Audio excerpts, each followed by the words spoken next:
The Big Four. Agatha Christie. Audiobook. Published by Dell Publishing Co., Inc. 3rd Avenue, New York, New York 10017, copyright 1927 by Dodd, Mead and Company, Inc.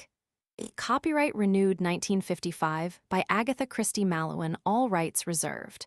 For information, contact Dodd, Mead and Company.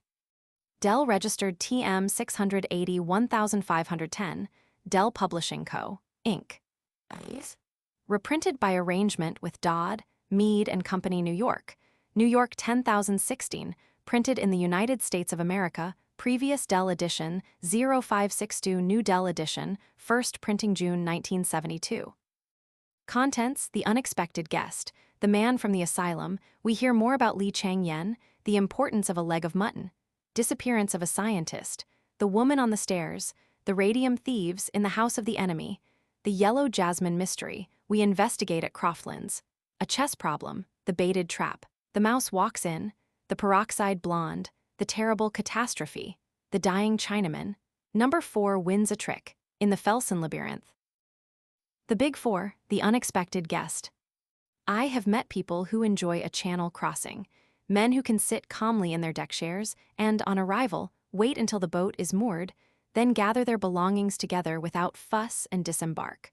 Personally, I can never manage this. From the moment I get on board, I feel that the time is too short to settle down to anything. I move my suitcases from one spot to another, and if I go down to the saloon for a meal, I bolt my food with an uneasy feeling that the boat may arrive unexpectedly whilst I am below. Perhaps all this is merely a legacy from one's short leaves in the war, when it seemed a matter of such importance to secure a place near the gangway, and to be amongst the first to disembark, lest one should waste precious minutes of one's 3 or 5 days' leave. On this particular July morning, as I stood by the rail and watched the white cliffs of Dover drawing nearer, I marveled at the passengers who could sit calmly in their chairs and never even raise their eyes for the first sight of their native land. Yet perhaps their case was different from mine. Doubtless many of them had only crossed to Paris for the weekend, whereas I had spent the last year and a half on a ranch in the Argentine. I had prospered there, and my wife and I had both enjoyed the free and easy life of the South American continent. Nevertheless, it was with a lump in my throat that I watched the familiar shore draw nearer and nearer. I had landed in France 2 days before, transacted some necessary business, and was now en route for London. I should be there some months' time enough to look up old friends, and one old friend in particular. A little man with an egg-shaped head and green eyes, Hercule Poirot. I proposed to take him completely by surprise. My last letter from the Argentine had given no hint of my intended voyage indeed. That had been decided upon hurriedly as a result of certain business complications, and I spent many amused moments picturing to myself his delight and stupefaction on beholding me. He, I knew, was not likely to be far from his headquarters. The time when his cases had drawn him from one end of England to the other was past. His fame had spread, and no longer would he allow one case to absorb all his time. He aimed more and more, as time went on, at being considered a consulting detective, as much a specialist as a Harley Street physician. He had always scoffed at the popular idea of the human bloodhound, who assumed wonderful disguises to track criminals, and who paused at every footprint to measure it. "No, my friend Hastings," he would say, "we leave that to Gerard and his friends. Hercule Poirot's methods are his own, order and method, and the little gray cells. Sitting at ease in our own armchairs, we see the things that these others overlook, and we do not jump to the conclusion like the worthy Jap." No, there was little fear of finding Hercule Poirot far afield.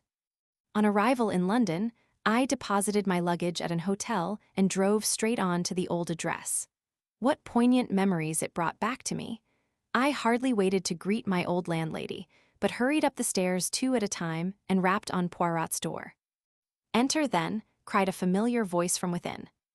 I strode in. Poirot stood facing me. In his arms he carried a small valise, which he dropped with a crash on beholding me. "Mon ami Hastings," he cried, "Mon ami Hastings." And rushing forward, he enveloped me in a capacious embrace.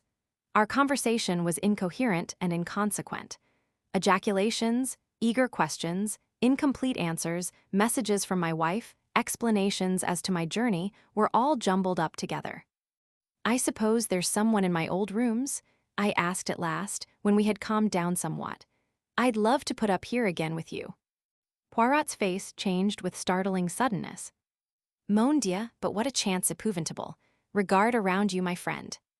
For the first time, I took note of my surroundings. Against the wall stood a vast arc of a trunk of prehistoric design. Near to it were placed a number of suitcases, ranged neatly in order of size from large to small. The inference was unmistakable. "You are going away." "Yes." "Where to?" "South America." "What?" "Yes, it is a droll farce, is it not? It is to Rio I go, and every day I say to myself, I will write nothing in my letters but oh, the surprise of the good Hastings when he beholds me." "But when are you going?" Poirot looked at his watch. "In an hour's time." "I thought you always said nothing would induce you to make a long sea voyage." Poirot closed his eyes and shuddered. "Speak not of it to me, my friend. My doctor, he assures me that one dies not of it, and it is for the one time only. You understand that never never shall I return." He pushed me into a chair. "Come, I will tell you how it all came about. Do you know who is the richest man in the world? Richer even than Rockefeller? Abe Ryland. The American soap king."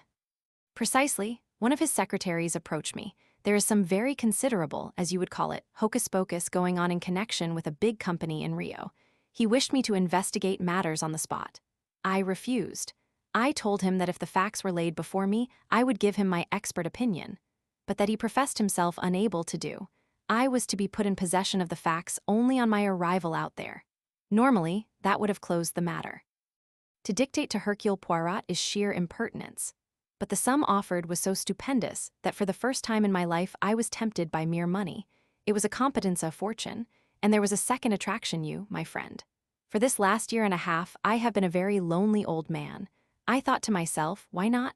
I am beginning to weary of this unending solving of foolish problems. I have achieved sufficient fame. Let me take this money and settle down somewhere near my old friend. I was quite affected by this token of Poirot's regard. So I accepted, he continued, and in an hour's time I must leave to catch the boat train. One of life's little ironies, is it not? But I will admit to you, Hastings, that had not the money offered been so big, I might have hesitated, for just lately I have begun a little investigation of my own. Tell me, what is commonly meant by the phrase, the Big Four? I suppose it had its origin at the Versailles Conference, and then there's the famous Big Four in the film world, and the term is used by hosts of smaller fry. I see, said Poirot thoughtfully. I have come across the phrase, you understand, under certain circumstances where none of those explanations would apply. It seems to refer to a gang of international criminals or something of that kind, only. Only what? I asked as he hesitated. Only that I fancy that it is something on a large scale, just a little idea of mine, nothing more. Ah, but I must complete my packing. The time advances. Don't go, I urged. Cancel your passage and come out on the same boat with me. Poirot drew himself up and glanced at me reproachfully. Ah, it is that you do not understand. I have passed my word, you comprehend the word of Hercule Poirot. Nothing but a matter of life or death could detain me now. And that's not likely to occur, I murmured ruefully. Unless, at the 11th hour, the door opens and the unexpected guest comes in. I quoted the old saw with a slight laugh. And then, in the pause that succeeded it, we both started as a sound came from the inner room. What's that? I cried. Ma foi, retorted Poirot. It sounds very like your unexpected guest in my bedroom. But how can anyone be in there? There's no door except into this room. Your memory is excellent, Hastings. Now for the deductions. The window, but it's a burglar then. He must have had a stiff climb of it. I should say it was almost impossible. I had risen to my feet and was striding in the direction of the door when the sound of a fumbling at the handle from the other side arrested me. The door swung slowly open. Framed in the doorway stood a man. He was coated from head to foot with dust and mud. His face was thin and emaciated. He stared at us for a moment and then swayed and fell.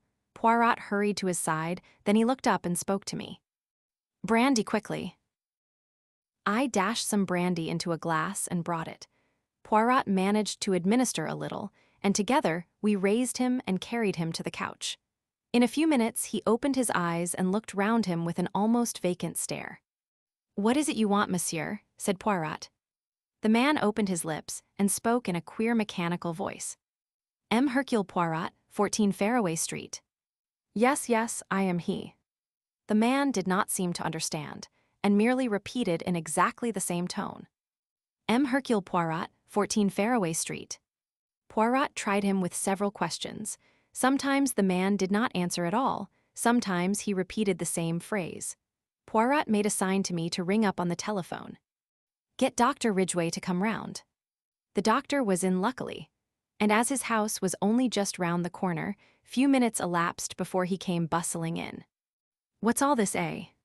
Poirot gave a brief explanation, and the doctor started examining our strange visitor, who seemed quite unconscious of his presence or ours. Said Dr. Ridgway when he had finished. "Curious case." "Brain fever," I suggested. The doctor immediately snorted with contempt. "Brain fever, brain fever, no such thing as brain fever, an invention of novelists. No, the man's had a shock of some kind. He's come here under the force of a persistent idea to find M. Hercule Poirot, 14 Fairway Street, and he repeats those words mechanically without in the least knowing what they mean." "Aphasia," I said eagerly. This suggestion did not cause the doctor to snort quite as violently as my last one had done. He made no answer, but handed the man a sheet of paper and a pencil. "Let's see what he'll do with that," he remarked. The man did nothing with it for some moments, then he suddenly began to write feverishly. With equal suddenness, he stopped and let both paper and pencil fall to the ground. The doctor picked it up and shook his head. "Nothing here. Only the figure 4 scrawled a dozen times, each one bigger than the last. Wants to write 14 Fairway Street, I expect. It's an interesting case, very interesting. Can you possibly keep him here until this afternoon? I'm due at the hospital now, but I'll come back this afternoon and make all arrangements about him. It's too interesting a case to be lost sight of." I explained Poirot's departure, and the fact that I proposed to accompany him to Southampton. "That's all right. Leave the man here. He won't get into mischief. He's suffering from complete exhaustion. Will probably sleep for 8 hours on end. I'll have a word with that excellent Mrs. Funnyface of yours and tell her to keep an eye on him." And Dr. Ridgway bustled out with his usual celerity. Poirot hastily completed his packing, with one eye on the clock. The time, it marches with a rapidity unbelievable. "Come now, Hastings, you cannot say that I have left you with nothing to do. A most sensational problem. The man from the unknown. Who is he? What is he? Ah, sapristi, but I would give 2 years of my life to have this boat go tomorrow instead of today. There is something here very curious, very interesting. But one must have time. It may be days or even months before he will be able to tell us what he came to tell." "I'll do my best, Poirot," I assured him. "I'll try to be an efficient substitute." "Yes." His rejoinder struck me as being a shade doubtful. I picked up the sheet of paper. "If I were writing a story," I said lightly, "I should weave this in with your latest idiosyncrasy and call it the mystery of the Big Four." I tapped the penciled figures as I spoke. And then I started, for our invalid, roused suddenly from his stupor, sat up in his chair and said clearly and distinctly, "Li Chang Yen." He had the look of a man suddenly awakened from sleep. Poirot made a sign to me not to speak. The man went on. He spoke in a clear, high voice, and something in his enunciation made me feel that he was quoting from some written report or lecture. "Li Chang Yen may be regarded as representing the brains of the Big Four. He is the controlling and motive force. I have designated him, therefore, as number 1. Number 2 is seldom mentioned by name. He is represented by an say with 2 lines through it, the sign for $1, also by 2 stripes and a star. It may be conjectured, therefore, that he is an American subject, and that he represents the power of wealth. There seems no doubt that number 3 is a woman, and her nationality French. It is possible that she may be one of the sirens of the demi-monde, but nothing is known definitely. Number 4. His voice faltered and broke. Poirot leant forward. "Yes," he prompted eagerly, "number 4. His eyes were fastened on the man's face. Some overmastering terror seemed to be gaining the day. The features were distorted and twisted. "The destroyer," gasped the man. Then, with a final convulsive movement, he fell back in a dead faint. "Mon Dieu," whispered Poirot. "I was right then. I was right." "You think?" He interrupted me. "Carry him on to the bed in my room? I have not a minute to lose if I would catch my train. Not that I want to catch it. Oh, that I could miss it with a clear conscience. But I gave my word. Come, Hastings."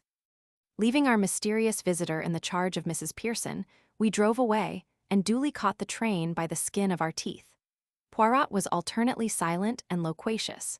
He would sit staring out of the window like a man lost in a dream, apparently not hearing a word that I said to him. Then, reverting to animation suddenly, he would shower injunctions and commands upon me and urge the necessity of constant markinigrams. We had a long fit of silence just after we passed Walking. The train, of course, did not stop anywhere until Southampton, but just here it happened to be held up by a signal. "Ah, sacré mille tonnerres," cried Poirot suddenly. "But I have been an imbecile. I see clearly at last. It is undoubtedly the blessed saints who stopped the train.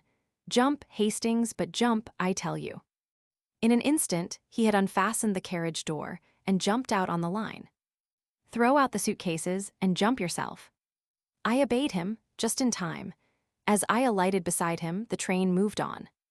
"And now, Poirot," I said, in some exasperation, "perhaps you will tell me what all this is about." "It is, my friend, that I have seen the light." "That," I said, "is very illuminating to me." "It should be," said Poirot, "but I very much fear that it is not. If you can carry 2 of these valises, I think I can manage the rest." The man from the asylum. Fortunately, the train had stopped near a station.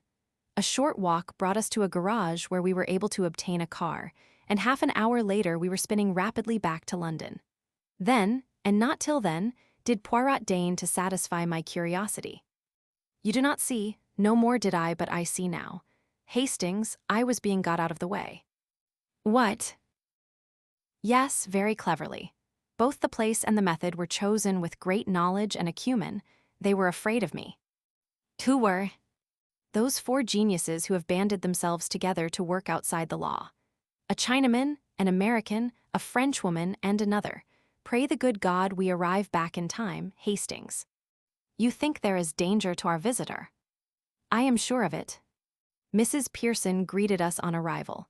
Brushing aside her ecstasies of astonishment on beholding Poirot, we asked for information. It was reassuring. No one had called, and our guest had not made any sign. With a sigh of relief, we went up to the rooms. Poirot crossed the outer one and went through to the inner one. Then he called me, his voice strangely agitated. "Hastings, he's dead." I came running to join him. The man was lying as we had left him, but he was dead and had been dead some time. I rushed out for a doctor. Ridgway, I knew, would not have returned yet. I found one almost immediately and brought him back with me. "He's dead right enough. Poor chapter tramp you've been befriending, eh?" "Something of the kind," said Poirot evasively. "What was the cause of death, doctor?" "Hard to say. Might have been some kind of fit. There are signs of asphyxiation. No gas laid on, is there?" "No, electric light, nothing else." "And both windows wide open, too. Been dead about 2 hours, I should say. You'll notify the proper people, won't you?" He took his departure. Poirot did some necessary telephoning. Finally, somewhat to my surprise, he rang up our old friend Inspector Japp and asked him if he could possibly come round. No sooner were these proceedings completed than Mrs. Pearson appeared, her eyes as round as saucers. "There's a man here from Anwell from the asylum. Did you ever? Shall I show him up?" We signified assent, and a big burly man in uniform was ushered in. "Morning, gentlemen," he said cheerfully. "I've got reason to believe you've got one of my birds here. Escaped last night, he did." "He was here," said Poirot quietly. "Not got away again, has he?" asked the keeper with some concern. "He is dead." The man looked more relieved than otherwise. "You don't say so? Well, I dare say it's best for all parties." "Was he dangerous?" "Homicidal, do you mean? Oh no. Armless enough, persecution mania very acute. Full of secret societies from China that had got him shut up. You're all the same." I shuddered. How long had he been shut up? Asked Poirot. A matter of 2 years now. I see, said Poirot quietly. It never occurred to anybody that he might be sane. The keeper permitted himself to laugh. If he was sane, what would he be doing in a lunatic asylum? They all say they're sane, you know. Poirot said no more. He took the man in to see the body. The identification came immediately. That's him right enough, said the keeper callously. Funny sort of bloke, ain't he? Well, gentlemen, I had best go off now and make arrangements under the circumstances. We won't trouble you with the corpse much longer. If there's a inquest, you will have to appear at it, I dare say. Good morning, sir. With a rather uncouth bow, he shambled out of the room. A few minutes later, Japp arrived. The Scotland Yard inspector was jaunty and dapper as usual. Here I am, Monsieur Poirot. What can I do for you? Thought you were off to the coral strands of somewhere or other today. My good Japp, I want to know if you have ever seen this man before. He led Japp into the bedroom. The inspector stared down at the figure on the bed with a puzzled face. Let me see now, he seems sort of familiar, and I pride myself on my memory, too. Why, God bless my soul, it's Mayerling. And who is or was Mayerling? Secret Service chap, not one of our people. Went to Russia 5 years ago, never heard of again, always thought the Bolsheviks had done him in. It all fits in, said Poirot, when Japp had taken his leave, except for the fact that he seems to have died a natural death. He stood looking down on the motionless figure with a dissatisfied frown. A puff of wind set the window curtains flying out, and he looked up sharply. I suppose you opened the windows when you laid him down on the bed, Hastings. No, I didn't, I replied. As far as I remember, they were shut. Poirot lifted his head suddenly. Shut, and now they are open. What can that mean? Somebody came in that way, I suggested. Possibly, agreed Poirot, but he spoke absently and without conviction. After a minute or two, he said, That is not exactly the point I had in mind, Hastings. If only one window was open, it would not intrigue me so much. It is both windows being open that strikes me as curious. He hurried into the other room. The sitting room window is open too, that also we left shut. Ah. He bent over the dead man, examining the corners of the mouth minutely. Then he looked up suddenly. He has been gagged, Hastings, gagged and then poisoned. Good heavens, I exclaimed, shocked. I suppose we shall find out all about it from the post-mortem. We shall find out nothing. He was killed by inhaling strong prussic acid. It was jammed right under his nose. Then the murderer went away again, first opening all the windows. Hydrocyanic acid is exceedingly volatile, but it has a pronounced smell of bitter almonds. With no trace of the smell to guide them and no suspicion of foul play, death would be put down to some natural cause by the doctors. So this man was in the Secret Service, Hastings, and 5 years ago he disappeared in Russia. The last 2 years he's been in the asylum, I said, but what of the 3 years before that? Poirot shook his head and then caught my arm. The clock, Hastings, look at the clock. I followed his gaze to the mantelpiece. The clock had stopped at 4 o'clock.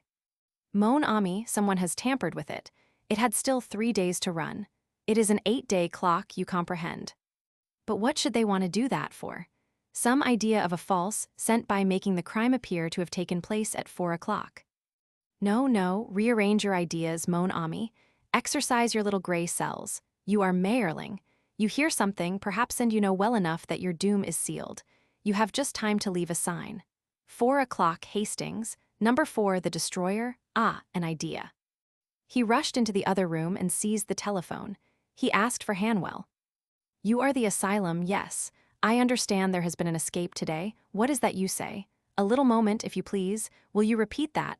Ah, parfaitement. He hung up the receiver and turned to me. You heard, Hastings. There has been no escape. But the man who came the keeper, I said. I wonder, I very much wonder. You mean? Number 4, the destroyer. I gazed at Poirot dumbfounded. A minute or two after, on recovering my voice, I said. We shall know him again, anywhere, that's one thing. He was a man of very pronounced personality. Was he mon ami? I think not. He was burly and bluff and red-faced, with a thick mustache and a hoarse voice. He will be none of those things by this time, and for the rest, he has nondescript eyes, nondescript ears, and a perfect set of false teeth. Identification is not such an easy matter as you seem to think. Next time. You think there will be a next time, I interrupted. Poirot's face grew very grave. It is a duel to the death, mon ami, you and I on the one side, the Big Four on the other. They have won the first trick, but they have failed in their plan to get me out of the way, and in the future they have to reckon with Hercule Poirot. We hear more about Li Changyen.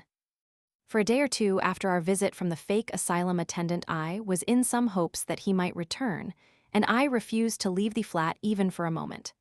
As far as I could see, he had no reason to suspect that we had penetrated his disguise. He might, I thought, return and try to remove the body, but Poirot scoffed at my reasoning. Mon ami, he said, if you wish you may wade in to put salt on the little bird's tail, but for me, I do not waste my time so. Well then, Poirot, I argued, why did he run the risk of coming at all?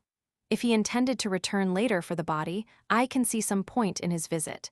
He would at least be removing the evidence against himself. As it is, he does not seem to have gained anything. Poirot shrugged his most Gallic shrug. But you do not see with the eyes of number 4, Hastings, he said. You talk of evidence, but what evidence have we against him? True, we have a body, but we have no proof even that the man was murdered. Prussic acid, when inhaled, leaves no trace. Again, we can find no one who saw anyone enter the flat during our absence, and we have found out nothing about the movements of our late friend, Mayerling. No, Hastings, number 4 has left no trace, and he knows it. His visit we may call a reconnaissance. Perhaps he wanted to make quite sure that Mayerling was dead, but more likely, I think, he came to see Hercule Poirot, and to have speech with the adversary whom alone he must fear. Poirot's reasoning appeared to me typically egotistical, but I forbore to argue. And what about the inquest? I asked. I suppose you will explain things clearly there, and let the police have a full description of number 4. And to what end? Can we produce anything to impress a coroner's jury of your solid Britishers? Is our description of number 4 of any value? No, we shall allow them to call it accidental death. And maybe, although I have not much hope, our clever murderer will pat himself on the back that he deceived Hercule Poirot in the first round. Poirot was right as usual. We saw no more of the man from the asylum, and the inquest, at which I gave evidence, but which Poirot did not even attend, aroused no public interest. As in view of his intended trip to South America, Poirot had wound up his affairs before my arrival, he had at this time no cases on hand, but although he spent most of his time in the flat, I could get little out of him. He remained buried in an armchair and discouraged my attempts at conversation. And then one morning, about a week after the murder, he asked me if I would care to accompany him on a visit he wished to make. I was pleased, for I felt he was making a mistake in trying to work things out so entirely on his own, and I wished to discuss the case with him, but I found he was not communicative. Even when I asked where we were going, he would not answer. Poirot loves being mysterious. He will never part with a piece of information until the last possible moment. In this instance, having taken successively a bus and 2 trains, and arrived in the neighborhood of one of London's most depressing southern suburbs, he consented at last to explain matters. We go, Hastings, to see the one man in England who knows most of the underground life of China. Indeed, who is he? A man you have never heard of, a Mr. John Ingalls. To all intents and purposes, he is a retired civil servant of mediocre intellect, with a house full of Chinese curios with which he bores his friends and acquaintances. Nevertheless, I am assured by those who should know that the only man capable of giving me the information I seek is this same John Ingalls. A few moments more saw us ascending the steps of the Laurels, as Mr. Ingles's residence was called. Personally, I did not notice a laurel bush of any kind, so deduced that it had been named according to the usual obscure nomenclature of the suburbs. We were admitted by an impassive-faced Chinese servant and ushered into the presence of his master. Mr. Ingalls was a squarely built man, somewhat yellow of countenance, with deep-set eyes that were oddly reflective in character. He rose to greet us, setting aside an open letter which he had held in his hand. He referred to it after his greeting. "Sit down, won't you? Halsey tells me that you want some information, and that I may be useful to you in the matter." "That is so, monsieur. I ask of you if you have any knowledge of a man named Li Changyen." "That's rum, very rum indeed. How did you come to hear about the man?" "You know him, then?" "I've met him once, and I know something of him, not quite as much as I should like to. But it surprises me that anyone else in England should even have heard of him. He's a great man in his way, Mandarin class and all that, you know, but that's not the crux of the matter. There's good reason to suppose that he's the man behind it all." "Behind what?" "Everything. The worldwide unrest, the labor troubles that beset every nation, and the revolutions that break out in some. There are people, not scaremongers, who know what they're talking about, and they say that there is a force behind the scenes which aims at nothing less than the disintegration of civilization. In Russia, you know, there were many signs that Lenin and Trotsky were mere puppets whose every action was dictated by another's brain. I have no definite proof that would count with you, but I am quite convinced that this brain was Li Changyen's." "Oh, come," I protested, "isn't that a bit far-fetched? How would a Chinaman cut any ice in Russia?" Poirot frowned at me irritably. "For you, Hastings," he said, "everything is far-fetched that comes not from your own imagination. For me, I agree with this gentleman. But continue, I pray, monsieur."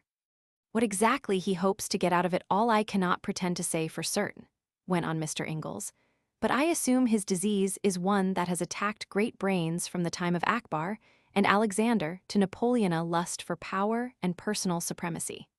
Up to modern times, armed force was necessary for conquest, but in this century of unrest a man like Li Changyen can use other means.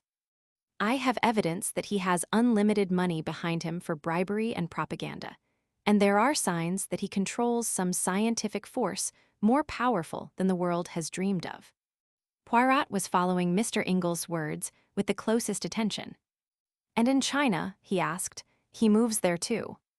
The other nodded in emphatic assent. "There," he said, "although I can produce no proof that would count in a court of law, I speak from my own knowledge. I know personally every man who counts for anything in China today, and this I can tell you. The men who loom most largely in the public eye are men of little or no personality. They are marionettes who dance to the wires pulled by a master hand, and that hand is Li Changyen's. His is the controlling brain of the East today. We don't understand the East, we never shall, but Li Changyen is its moving spirit. Not that he comes out into the limelight, oh, not at all. He never moves from his palace in Pekin. But he pulls strings, that's it, pulls strings, and things happen far away." "And is there no one to oppose him?" asked Poirot. Mr. Ingalls leant forward in his chair. "4 men have tried in the last 4 years," he said slowly, "men of character and honesty and brain power. Any one of them might in time have interfered with his plans." He paused. "Well," I queried. "Well, they are dead. One wrote an article and mentioned Li Changyen's name in connection with the riots in Pekin, and within 2 days he was stabbed in the street. His murderer was never caught. The offenses of the other 2 were similar.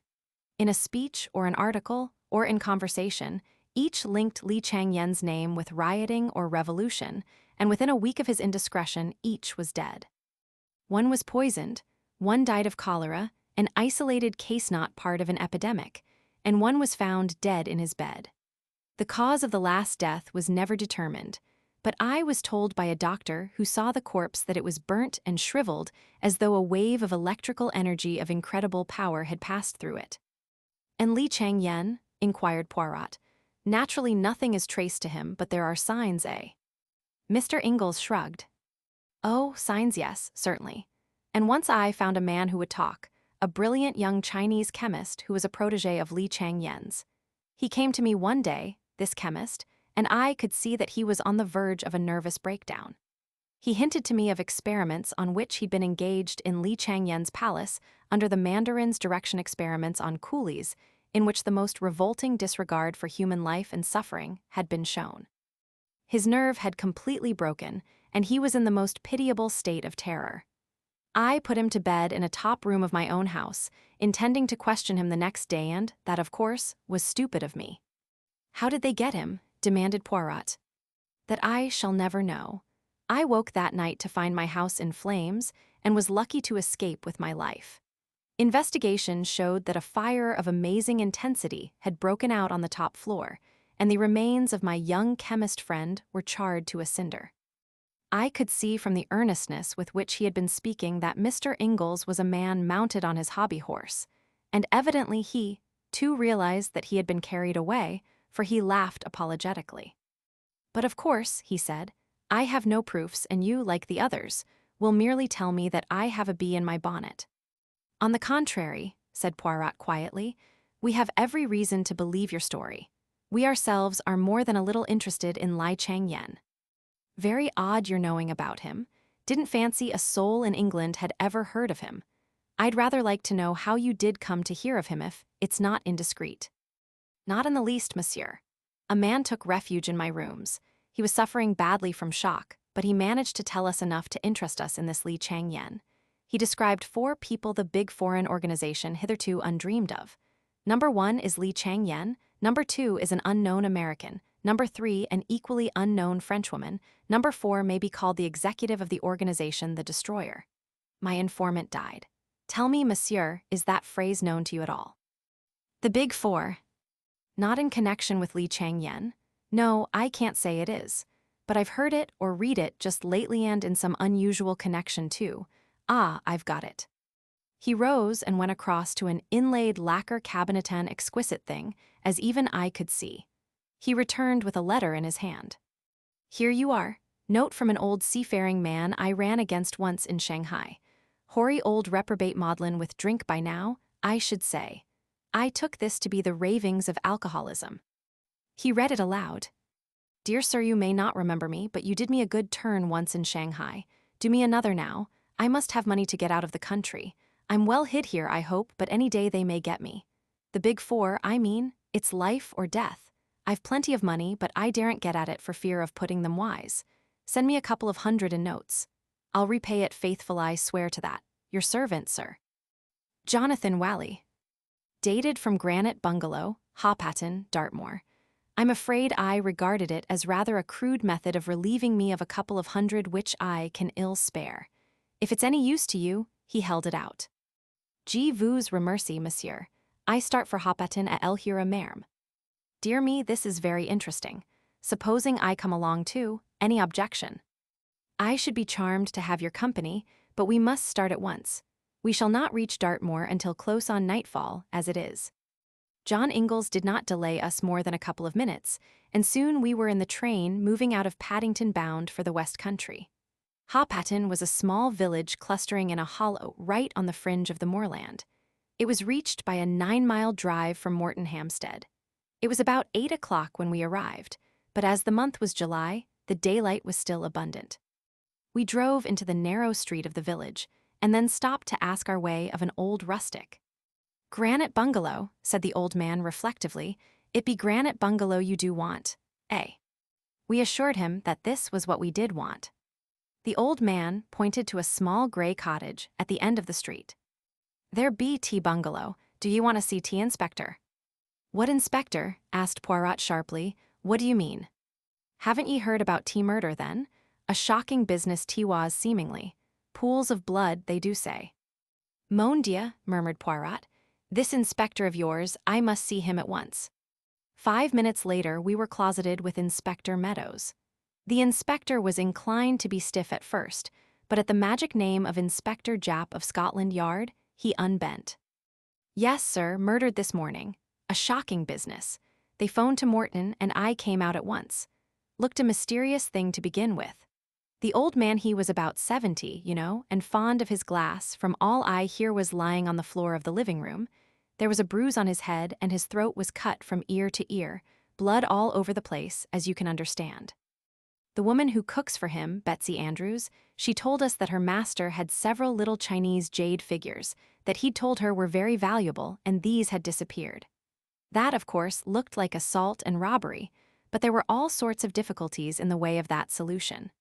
The old fellow had 2 people in the house, Betsy Andrews, who is a Hophaton woman, and a rough kind of manservant, Robert Grant. Grant had gone to the farm to fetch the milk, which he does every day, and Betsy had stepped out to have a chat with a neighbor. She was only away 20 minutes between 10 and 10:30, and the crime must have been done then. Grant returned to the house first. He went in by the back door, which was open. No one locks up doors round here, not in broad daylight, at all events but the milk in the larder, and went into his own room to read the paper and have a smoke. Had no idea anything unusual had occurred, at least, that's what he says. Then Betsy comes in, goes into the living room, sees what's happened, and lets out a screech to wake the dead. That's all fair and square. Someone got in whilst those two were out and did the poor old man in. But it struck me at once that he must be a pretty cool customer. He'd have to come right up the village street or creep through someone's backyard. Granite Bungalow has got houses all round it, as you can see. How was it that no one had seen him? The inspector paused with a flourish. "Aha, I perceive your point," said Poirot. "To continue." "Well, sir, fishy," I said to myself, fishy, and I began to look about me. Those jade figures now, would a common tramp ever suspect that they were valuable? Anyway, it was madness to try such a thing in broad daylight. Suppose the old man had yelled for help. "I suppose, Inspector," said Mr. Ingalls, "that the bruise on the head was inflicted before death." "Quite right, sir. First knocked him silly, the murderer did, and then cut his throat. That's clear enough. But how the dickens did he come or go? They notice strangers quick enough in a little place like this. It came to me all at once nobody did come. I took a good look round. It had rained the night before, and there were footprints clear enough going in and out of the kitchen. In the living room there were two sets of footprints, only Betsy Andrews stopped at the door, Mr. Wallis. He was wearing carpet slippers, and another man's. The other man had stepped in the bloodstains, and I traced his bloody footprints. I beg your pardon, sir." "Not at all," said Mr. Ingalls with a faint smile. "The adjective is perfectly understood. I traced them to the kitchen but not beyond. Point number 1. On the lintel of Robert Grant's door was a faint smear of blood. That's point number 2. Point number 3 was when I got hold of Grant's boots which he had taken off and fitted them to the marks. That settled it. It was an inside job. I warned Grant and took him into custody, and what do you think I found packed away in his portmanteau? The little jade figures and a ticket of leave. Robert Grant was also Abraham Biggs, convicted for felony and housebreaking 5 years ago." The inspector paused triumphantly. "What do you think of that, gentlemen?" "I think," said Poirot, "that it appears a very clear case of a surprising clearness, in fact. This Biggs, or Grant, he must be a man very foolish and uneducated, eh? Oh, he is that a rough, common sort of fellow. No idea of what a footprint may mean. Clearly he reads not the detective fiction. Well, Inspector, I congratulate you. We may look at the scene of the crime." "Yes. I'll take you there myself this minute. I'd like you to see those footprints." "I too should like to see them." Yes, very interesting, very ingenious." We set out forthwith. Mr. Ingalls and the inspector forged ahead. I drew Poirot back a little so as to be able to speak to him out of the inspector's hearing. "What do you really think, Poirot? Is there more in this than meets the eye?" "That is just the question, mon ami. Wally says plainly enough in his letter that the Big Four are on his track, and we know, you and I, that the Big Four is no bogey for the children. Yet everything seems to say that this man Grant committed the crime. Why did he do so? For the sake of the little jade figures? Or is he an agent of the Big Four? I confess that this last seems more likely. However valuable the jade, a man of that class was not likely to realize the fact at any rate, not to the point of committing murder for them. That, par example, ought to have struck the inspector. He could have stolen the jade and made off with it instead of committing a brutal and quite purposeless murder. Ah, yes, I fear our Devonshire friend has not used his little grey cells. He has measured footprints and has omitted to reflect and arrange his ideas with the necessary order and method.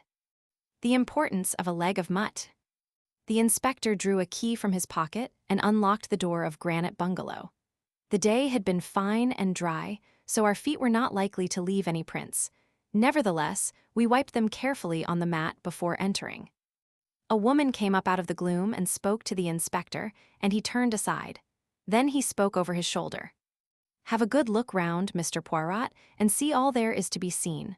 I'll be back in about 10 minutes. By the way, here's Grant's boot. I brought it along with me for you to compare the impressions." We went into the living room, and the sound of the inspector's footsteps died away outside. Ingalls was attracted immediately by some Chinese curios on a table in the corner and went over to examine them. He seemed to take no interest in Poirot's doings. I, on the other hand, watched him with breathless interest. The floor was covered with a dark green linoleum, which was ideal for showing up footprints. A door at the farther end led into the small kitchen. From there, another door led into the scullery, where the back door was situated, and another into the bedroom which had been occupied by Robert Grant. Having explored the ground, Poirot commented upon it in a low, running monologue. Here is where the body lay. That big dark stain and the splashes all around mark the spot. Traces of carpet slippers and number 9 boots, you observe, but all very confused. Then 2 sets of tracks leading to and from the kitchen. Whoever the murderer was, he came in that way. You have the boot, Hastings? Give it to me. He compared it carefully with the prints. Yes, both made by the same man, Robert Grant. He came in that way, killed the old man, and went back to the kitchen. He had stepped in the blood. See the stains he left as he went out? Nothing to be seen in the kitchen. All the village has been walking about in it. He went into his own room. No. First, he went back again to the scene of the crime. Was that to get the little jade figures? Or had he forgotten something that might incriminate him? Perhaps he killed the old man the second time he went in, I suggested. Mais non, you do not observe. On one of the outgoing footmarks stained with blood there is superimposed an ingoing one. I wonder what he went back for the little jade figures as an afterthought. It is all ridiculous stupid. Well, he's given himself away pretty hopelessly. N'est-ce pas? I tell you, Hastings, it goes against reason. It offends my little gray cells. Let us go into his bedroom. Ah, yes, there is the smear of blood on the lintel and just a trace of footmarks, the blood-stained. Robert Grant's footmarks and his only, near the body. Robert Grant, the only man who went near the house. Yes, it must be so. What about the old woman? I said suddenly. She was in the house alone after Grant had gone for the milk. She might have killed him and then gone out. Her feet would leave no prints if she hadn't been outside. Very good, Hastings. I wondered whether that hypothesis would occur to you. I had already thought of it and rejected it. Betsy Andrews is a local woman, well known hereabouts. She can have no connection with the Big Four, and besides, old Wally was a powerful fellow by all accounts. This is a man's work, not a woman's. I suppose the Big Four couldn't have had some diabolical contrivance concealed in the ceiling, something which descended automatically and cut the old man's throat and was afterwards drawn up again. Like Jacob's ladder. I know, Hastings, that you have an imagination of the most fertile, but I implore of you to keep it within bounds. I subsided, abashed. Poirot continued to wander about, poking into rooms and cupboards with a profoundly dissatisfied expression on his face. Suddenly, he uttered an excited yelp, reminiscent of a Pomeranian dog. I rushed to join him. He was standing in the larder in a dramatic attitude. In his hand, he was brandishing a leg of mutton. My dear Poirot, I cried, what is the matter? Have you suddenly gone mad? Regard, I pray you, this mutton, but regard it closely. I regarded it as closely as I could, but could see nothing unusual about it. It seemed to me a very ordinary leg of mutton. I said as much. Poirot threw me a withering glance. But do you not see this and this and this? He illustrated each this, with a jab at the unoffending joint, dislodging small icicles as he did so. Poirot had just accused me of being imaginative, but I now felt that he was far more wildly so than I had ever been. Did he seriously think these slivers of ice were crystals of a deadly poison? That was the only construction I could put upon his extraordinary agitation. It's frozen meat, I explained gently. Imported, you know, New Zealand. He stared at me for a moment or two, and then broke into a strange laugh. How marvelous is my friend Hastings! He knows everything but everything. How do they say inquire within upon everything? That is my friend Hastings. He flung down the leg of mutton onto its dish again and left the larder. Then he looked through the window. Here comes our friend the inspector. It is well. I have seen all I want to see here. He drummed on the table absent-mindedly, as though absorbed in calculation, and then asked suddenly, What is the day of the week, mon ami? Monday, I said, rather astonished. What? Ah, Monday, is it? A bad day of the week. To commit a murder on a Monday is a mistake. Passing back to the living room, he tapped the glass on the wall and glanced at the thermometer. Set fair and 70 degrees Fahrenheit, an orthodox English summer's day. Ingalls was still examining various pieces of Chinese pottery. You do not take much interest in this inquiry, monsieur, said Poirot. The other gave a slow smile. It's not my job, you see. I'm a connoisseur of some things, but not of this, so I just stand back and keep out of the way. I've learnt patience in the East. The inspector came bustling in, apologizing for having been so long away. He insisted on taking us over most of the ground again, but finally we got away. I must appreciate your 1,000 politenesses, Inspector, said Poirot, as we were walking down the village street again. There is just one more request I should like to put to you. You want to see the body, perhaps, sir? Oh dear me, no, I have not the least interest in the body. I want to see Robert Grant. You'll have to drive back with me to Morton to see him, sir. Very well, I will do so, but I must see him and be able to speak to him alone. The inspector caressed his upper lip. Well, I don't know about that, sir. I assure you that, if you can get through to Scotland Yard, you will receive full authority. I've heard of you, of course, sir, and I know you've done us a good turn now and again, but it's very irregular. Nevertheless, it is necessary, said Poirot calmly. It is necessary for this reason Grant is not the murderer. What, who is then? The murderer was, I should fancy, a youngish man. He drove up to Granite Bungalow in a trap which he left outside. He went in, committed the murder, came out and drove away again. He was bareheaded, and his clothing was slightly blood-stained. But the whole village would have seen him. Not under certain circumstances. Not if it was dark, perhaps, but the crime was committed in broad daylight. Poirot merely smiled. And the horse and trap, sir, how could you tell that? Any amount of wheeled vehicles have passed along outside. There's no mark of one in particular to be seen. Not with the eyes of the body, perhaps, but with the eyes of the mind, yes. The inspector touched his forehead significantly with a grin at me. I was utterly bewildered, but I had faith in Poirot. Further discussion ended in our all driving back to Morton with the inspector. Poirot and I were taken to Grant, but a constable was to be present during the interview. Poirot went straight to the point. Grant, I know you to be innocent of this crime. Relate to me in your own words exactly what happened. The prisoner was a man of medium height with a somewhat unpleasing cast of features. He looked a jailbird if ever a man did. Honest to God, I never did it, he whined. Someone put those little glass figures amongst my traps. It was a frame-up, that's what it was. I went straight to my rooms when I came in, like I said. I never knew a thing till Betsy screeched out. Swelp me, God, I didn't. Poirot rose. If you can't tell me the truth, that is the end of it. But, governor, you did go into the room, you did know your master was dead.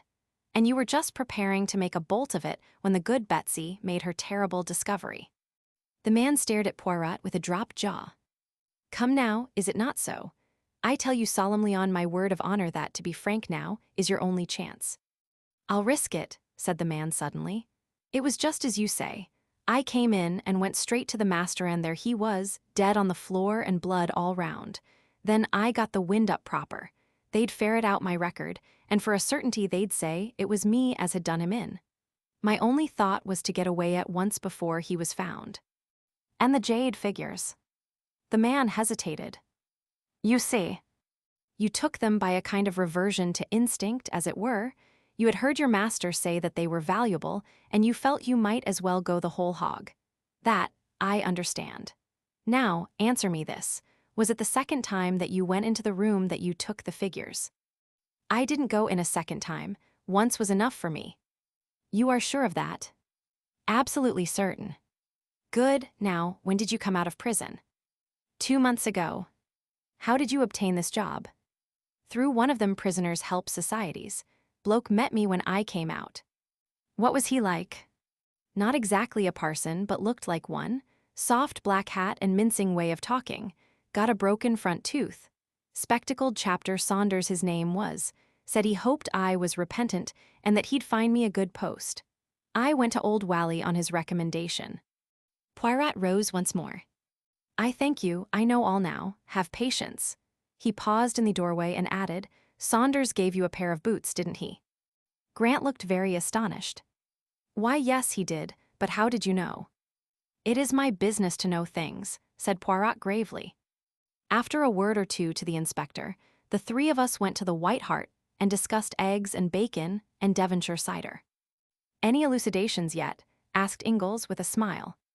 Yes, the case is clear enough now, but see you, I shall have a good deal of difficulty in proving it. Whalley was killed by order of the Big Four but not by Grant. A very clever man got Grant the post and deliberately planned to make him the scapegoat, an easy matter with Grant's prison record. He gave him a pair of boots, one of two duplicate pairs. The other he kept himself. It was all so simple. When Grant is out of the house and Betsy is chatting in the village, which she probably did every day of her life, he drives up wearing the duplicate boots, enters the kitchen, goes through into the living room, fells the old man with a blow, and then cuts his throat. Then he returns to the kitchen, removes the boots, puts on another pair, and carrying the first pair, goes out to his trap and drives off again. Ingalls looked steadily at Poirot. There's a catch in it still. Why did nobody see him? Ah, that is where the cleverness of number 4, I am convinced, comes in. Everybody saw him and yet nobody saw him. You see, he drove up in a butcher's cart. I uttered an exclamation. The leg of mutton. Exactly, Hastings, the leg of mutt. Everybody swore that no one had been to Granite Bungalow that morning, but nevertheless I found in the larder a leg of mutton, still frozen. It was Monday, so the meat must have been delivered that morning. For if on Saturday, in this hot weather, it would not have remained frozen over Sunday. So someone had been to the bungalow, and a man on whom a trace of blood here and there would attract no attention. Damned ingenious, cried Ingalls approvingly. Yes, he is clever, number 4. As clever as Hercule Poirot, I murmured. My friend threw me a glance of dignified reproach. There are some jests that you should not permit yourself, Hastings, he said sententiously. Have I not saved an innocent man from being sent to the gallows? That is enough for one day. Disappearance of a scientist. Personally, I don't think that, even when a jury had acquitted Robert Grant, alias Biggs, of the murder of Jonathan Whalley, Inspector Meadows was entirely convinced of his innocence.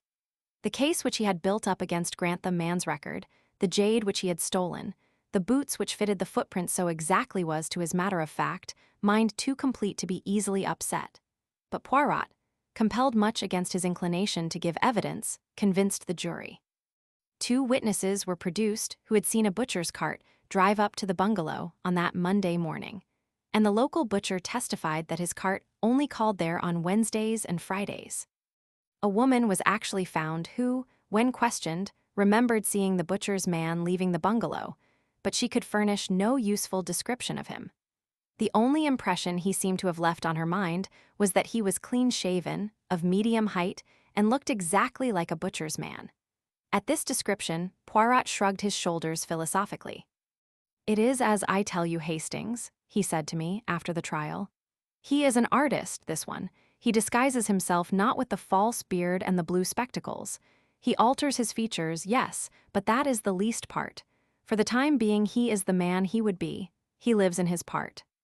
Certainly I was compelled to admit that the man who had visited us from Hanwell had fitted in exactly with my idea of what an asylum attendant should look like. I should never for a moment have dreamt of doubting that he was genuine.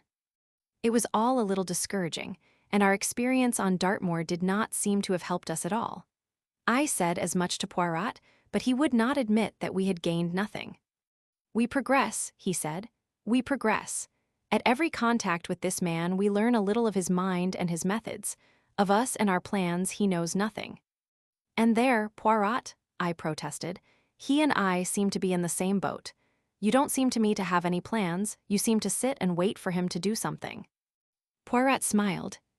Mon ami, you do not change. Always the same Hastings who would be up and at their throats.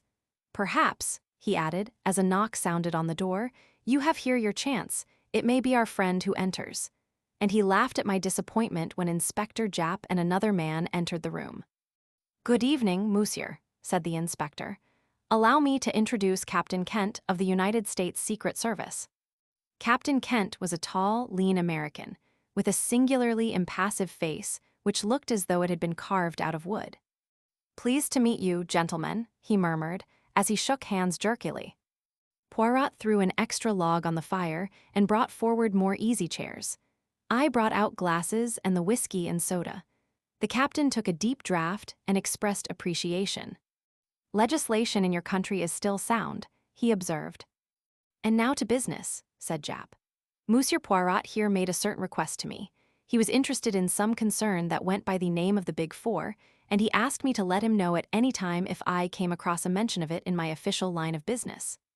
I didn't take much stock in the matter, but I remembered what he said, and when the captain here came over with rather a curious story, I said at once, "We'll go round to Monsieur Poirot's." Poirot looked across at Captain Kent, and the American took up the tale. "You may remember reading, M. Poirot, that a number of torpedo boats and destroyers were sunk by being dashed upon the rocks off the American coast. It was just after the Japanese earthquake, and the explanation given was that the disaster was the result of a tidal wave. Now, a short time ago, a roundup was made of certain crooks and gunmen, and with them were captured some papers which put an entirely new face upon the matter. They appeared to refer to some organization called the Big Four, and gave an incomplete description of some powerful wireless installation, a concentration of wireless energy far beyond anything so far attempted, and capable of focusing a beam of great intensity upon some given spot. The claims made for this invention seemed manifestly absurd, but I turned them in to headquarters for what they were worth, and one of our highbrow professors got busy on them. Now it appears that one of your British scientists read a paper upon the subject before the British Association. His colleagues didn't think great shakes of it, by all accounts, thought it far-fetched and fanciful, but your scientist stuck to his guns and declared that he himself was on the eve of success in his experiments. "Eh bien?" demanded Poirot with interest. "It was suggested that I should come over here and get an interview with this gentleman. Quite a young fellow, he is, Halliday by name. He is the leading authority on the subject, and I was to get from him whether the thing suggested was any way possible." "And was it?" I asked eagerly. "That's just what I don't know. I haven't seen Mr. Halliday and I'm not likely to, by all accounts." "The truth of the matter is," said Jap shortly, "Halliday's disappeared." "When?" "2 months ago." "Was his disappearance reported?" "Of course it was. His wife came to us in a great state. We did what we could, but I knew all along it would be no good." "Why not?" "Never is when a man disappears that way." Jap winked. "What way?" "Paris." "So Halliday disappeared in Paris?" "Yes, went over there on scientific work, so he said. Of course, he'd have to say something like that. But you know what it means when a man disappears over there. Either it's Apache work, and that's the end of it, or else it's voluntary disappearance, and that's a great deal the commoner of the two, I can tell you. Gay Perry and all that, you know. Sick of home life. Halliday and his wife had had a tiff before he started, which all helps to make it a pretty clear case." "I wonder," said Poirot thoughtfully. The American was looking at him curiously. "Say, mister," he drawled, "what's this Big Four idea?" "The Big Four," said Poirot, "is an international organization which has at its head a Chinaman. He is known as Number 1. Number 2 is an American. Number 3 is a Frenchwoman. Number 4, the destroyer, is an Englishman." "A Frenchwoman, eh?" the American whistled. "And Halliday disappeared in France. Maybe there's something in this. What's her name?" "I don't know. I know nothing about her." "But it's a mighty big proposition, eh?" suggested the other. Poirot nodded as he arranged the glasses in a neat row on the tray. His love of order was as great as ever. "What was the idea in sinking those boats? Are the Big Four a German stunt?" "The Big Four are for themselves and for themselves only, M. le Capitaine. Their aim is world domination." The American burst out laughing, but broke off at the sight of Poirot's serious face. "You laugh, monsieur," said Poirot, shaking a finger at him. "You reflect not, you use not the little gray cells of the brain. Who are these men who send a portion of your navy to destruction simply as a trial of their power? For that was all it was, monsieur, a test of this new force of magnetical attraction which they hold." "Go on with you, monsieur," said Jap good-humoredly. "I've read of super criminals many a time, but I've never come across them. Well, you've heard Captain Kent's story. Anything further I can do for you?" "Yes, my good friend. You can give me the address of Mrs. Halliday and also a few words of introduction to her, if you will be so kind." Thus it was that the following day saw us bound for Chetwynd Lodge, near the village of Chobham in Surrey. Mrs. Halliday received us at once, a tall, fair woman, nervous and eager in manner. With her was her little girl, a beautiful child of 5. Poirot explained the purpose of our visit. "Oh, Monsieur Poirot, I am so glad, so thankful. I have heard of you, of course. You will not be like these Scotland Yard people who will not listen or try to understand. And the French police are just as bad, worse, I think. They are all convinced that my husband has gone off with some other woman, but he wasn't like that. All he thought of in life was his work. Half our quarrels came from that. He cared for it more than he did for me." "Englishmen, they are like that," said Poirot soothingly. "And if it is not work, it is the games, the sport. All those things they take au grand sérieux. Now, madame, recount to me exactly, in detail, and as methodically as you can, the exact circumstances of your husband's disappearance." "My husband went to Paris on Thursday, the 20th of July. He was to meet and visit various people there connected with his work, amongst them Madame Olivier." Poirot nodded at the mention of the famous French woman chemist, who had eclipsed even Madame Curie in the brilliance of her achievements. She had been decorated by the French government and was one of the most prominent personalities of the day. He arrived there in the evening and went at once to the Hotel Castiglione in the Rue de Castiglione. On the following morning, he had an appointment with Professor Bergoneau, which he kept. His manner was normal and pleasant. The two men had a most interesting conversation, and it was arranged that he should witness some experiments in the professor's laboratory on the following day. He lunched alone at the Café Royal, went for a walk in the Bois, and then visited Madame Olivier at her house at Passy. There also his manner was perfectly normal. He left about 6. Where he dined is not known, probably alone at some restaurant. He returned to the hotel about 11 o'clock and went straight up to his room, after inquiring if any letters had come for him. On the following morning, he walked out of the hotel and has not been seen again. At what time did he leave the hotel? At the hour when he would normally leave it to keep his appointment at Professor Bergoneau's laboratory. We do not know. He was not remarked leaving the hotel, but no petit déjeuner was served to him, which seems to indicate that he went out early. Or he might, in fact, have gone out again after he came in the night before. I do not think so. His bed had been slept in, and the night porter would have remembered anyone going out at that hour.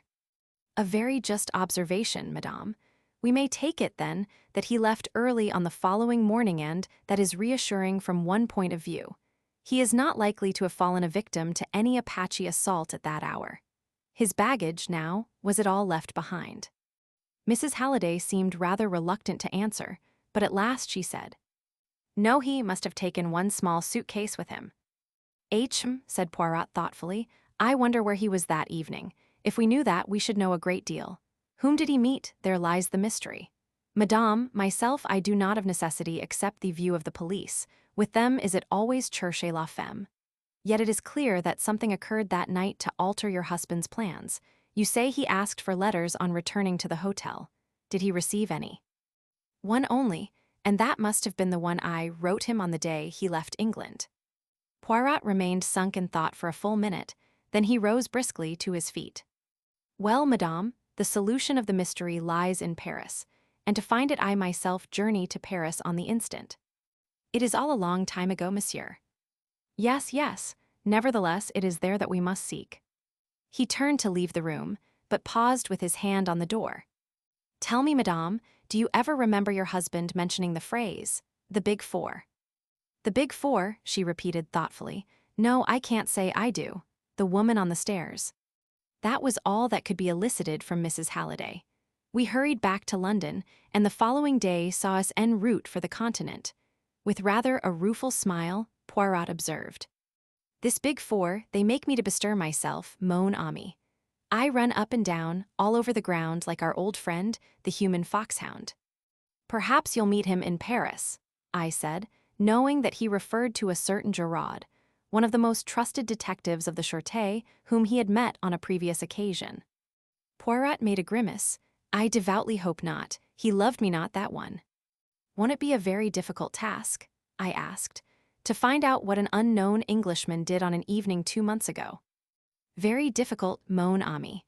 But as you know well, difficulties rejoice the heart of Hercule Poirot."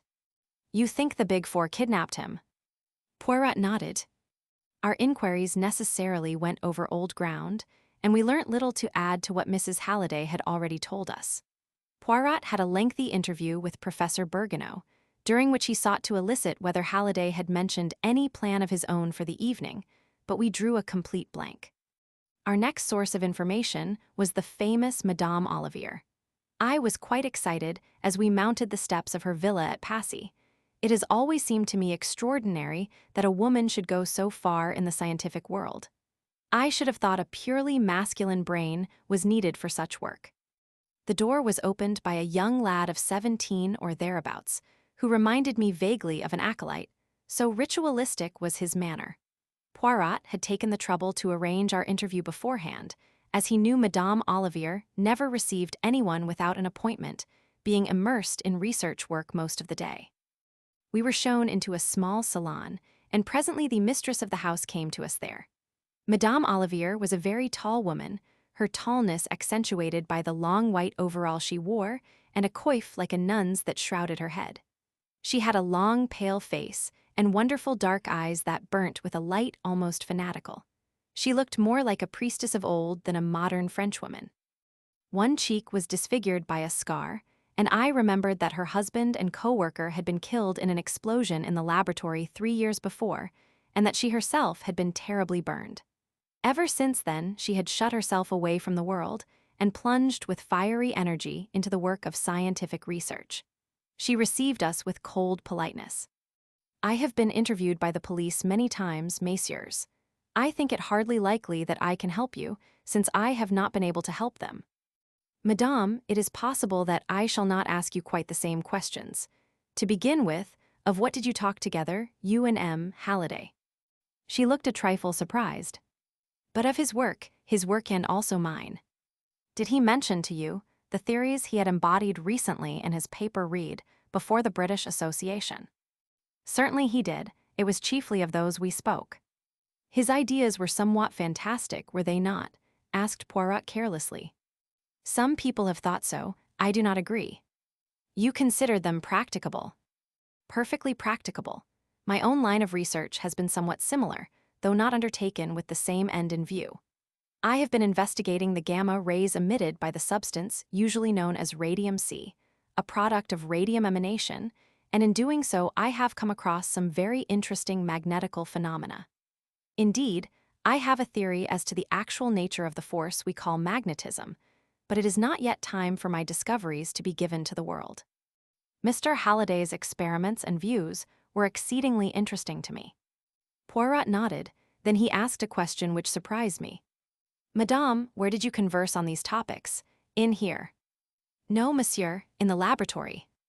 "May I see it?" "Certainly."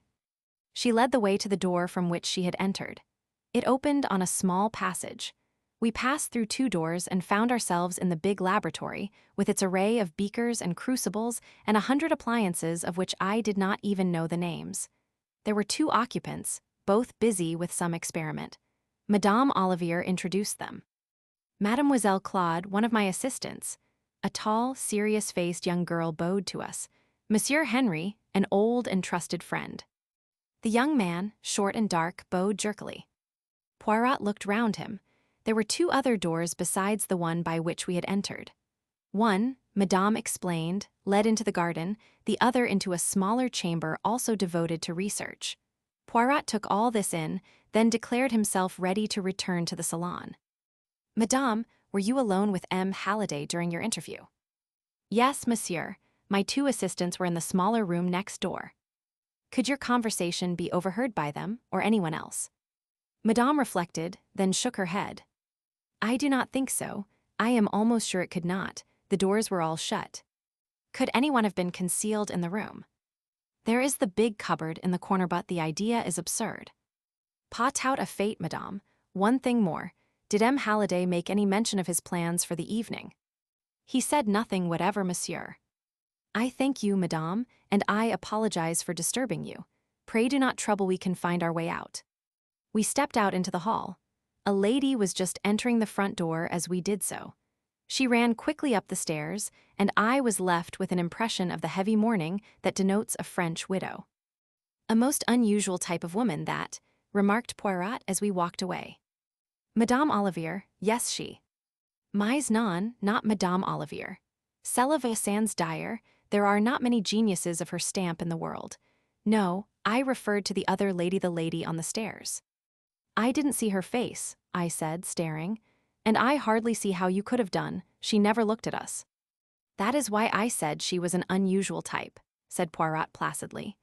A woman who enters her home for, I presume that it is her home, since she enters with a key and runs straight upstairs without even looking at two strange visitors in the hall to see who they are, is a very unusual type of woman, quite unnatural, in fact. Mille tonnerres. What is that? He dragged me back just in time. A tree had crashed down onto the sidewalk, just missing us. Poirot stared at it, pale and upset.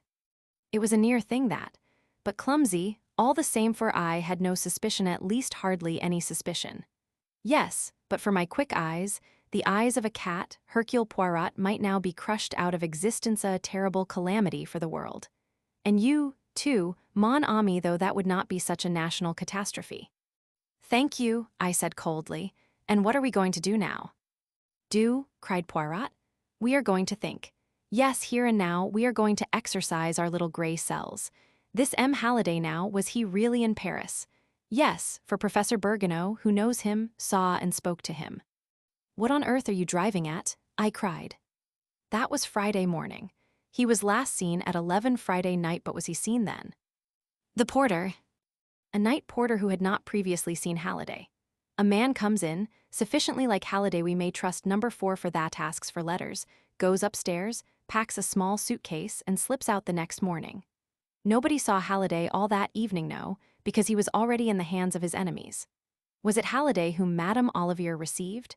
Yes, for though she did not know him by sight, an impostor could hardly deceive her on her own special subject. He came here, he had his interview, he left. What happened next? Seizing me by the arm, Poirot was fairly dragging me back to the villa. Now, mon ami, imagine that it is the day after the disappearance and that we are tracking footprints. You love footprints, do you not? See, here they go, a man's, Mr. Halliday's. He turns to the right as we did, he walks briskly, other footsteps following behind, very quickly, small footsteps, a woman's. See, she catches him up, a slim young woman in a widow's veil. Pardon, monsieur, Madame Olivier desires that I recall you. He stops, he turns. Now where would the young woman take him? She does not wish to be seen walking with him. Is it coincidence that she catches up with him just where a narrow alleyway opens, dividing two gardens? She leads him down it. It is shorter this way, monsieur. On the right is the garden of Madame Olivier's villa, on the left the garden of another villa, and from that garden, mark you, the tree fell so nearly on us. Garden doors from both open on the alley. The ambush is there. Men pour out, overpower him, and carry him into the strange villa. Good gracious, Poirot, I cried, are you pretending to see all this?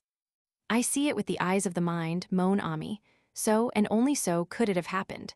Come, let us go back to the house. You want to see Madame Olivier again? Poirot gave a curious smile. No, Hastings, I want to see the face of the lady on the stairs. Who do you think she is? A relation of Madame Olivier's. More probably a secretary, and a secretary engaged not very long ago. The same gentle acolyte opened the door to us.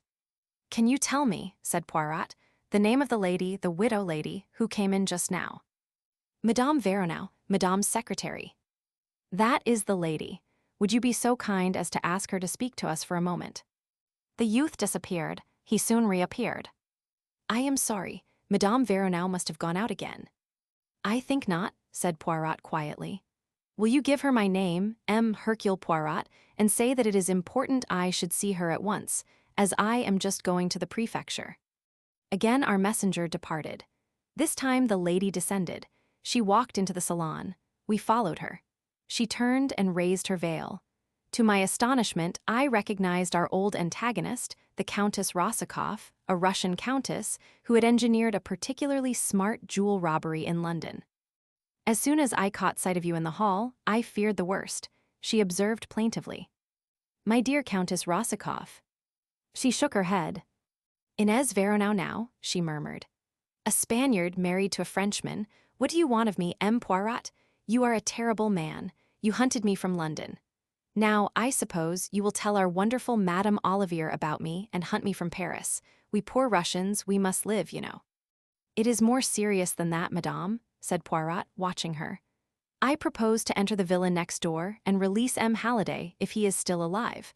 I know everything, you see." I saw her sudden pallor. She bit her lip, then she spoke with her usual decision. "He is still alive, but he is not at the villa. Come, monsieur, I will make a bargain with you.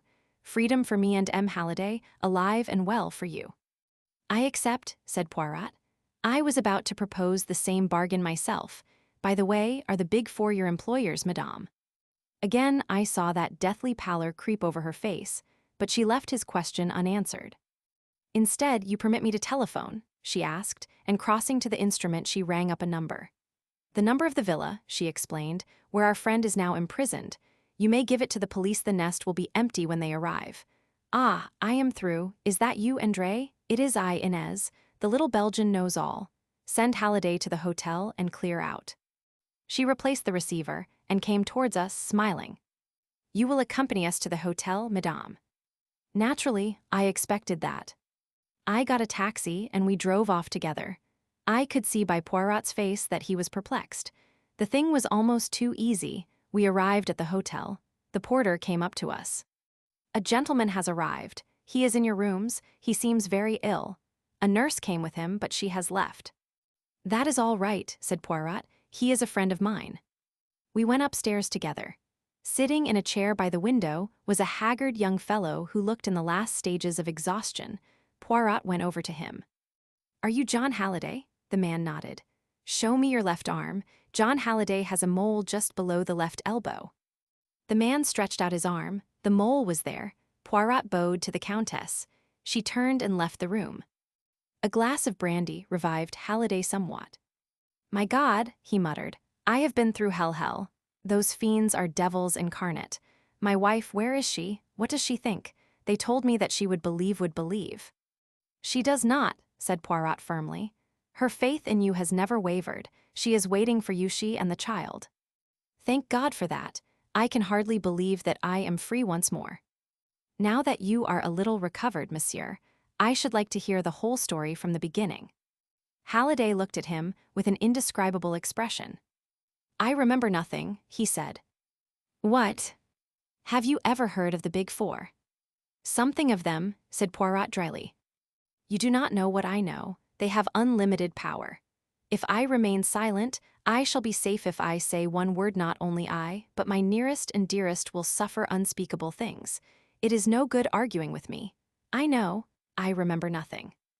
And getting up, he walked from the room. Poirot's face wore a baffled expression. "So it is like that, is it?" he muttered. "The Big Four win again. What is that you are holding in your hand, Hastings?" I handed it to him. "The Countess scribbled it before she left," I explained. He read it. "Au revoir, IV." Signed with her initials IV, just a coincidence, perhaps, that they also stand for four. I wonder, Hastings, I wonder. The radium thieves. On the night of his release, Halliday slept in the room next to ours at the hotel, and all night long I heard him moaning and protesting in his sleep. Undoubtedly, his experience in the villa had broken his nerve, and in the morning we failed completely to extract any information from him. He would only repeat his statement about the unlimited power at the disposal of the Big Four, and his assurance of the vengeance which would follow if he talked. After lunch, he departed to rejoin his wife in England, but Poirot and I remained behind in Paris.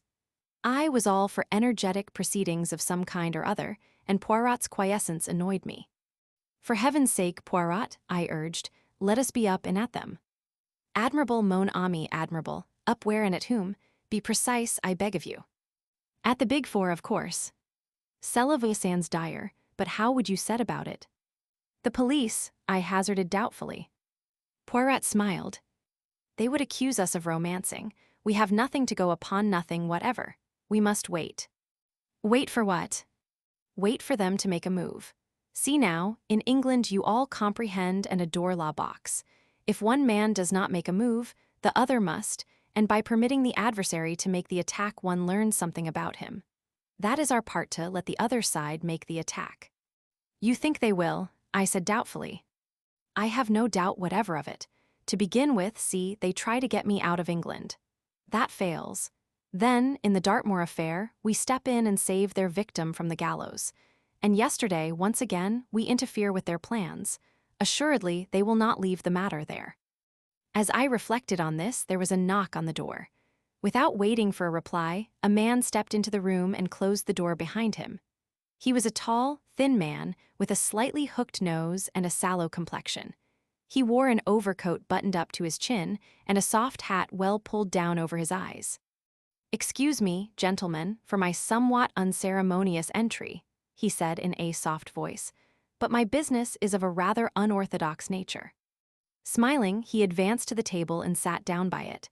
I was about to spring up, but Poirot restrained me with a gesture. "As you say, monsieur, your entry is somewhat unceremonious. Will you kindly state your business?" "My dear M. Poirot, it is very simple. You have been annoying my friends." "In what way?" Come, Monsieur Poirot, you do not seriously ask me that. You know as well as I do." "It depends, monsieur, upon who these friends of yours are." Without a word, the man drew from his pocket a cigarette case and, opening it, took out 4 cigarettes and tossed them on the table. Then he picked them up and returned them to his case, which he replaced in his pocket. "Aha," said Poirot, "so it is like that, is it? And what do your friends suggest?" "They suggest, monsieur, that you should employ your talents, your very considerable talents in the detection of legitimate crime return to your former avocations, and solve the problems of London society ladies." "A peaceful program," said Poirot, "and supposing I do not agree?" The man made an eloquent gesture. "We should regret it, of course, exceedingly," he said. "So would all the friends and admirers of the great Hercule Poirot, but regrets, however poignant, do not bring a man to life again." "Put very delicately," said Poirot, nodding his head, "and supposing I accept?" "In that case, I am empowered to offer you compensation." He drew out a pocketbook and threw 10 notes on the table. They were for 10,000 francs each. "That is merely as a guarantee of our good faith," he said. 10 times that amount will be paid you." "Good God," I cried, springing up, "you dare to think." "Sit down, Hastings," said Poirot autocratically. "Subdue your so beautiful and honest nature and sit down. To you, monsieur, I will say this. What is to prevent me ringing up the police and giving you into their custody, whilst my friend here prevents you from escaping?" "By all means do so if you think it advisable," said our visitor calmly. "Oh, look here, Poirot," I cried. "I can't stand this. Ring up the police and have done with it." Rising swiftly, I strode to the door and stood with my back against it. "It seems the obvious course," murmured Poirot, as though debating with himself. "But you distrust the obvious, eh?" said our visitor, smiling. "Go on, Poirot," I urged. "It will be your responsibility, mon ami." As he lifted the receiver, the man made a sudden, cat-like jump at me. I was ready for him. In another minute we were locked together, staggering round the room. Suddenly I felt him slip and falter. I pressed my advantage. He went down before me. And then, in the very flush of victory, an extraordinary thing happened. I felt myself flying forwards. Head first, I crashed into the wall in a complicated heap. I was up in a minute, but the door was already closing behind my late adversary. I rushed to it and shook it. It was locked on the outside. I seized the telephone from Poirot. "Is that the bureau? Stop a man who is coming out. A tall man with a buttoned-up overcoat and a soft hat. He is wanted by the police." Very few minutes elapsed before we heard a noise in the corridor outside. The key was turned and the door flung open. The manager himself stood in the doorway. "The man you have got him," I cried. "No, monsieur, no one has descended." "You must have passed him." "We have passed no one, monsieur. It is incredible that he can have escaped." "You have passed someone, I think," said Poirot in his gentle voice. "One of the hotel staff, perhaps." "Only a waiter carrying a tray, monsieur." "Ah," said Poirot in a tone that spoke infinities. "So that was why he wore his overcoat buttoned up to his chin," mused Poirot, when we had finally got rid of the excited hotel officials. "I'm awfully sorry, Poirot," I murmured, rather crestfallen.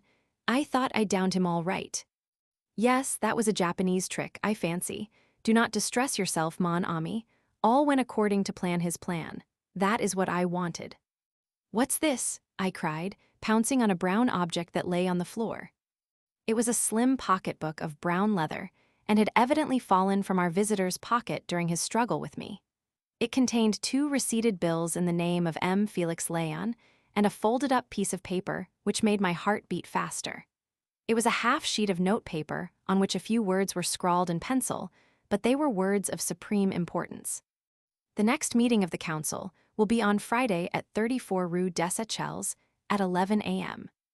It was signed with a big figure 4. And today was Friday, and the clock on the mantelpiece showed the hour to be 10:30. My God, what a chance, I cried. Fate is playing into our hands. We must start at once, though. What stupendous luck. So that was why he came, murmured Poirot. I see it all now. See what? Come on, Poirot, don't stay daydreaming there. Poirot looked at me and slowly shook his head, smiling as he did so. Will you walk into my parlor, said the spider to the fly. That is your little English nursery rhyme, is it not? No, they are subtle but not so subtle as Hercule Poirot. What on earth are you driving at, Poirot? My friend, I have been asking myself the reason of this morning's visit. Did our visitor really hope to succeed in bribing me? Or, alternatively, in frightening me into abandoning my task? It seemed hardly credible. Why, then, did he come? And now I see the whole plan, very neat, very pretty, the ostensible reason to bribe or fright me, the necessary struggle which he took no pains to avoid, and which should make the dropped pocketbook natural and reasonable and, finally, the pitfall. Rue des Echelles, 11 a.m. I think not, mon ami. One does not catch Hercule Poirot as easily as that. Good heavens, I gasped. Poirot was frowning to himself. There is still one thing I do not understand. What is that? The time, Hastings, the time. If they wanted to decoy me away, surely night time would be better. Why this early hour? Is it possible that something is about to happen this morning? Something which they are anxious Hercule Poirot should not know about. He shook his head. We shall see. Here I sit, mon ami. We do not stir out this morning. We await events here. It was at 11:30 exactly that the summons came. A petit bleu. Poirot tore it open, then handed it to me. It was from Madame Olivier, the world-famous scientist, whom we had visited yesterday in connection with the Halliday case. It asked us to come out to Passy at once. We obeyed the summons without an instant's delay. Madame Olivier received us in the same small salon. I was struck anew with the wonderful power of this woman, with her long nun's face and burning eyes, this brilliant successor of Becquerel and the Curies. She came to the point at once. Messieurs, you interviewed me yesterday about the disappearance of M. Halliday. I now learn that you returned to the house a second time and asked to see my secretary, Inez Veronau. She left the house with you and has not returned here since. Is that all, madame? No, monsieur, it is not. Last night the laboratory was broken into and several valuable papers and memoranda were stolen. The thieves had a try for something more precious still, but luckily they failed to open the big safe. Madame, these are the facts of the case.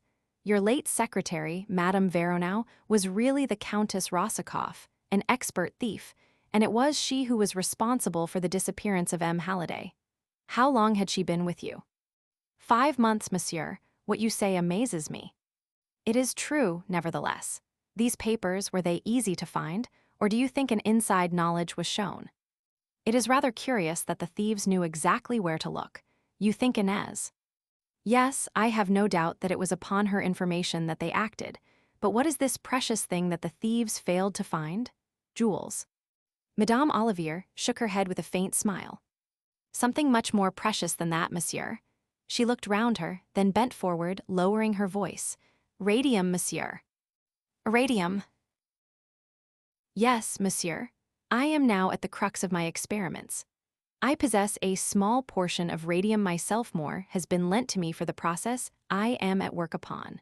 Small though the actual quantity is, it comprises a large amount of the world's stock and represents a value of millions of francs. And where is it? In its leaden case in the big safe. The safe purposely appears to be of an old and worn-out pattern, but it is really a triumph of the safe-maker's art. That is probably why the thieves were unable to open it. How long are you keeping this radium in your possession? Only for 2 days more, monsieur. Then my experiments will be concluded. Poirot's eyes brightened. And Inez Veronau is aware of the fact? Good, then our friends will come back. Not a word of me to anyone, madame, but rest assured, I will save your radium for you. You have a key of the door leading from the laboratory to the garden. Yes, monsieur. Here it is. I have a duplicate for myself, and here is the key of the garden door leading out into the alleyway between this villa and the next one. I thank you, madame. Tonight, go to bed as usual, have no fears, and leave all to me. But not a word to anyone, not to your two assistants, Mademoiselle Claude and Monsieur Henry, is it not? Particularly not a word to them. Poirot left the villa, rubbing his hands in great satisfaction.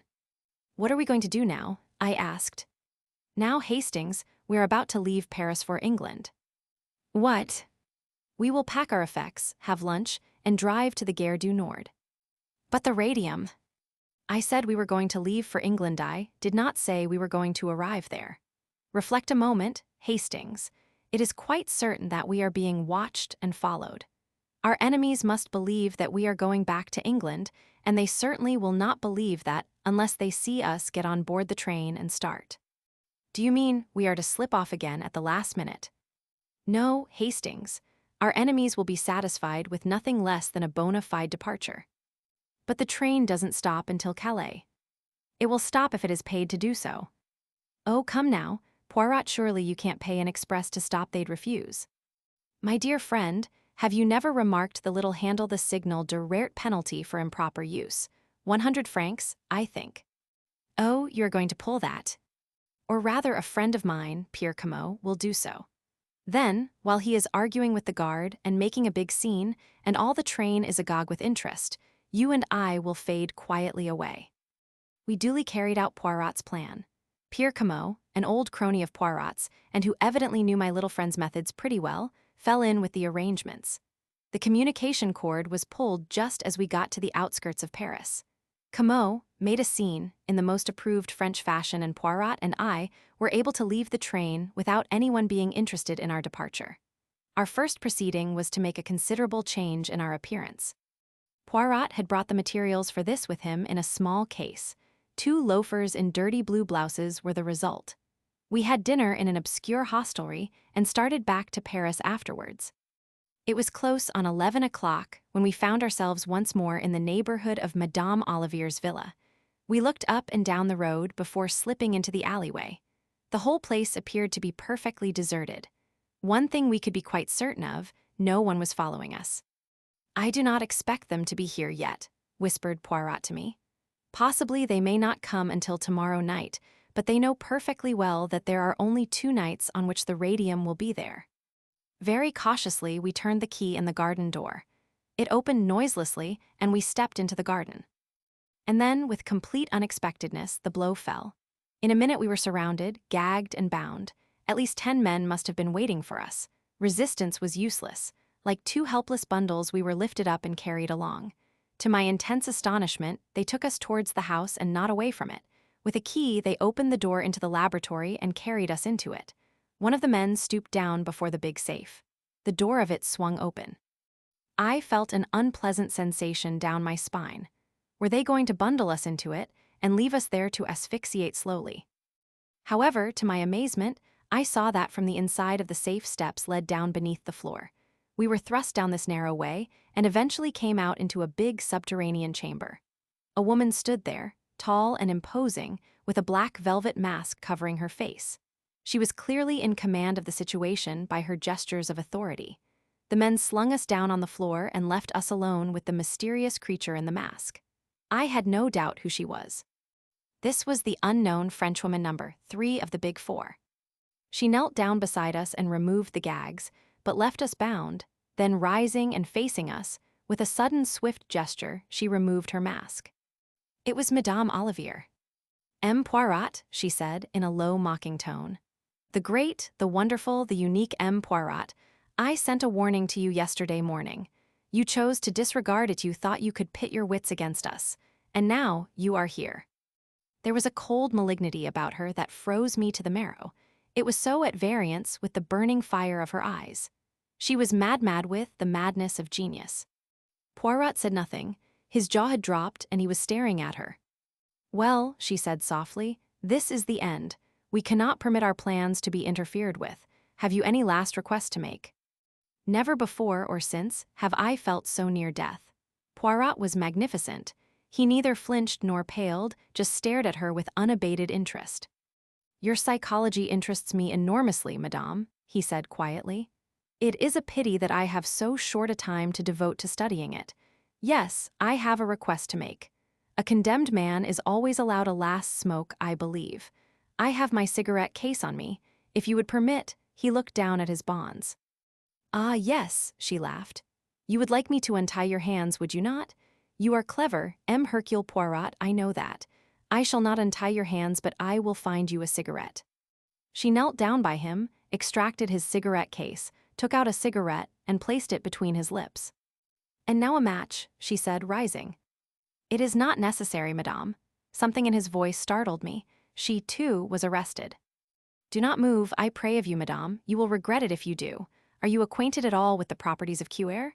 The South American Indians use it as an arrow poison. A scratch with it means death. Some tribes use a little blowpipe, too, have a little blowpipe constructed so as to look exactly like a cigarette. I have only to blow. Ah, you start. Do not move, madame. The mechanism of this cigarette is most ingenious. One blows and a tiny dart resembling a fishbone flies through the air to find its mark. You do not wish to die, madame. Therefore, I beg of you, release my friend Hastings from his bonds. I cannot use my hands, but I can turn my head so you are still covered, madame. Make no mistake, I beg of you. Slowly, with shaking hands and rage and hate convulsing her face, she bent down and did his bidding.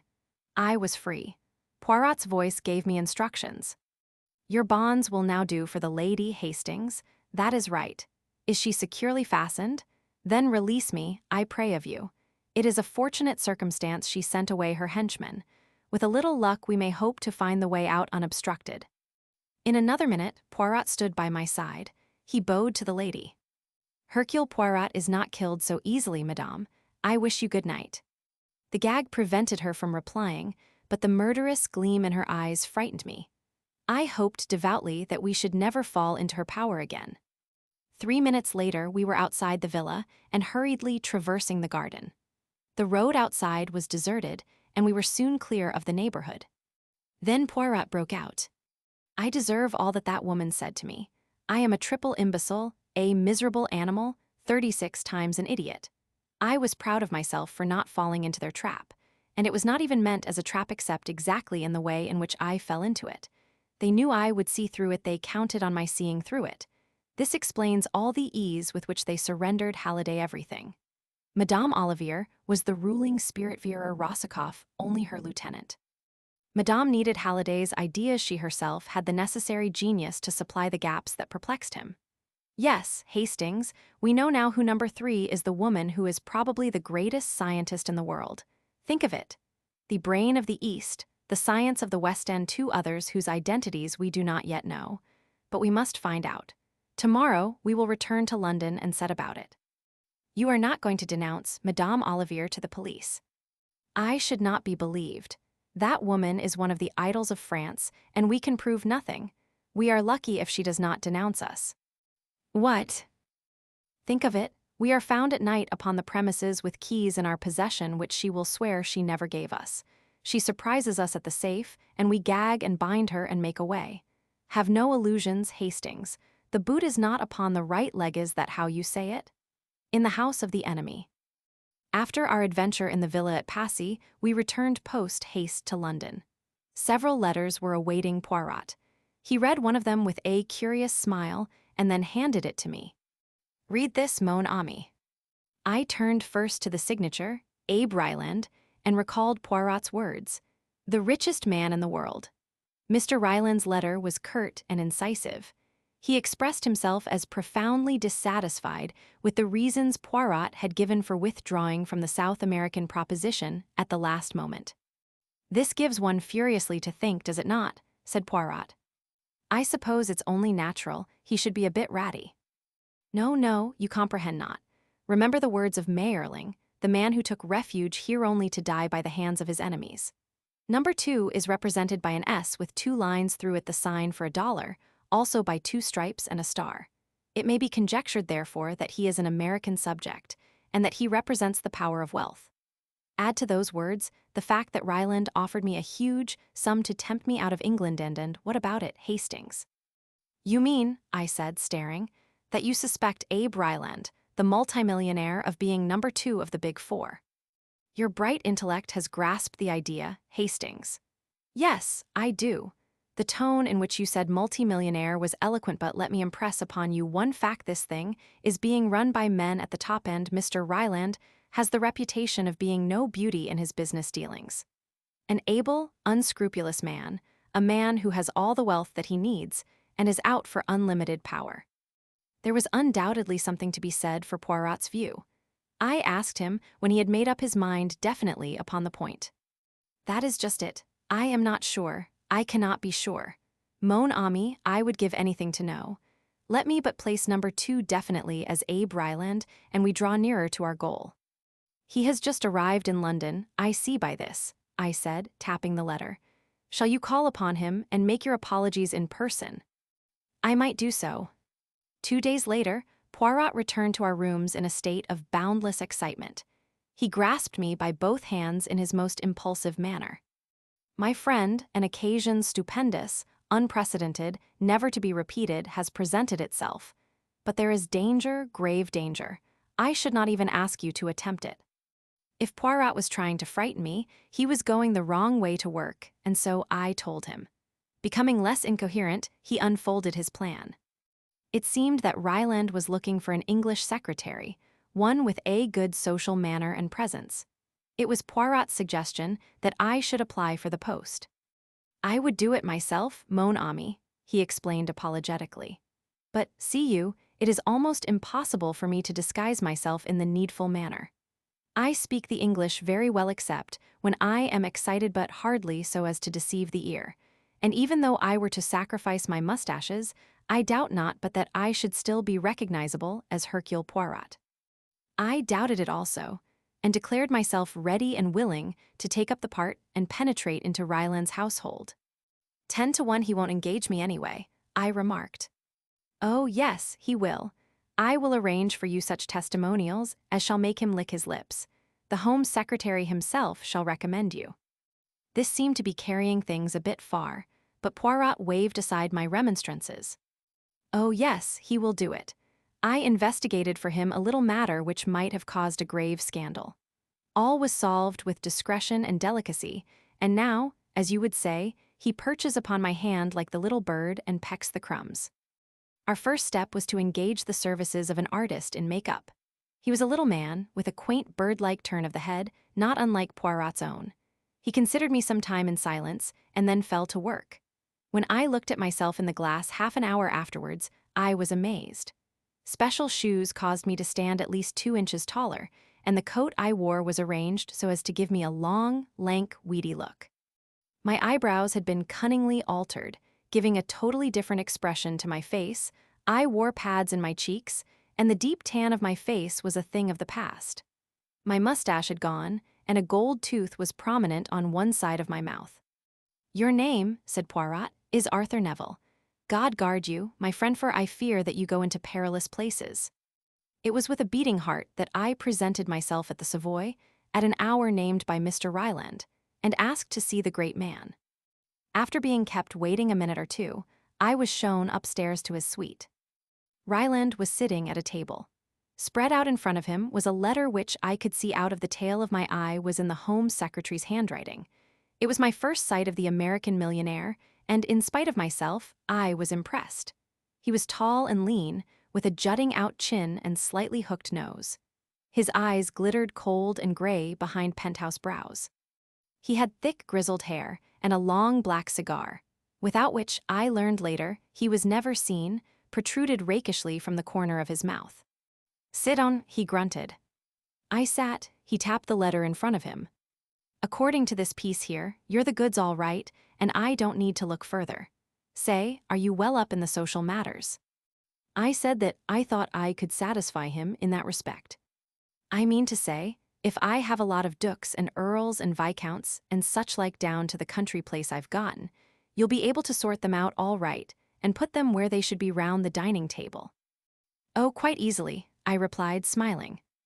We exchanged a few more preliminaries, and then I found myself engaged.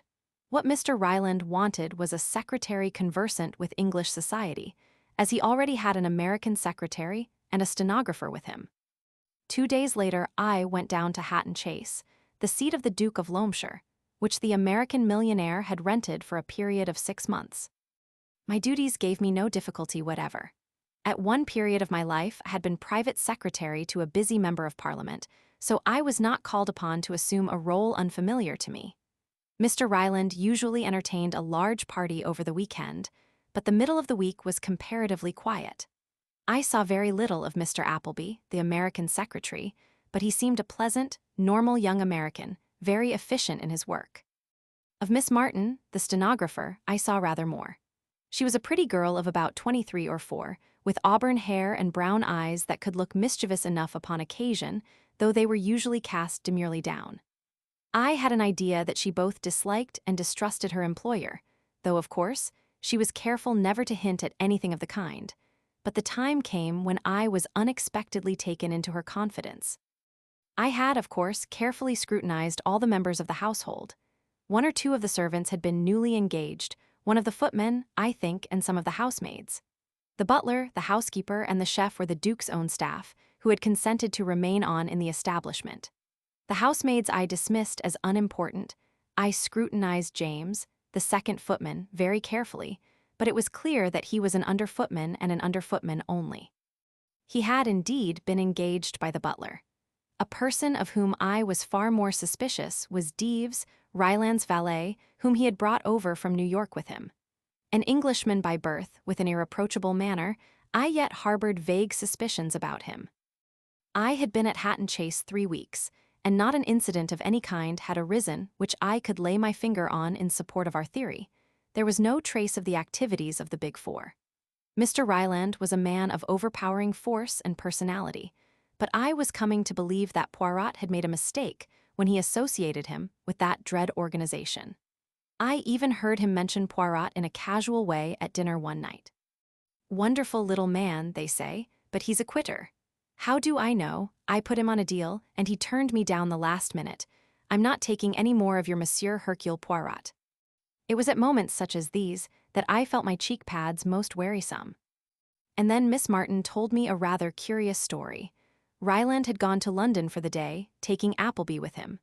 Miss Martin and I were strolling together in the garden after tea. I liked the girl very much. She was so unaffected and so natural. I could see that there was something on her mind, and at last out it came. "Do you know, Major Neville," she said, "I am really thinking of resigning my post here." I looked somewhat astonished, and she went on hurriedly. "Oh, I know it's a wonderful job to have got, in a way. I suppose most people would think me a fool to throw it up, but I can't stand abuse, Major Neville. To be sworn at like a trooper is more than I can bear. No gentleman would do such a thing. Has Ryland been swearing at you?" She nodded. "Of course, he's always rather irritable and short-tempered. That one expects. It's all in the day's work. But to fly into such an absolute fury over nothing at all. He really looked as though he could have murdered me, and, as I say, over nothing at all."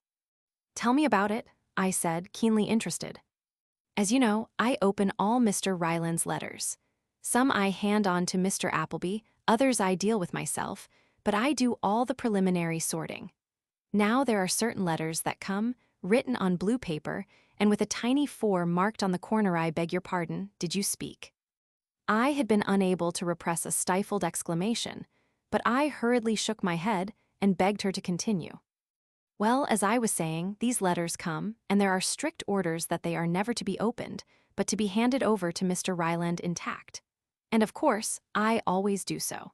But there was an unusually heavy mail yesterday morning, and I was opening the letters in a terrific hurry. By mistake, I opened one of these letters. As soon as I saw what I had done, I took it to Mr. Ryland and explained. To my utter amazement, he flew into the most awful rage. As I tell you, I was quite frightened. What was there in the letter, I wonder, to upset him so? Absolutely nothing. That's just the curious part of it. I had read it before I discovered my mistake. It was quite short. I can still remember it word for word, and there was nothing in it that could possibly upset anyone. You can repeat it, you say, I encouraged her. Yes. She paused a minute and then repeated slowly, whilst I noted down the words unobtrusively, the following. Dear sir, the essential thing now, I should say, is to see the property. If you insist on the quarry being included, then 17,000 seems reasonable. 11% commission too much, 4% is ample. Yours truly, Arthur Leversham. Miss Martin went on. Evidently about some property Mr. Ryland was thinking of buying. But really, I do feel that a man who can get into a rage over such a trifle is, well, dangerous. What do you think I ought to do, Major Neville? You've more experience of the world than I have. I soothed the girl down, pointed out to her that Mr. Ryland had probably been suffering from the enemy of his race, dyspepsia. In the end, I sent her away quite comforted. But I was not so easily satisfied myself. When the girl had gone, and I was alone, I took out my notebook and ran over the letter which I had jotted down. What did it mean, this apparently innocent-sounding missive? Did it concern some business deal which Ryland was undertaking, and was he anxious that no details about it should leak out until it was carried through? That was a possible explanation. But I remembered the small figure 4 with which the envelopes were marked, and I felt that, at last, I was on the track of the thing we were seeking. I puzzled over the letter all that evening, and most of the next day, and then suddenly the solution came to me. It was so simple, too. The figure 4 was the clue. Read every fourth word in the letter, and an entirely different message appeared. Essential should see you quarry 1711-4. The solution of the figures was easy. 17 stood for the 17th of October, which was tomorrow. 11 was the time, and 4 was the signature, either referring to the mysterious number 4 himself or else it was the trademark, so to speak, of the Big Four. The quarry was also intelligible. There was a big disused quarry on the estate about half a mile from the house, a lonely spot, ideal for a secret meeting. For a moment or two I was tempted to run the show myself. It would be such a feather in my cap, for once, to have the pleasure of crowing over Poirot. But in the end, I overcame the temptation. This was a big business. I had no right to play a lone hand and perhaps jeopardize our chances of success. For the first time, we had stolen a march upon our enemies.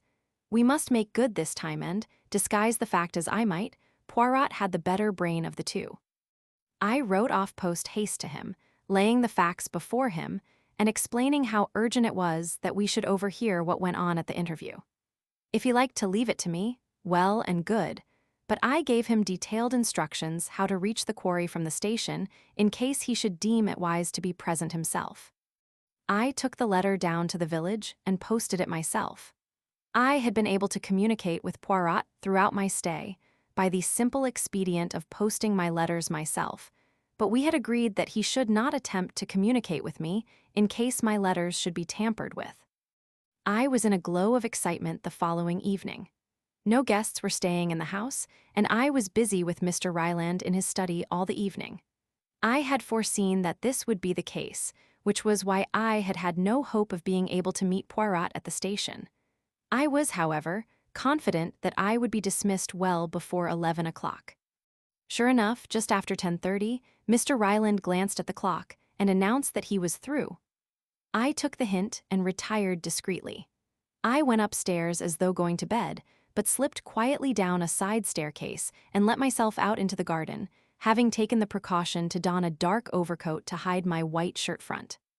I had gone some way down the garden when I chanced to look over my shoulder. Mr. Ryland was just stepping out from his study window into the garden. He was starting to keep the appointment. I redoubled my pace so as to get a clear start. I arrived at the quarry somewhat out of breath. There seemed no one about, and I crawled into a thick tangle of bushes and awaited developments. 10 minutes later, just on the stroke of 11, Ryland stalked up, his hat over his eyes and the inevitable cigar in his mouth. He gave a quick look round and then plunged into the hollows of the quarry below. Presently I heard a low murmur of voices come up to me. Evidently the other man or men, whoever they were, had arrived first at the rendezvous. I crawled cautiously out of the bushes, and inch by inch, using the utmost precaution against noise, I wormed myself down the steep path. Only a boulder now separated me from the talking men.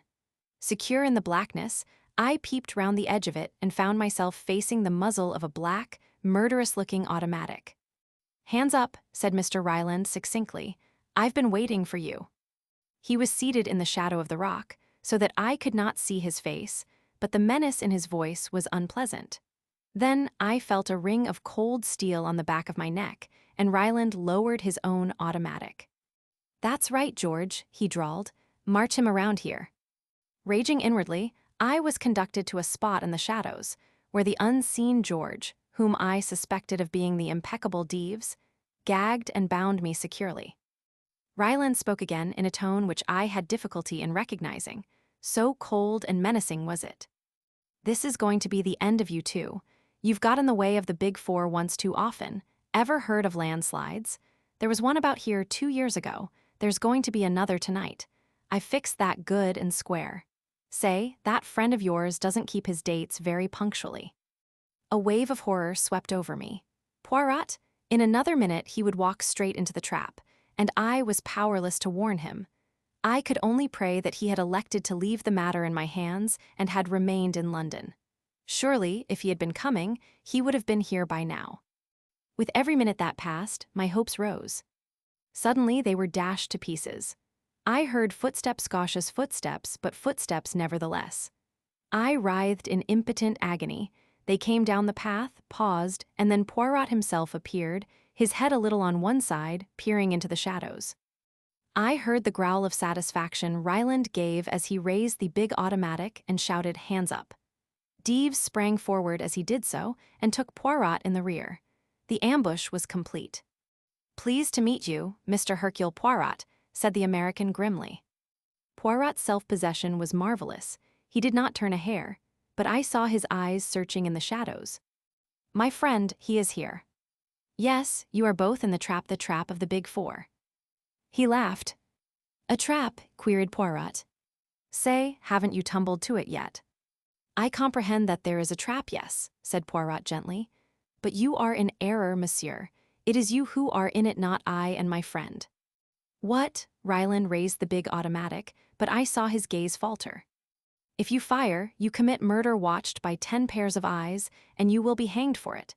This place is surrounded, has been for the last hour, by Scotland Yard men. It is checkmate, Mr. Abe Ryland." He uttered a curious whistle, and as though by magic the place was alive with men. They seized Ryland and the valet and disarmed them. After speaking a few words to the officer in charge, Poirot took me by the arm and led me away. Once clear of the quarry, he embraced me with vigor.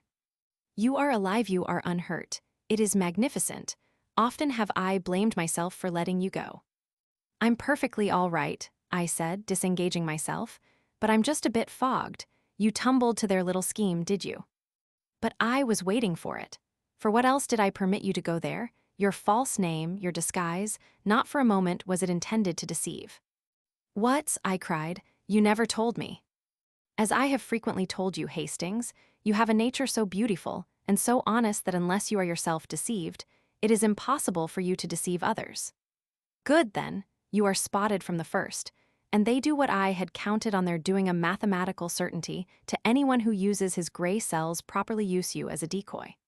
They set the girl on by the way, mon ami, as an interesting fact psychologically, has she got red hair?" "If you mean Miss Martin," I said coldly, "her hair is a delicate shade of auburn, but—" "They are a patent, these people. They have even studied your psychology." "Oh, yes, my friend, Miss Martin was in the plot, very much so. She repeats the letter to you, together with her tale of Mr. Ryland's wrath. You write it down, you puzzle your brains, the cipher is nicely arranged, difficult, but not too difficult, you solve it, and you send for me. But what they do not know is that I am waiting for just this very thing to happen. I go post haste to Jap and arrange things. And so, as you see, all is triumph." I was not particularly pleased with Poirot, and I told him so. We went back to London on a milk train in the early hours of the morning, and a most uncomfortable journey it was. I was just out of my bath and indulging in pleasurable thoughts of breakfast when I heard Jap's voice in the sitting room. I threw on a bathrobe and hurried in. "A pretty mare's nest you've got us into this time," Jap was saying.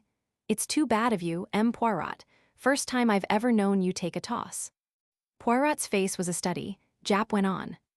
"There were we, taking all this black hand stuff seriously, and all the time it was the footman. The footman, I gasped. Yes, James, or whatever his name is. Seems he laid him a wager in the servants' hall that he could get taken for the old man by his nibs, that's you. Captain Hastings End would hand him out a lot of spy stuff about a Big Four gang. Impossible, I cried. Don't you believe it?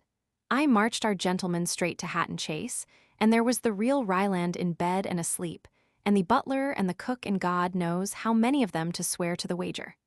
Just a silly hoax, that's all it was, and the valet is with him. So that was why he kept in the shadow, murmured Poirot. After Jap had gone, we looked at each other. We know, Hastings, said Poirot at last. Number 2 of the Big Four is Abe Ryland. The masquerading on the part of the footman was to ensure a way of retreat in case of emergencies. And the footman. Yes, I breathed. Number 4, said Poirot gravely, the Yellow Jasmine mystery. It was all very well for Poirot to say that we were acquiring information all the time and gaining an insight into our adversaries. Mind's eye felt myself that I required some more tangible success than this. Since we had come into contact with the Big Four, they had committed 2 murders, abducted Halliday, and had been within an ace of killing Poirot and myself, whereas so far we had hardly scored a point in the game. Poirot treated my complaints lightly. So far, Hastings, he said, they laugh. That is true, but you have a proverb, have you not? He laughs best who laughs at the end, and at the end, mon ami, you shall see. You must remember, too, he added, that we deal with no ordinary criminal, but with the second greatest brain in the world. I forbore to pander to his conceit by asking the obvious question. I knew the answer, at least I knew what Poirot's answer would be, and instead I tried without success to elicit some information as to what steps he was taking to track down the enemy. As usual, he had kept me completely in the dark as to his movements, but I gathered that he was in touch with Secret Service agents in India, China, and Russia, and from his occasional bursts of self-glorification, that he was at least progressing in his favorite game of gauging his enemy's mind. He had abandoned his private practice almost entirely, and I know that at this time he refused some remarkably handsome fees. True, he would sometimes investigate cases which intrigued him, but he usually dropped them the moment he was convinced that they had no connection with the activities of the Big Four. This attitude of his was remarkably profitable to our friend, Inspector Jap. Undeniably, he gained much kudos for solving several problems in which his success was really due to a half-contemptuous hint from Poirot. In return for such service, Jap supplied full details of any case which he thought might interest the little Belgian, and when he was put in charge of what the newspaper called the Yellow Jasmine mystery, he wired Poirot, asking him whether he would care to come down and look into the case. It was in response to this wire that, about a month after my adventure in Abe Ryland's house, we found ourselves alone in a railway compartment whirling away from the smoke and dust of London, bound for the little town of Market Handford in Worcestershire, the seat of the mystery. Poirot leant back in his corner. And what exactly is your opinion of the affair, Hastings? I did not at once reply to his question. I felt the need of going warily. It all seems so complicated, I said cautiously. Does it not? Said Poirot delightedly. I suppose our rushing off like this is a pretty clear sign that you consider Mr. Painter's death to be murder, not suicide, or the result of an accident. No, you misunderstand me, Hastings. Granting that Mr. Painter died as the result of a particularly terrible accident, there are still a number of mysterious circumstances to be explained. That was what I meant when I said it was all so complicated. Let us go over all the main facts quietly and methodically. Recount them to me, Hastings, in an orderly and lucid fashion. I started forthwith, endeavoring to be as orderly and lucid as I could. We start, I said, with Mr. Painter, a man of 55, rich, cultured, and somewhat of a globetrotter. For the last 12 years he has been little in England, but suddenly tiring of incessant traveling, he bought a small place in Worcestershire near Market Handford and prepared to settle down. His first action was to write to his only relative, a nephew, Gerald Painter, the son of his younger brother, and to suggest to him that he should come and make his home at Croflands, as the place is called, with his uncle. Gerald Painter, who is an impecunious young artist, was glad enough to fall in with the arrangement, and had been living with his uncle for about 7 months when the tragedy occurred. "Your narrative style is masterly," murmured Poirot. "I say to myself, it is a book that talks, not my friend Hastings." Paying no attention to Poirot, I went on, warming to the story. Mr. Painter kept up a fair staff at Crofland's 6 servants, as well as his own Chinese body servant Ah Ling. "His Chinese servant, Ah Ling," murmured Poirot. "On Tuesday last, Mr. Painter complained of feeling unwell after dinner, and one of the servants was dispatched to fetch the doctor. Mr. Painter received the doctor in his study, having refused to go to bed. What passed between them was not then known, but before Dr. Quentin left, he asked to see the housekeeper, and mentioned that he had given Mr. Painter a hypodermic injection as his heart was in a very weak state, recommended that he should not be disturbed, and then proceeded to ask some rather curious questions about the servants, how long they had been there, from whom they had come, etc. The housekeeper answered these questions as best she could, but was rather puzzled as to their purport. A terrible discovery was made on the following morning. One of the housemaids, on descending, was met by a sickening odor of burned flesh which seemed to come from her master's study. She tried the door, but it was locked on the inside, with the assistance of Gerald Painter and the Chinaman that was soon broken in, but a terrible sight greeted them. Mr. Painter had fallen forward into the gas fire, and his face and head were charred beyond recognition. Of course, at the moment, no suspicion was aroused as to its being anything but a ghastly accident. If blame attached to anyone, it was to Dr. Quentin for giving his patient a narcotic and leaving him in such a dangerous position. And then, a rather curious discovery was made. There was a newspaper on the floor, lying where it had slipped from the old man's knees. On turning it over, words were found to be scrawled across it, feebly traced in ink. A writing table stood close to the chair in which Mr. Painter had been sitting, and the forefinger of the victim's right hand was ink-stained up to the second joint. It was clear that, too weak to hold a pen, Mr. Painter had dipped his finger in the ink pot and managed to scrawl these 2 words across the surface of the newspaper. He held, but the words themselves seemed utterly fantastic. Yellow jasmine, just that, and nothing more. Croflands has a large quantity of yellow jasmine growing up its walls, and it was thought that this dying message had some reference to them, showing that the poor old man's mind was wandering. Of course, the newspapers, agog for anything out of the common, took up the story hotly, calling it the mystery of the yellow jasmine, though, in all probability, the words are completely unimportant. "They are unimportant, you say?" said Poirot. "Well, doubtless, since you say so, it must be so." I regarded him dubiously, but I could detect no mockery in his eye. "And then," I continued, "there came the excitements of the inquest. This is where you lick your lips, I perceive. There was a certain amount of feeling evidenced against Dr. Quentin. To begin with, he was not the regular doctor, only a locum, putting in a month's work, whilst Dr. Bolitho was away on a well-earned holiday. Then it was felt that his carelessness was the direct cause of the accident, but his evidence was little short of sensational. Mr. Painter had been ailing in health ever since his arrival at Croflands. Dr. Bolitho had attended him for some time, but when Dr. Quentin first saw his patient, he was mystified by some of the symptoms. He had only attended him once before the night when he was sent for after dinner. As soon as he was alone with Mr. Painter, the latter had unfolded a surprising tale. To begin with, he was not feeling ill at all, he explained, but the taste of some curry that he had been eating at dinner had struck him as peculiar. Making an excuse to get rid of Ah Ling for a few minutes, he had turned the contents of his plate into a bowl, and he now handed it over to the doctor with injunctions to find out if there were really anything wrong with it. In spite of his statement that he was not feeling ill, the doctor noted that the shock of his suspicions had evidently affected him and that his heart was feeling it. Accordingly, he administered an injection not of a narcotic, but of strychnine.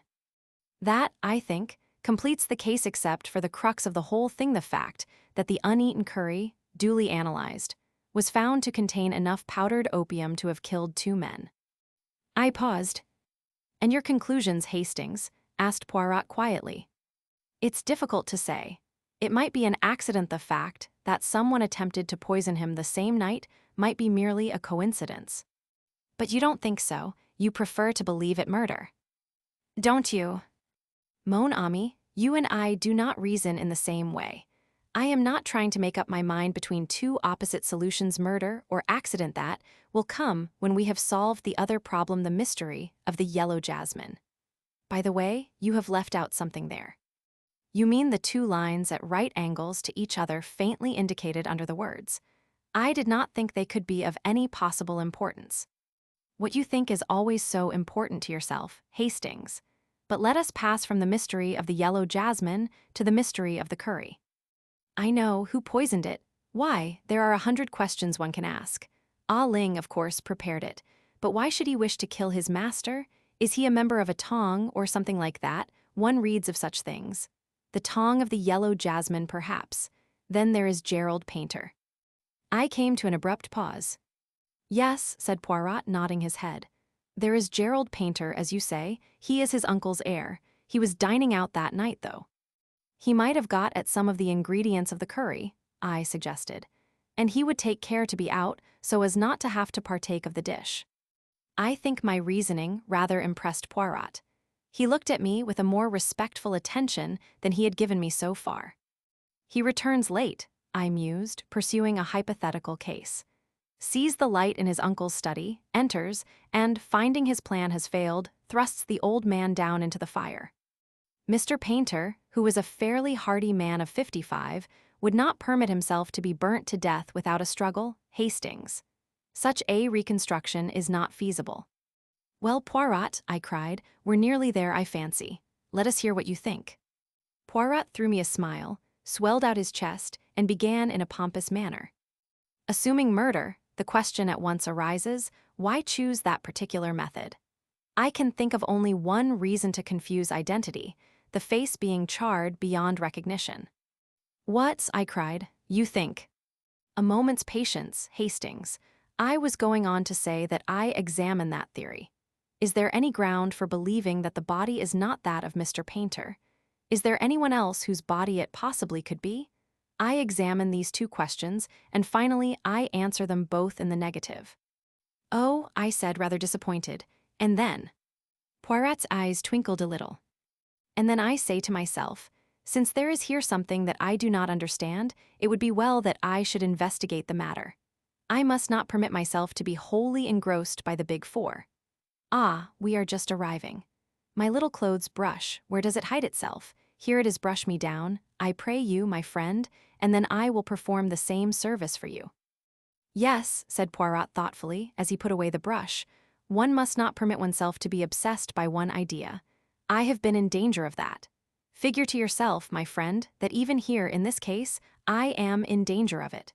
Those two lines you mentioned, a downstroke and a line at right angles to it, what are they but the beginning of a four? Good gracious, Poirot, I cried, laughing. Is it not absurd? I see the hand of the big four everywhere. It is well to employ one's wits in a totally different milieu. Ah, there is Jap come to meet us. We investigate at Crofland's. The Scotland Yard inspector was, indeed, waiting on the platform and greeted us warmly. Well, Monsieur Poirot, this is good. Thought you'd like to be let in on this. Tip-top mystery, isn't it? I read this aright, as showing Jap to be completely puzzled, and hoping to pick up a pointer from Poirot. Jap had a car waiting, and we drove up in it to Crofland's. It was a square, white house, quite unpretentious, and covered with creepers, including the starry yellow jasmine. Jap looked up at it as we did. Must have been balmy to go riding that poor old cove, he remarked. Hallucinations, perhaps, and thought he was outside. Poirot was smiling at him. Which was it, my good Jap? He asked. Accident or murder? The inspector seemed a little embarrassed by the question. Well, if it weren't for that curry business, I'd be for accident every time. There's no sense in holding a live man's head in the fire. Why, he'd scream the house down. Ah, said Poirot in a low voice. Fool that I have been, triple imbecile, you are a cleverer man than I am, Jap. Jap was rather taken aback by the compliment Poirot being usually given to exclusive self-praise. He reddened and muttered something about there being a lot of doubt about that. He led the way through the house to the room where the tragedy had occurred, Mr. Painter's study. It was a wide, low room with book-lined walls and big leather armchairs. Poirot looked across at once to the window, which gave upon a gravelled terrace. The window, it was unlatched, he asked. That's the whole point, of course. When the doctor left this room, he merely closed the door behind him. The next morning it was found locked. Who locked it? Mr. Painter? Ah Ling declares that the window was closed and bolted. Dr. Quentin, on the other hand, has an impression that it was closed but not fastened, but he won't swear either way. If he could, it would make a great difference. If the man was murdered, someone entered the room either through the door or the window. If through the door, it was an inside job. If through the window, it might have been anyone. First thing when they had broken the door down, they flung the window open, and the housemaid who did it thinks that it wasn't fastened, but she's a precious bad witness, will remember anything you ask her to. What about the key? There you are again. It was on the floor among the wreckage of the door. Might have fallen from the keyhole, might have been dropped there by one of the people who entered, might have been slipped underneath the door from the outside. In fact, everything might have been.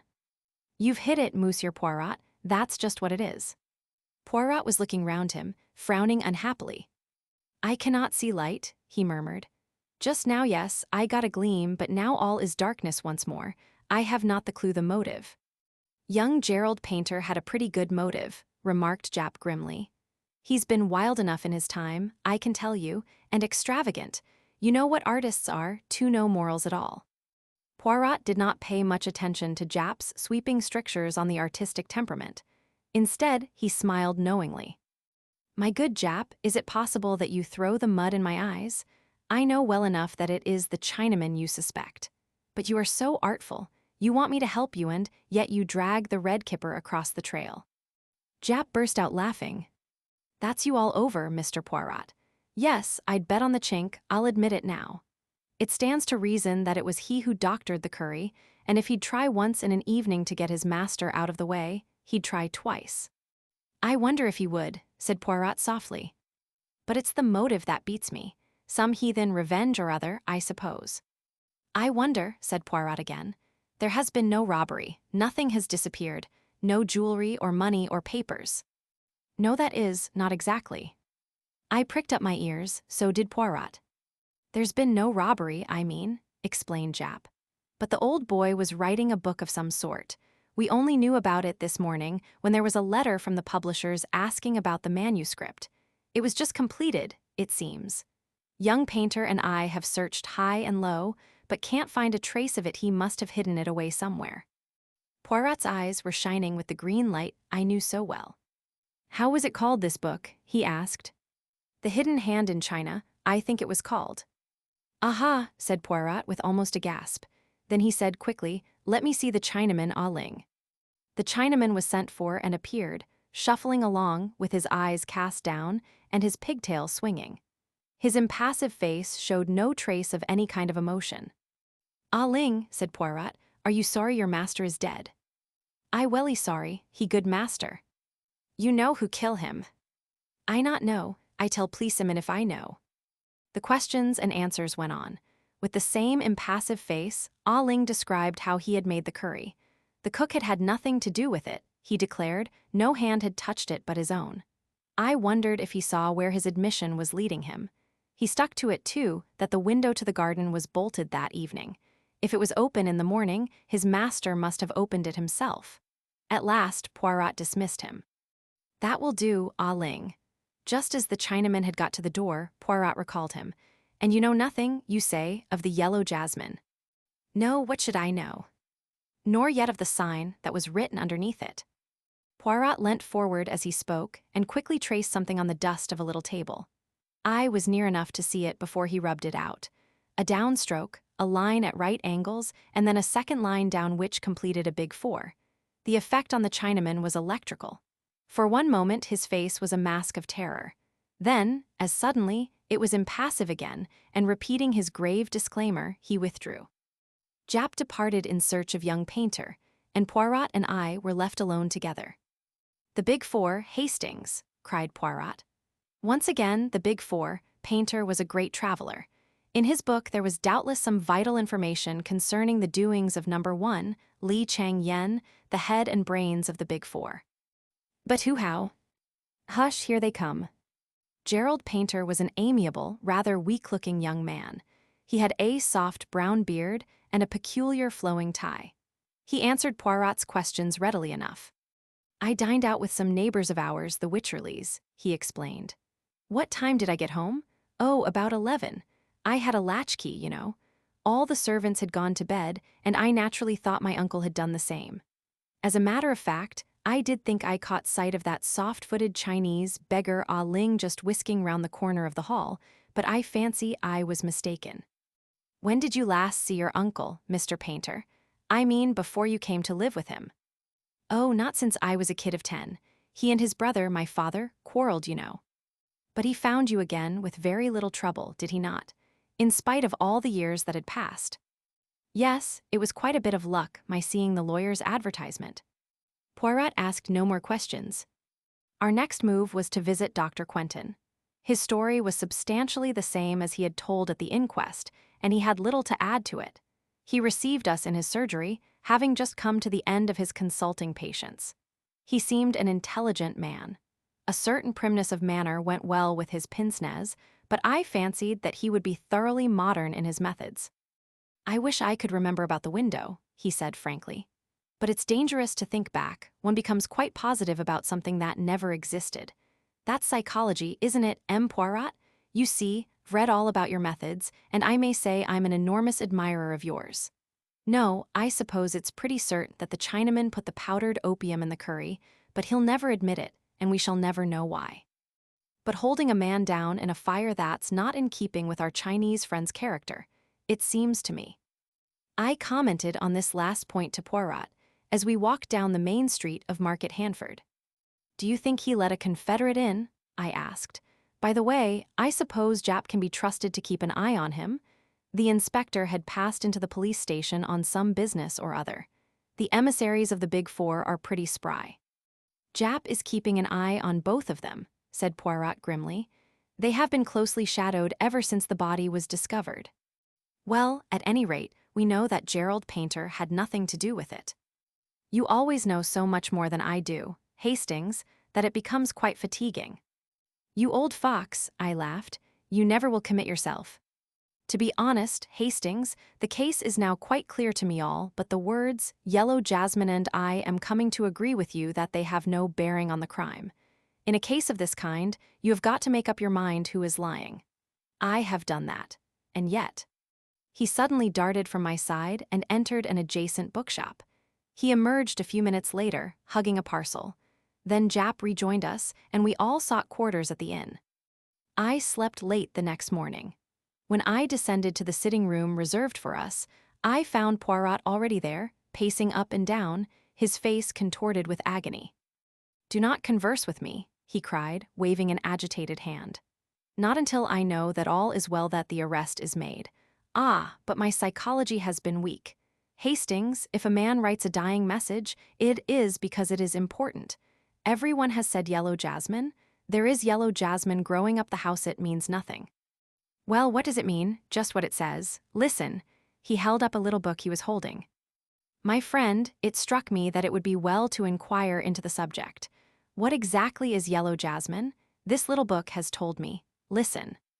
He read, Gelsomini radix, yellow jasmine. Composition, alkaloids gelsomine C22H26N2O3, a potent poison acting like quinine, gelsomine C12H14O2, acting like strychnine, gelsemic acid, etc. Gelsemium is a powerful depressant to the central nervous system. At a late stage in its action, it paralyses the motor nerve endings, and in large doses causes giddiness and loss of muscular power. Death is due to paralysis of the respiratory center. You see, Hastings, at the beginning I had an inkling of the truth when Jap made his remark about a live man being forced into the fire. I realized then that it was a dead man who was burned. But why? What was the point? My friend, if you were to shoot a man or stab a man after he were dead or even knock him on the head, it would be apparent that the injuries were inflicted after death. But with his head charred to a cinder, No one is going to hunt about for obscure causes of death, and a man who has apparently just escaped being poisoned at dinner is not likely to be poisoned just afterwards. Who is lying? That is always the question. I decided to believe Ah Ling. What? I exclaimed. You are surprised, Hastings. Ah Ling knew of the existence of the Big Four. That was evident, so evident that it was clear he knew nothing of their association with the crime until that moment. Had he been the murderer, he would have been able to retain his impassive face perfectly. So I decided then to believe Ah Ling, and I fixed my suspicions on Gerald Painter. It seemed to me that number 4 would have found an impersonation of a long-lost nephew very easy. What? I cried. Number 4. No, Hastings, not number 4. As soon as I had read up the subject of yellow jasmine, I saw the truth. In fact, it leapt to the eye. As always, I said coldly, it doesn't leap to mine. Because you will not use your little gray cells, who had a chance to tamper with the curry. Ah Ling, no one else. No one else, what about the doctor? But that was afterwards. Of course it was afterwards. There was no trace of powdered opium in the curry served to Mr. Painter, but acting in obedience to the suspicions Dr. Quentin had aroused, the old man eats none of it, and preserves it to give to his medical attendant, whom he summons according to plan. Dr. Quentin arrives, takes charge of the curry, and gives Mr. Painter an injection of strychnine, he says, but really of yellow jasmine, a poisonous dose. When the drug begins to take effect, he departs, after unlatching the window. Then, in the night, he returns by the window, finds the manuscript, and shoves Mr. Painter into the fire. He does not heed the newspaper that drops to the floor and is covered by the old man's body. Painter knew what drug he had been given and strove to accuse the Big Four of his murder. It is easy for Quentin to mix powdered opium with the curry before handing it over to be analyzed. He gives his version of the conversation with the old man and mentions the strychnine injection casually, in case the mark of the hypodermic needle is noticed. Suspicion at once is divided between accident and the guilt of Ah Ling owing to the poison in the curry. But Dr. Quentin cannot be number 4. I fancy he can. There is undoubtedly a real Dr. Quentin who is probably abroad somewhere. Number 4 has simply masqueraded as him for a short time. The arrangements with Dr. Belitho were all carried out by correspondence, the man who was to do locum originally having been taken ill at the last minute. At that minute Jap burst in, very red in the face. You have got him, cried Poirot anxiously. Jap shook his head, very out of breath. Belitho came back from his holiday this morning recalled by telegram. No one knows who sent it. The other man left last night. We'll catch him yet, though. Poirot shook his head quietly. I think not, he said, and absent-mindedly he drew a Big Four on the table with a fork. A chess problem. Poirot and I often dined at a small restaurant in Soho. We were there one evening when we observed a friend at an adjacent table. It was Inspector Jap, and as there was room at our table, he came and joined us. It was some time since either of us had seen him. Never do you stop in to see us nowadays, declared Poirot reproachfully. Not since the affair of the yellow jasmine have we met, and that is nearly a month ago. I've been up north, that's why. How are things with you? Big Four still going strong, eh? Poirot shook a finger at him reproachfully. Ah, you mock yourself at me, but the Big Four, they exist. Oh, I don't doubt that, but they're not the hub of the universe, as you make out. My friend, you are very much mistaken. The greatest power for evil in the world today is this Big Four. To what end they are tending, no one knows, but there has never been another such criminal organization. The finest brain in China at the head of it, an American millionaire, and a French woman scientist as members, and for the fourth. Jap interrupted. I know. Regular bee in your bonnet over it all. It's becoming your little mania, Monsieur Poirot. Let's talk of something else for a change. Take any interest in chess. I have played it, yes. Did you see that curious business yesterday? Match between 2 players of worldwide reputation, and one died during the game. I saw a mention of it. Dr. Savaronoff, the Russian champion, was one of the players, and the other, who succumbed to heart failure, was the brilliant young American, Gilmer Wilson. Quite right. Savaronoff beat Rubinstein and became Russian champion some years ago. Wilson is said to be a second Capablanca. A very curious occurrence, mused Poirot. If I mistake not, you have a particular interest in the matter. Japp gave a rather embarrassed laugh. You've hit it, Monsieur Poirot. I'm puzzled. Wilson was sound as a bell, no trace of heart trouble. His death is quite inexplicable. You suspect Dr. Savaronoff of putting him out of the way, I cried. Hardly that, said Japp dryly. I don't think even a Russian would murder another man in order not to be beaten at Chesend anyway. From all I can make out, the boot was likely to be on the other leg. The doctor is supposed to be very hot stuff second to Lasker, they say he is. Poirot nodded thoughtfully. Then what exactly is your little idea? He asked. Why should Wilson be poisoned? For I assume, of course, that it is poison you suspect. Naturally, heart failure means your heart stops beating, that's all there is to that. That's what a doctor says officially at the moment, but privately he tips us the wink that he's not satisfied. When is the autopsy to take place? Tonight. Wilson's death was extraordinarily sudden. He seemed quite as usual and was actually moving one of the pieces when he suddenly fell forward dead. There are very few poisons would act in such a fashion, objected Poirot. I know. The autopsy will help us, I expect. But why should anyone want Gilmer Wilson out of the way? That's what I'd like to know. Harmless, unassuming young fellow. Just come over here from the States and apparently hadn't an enemy in the world. It seems incredible, I mused. Not at all, said Poirot, smiling. Japp has his theory, I can see. I have, Monsieur Poirot. I don't believe the poison was meant for Wilson, it was meant for the other man. Savaronoff. Yes, Savaronoff fell foul of the Bolsheviks at the outbreak of the revolution. He was even reported killed.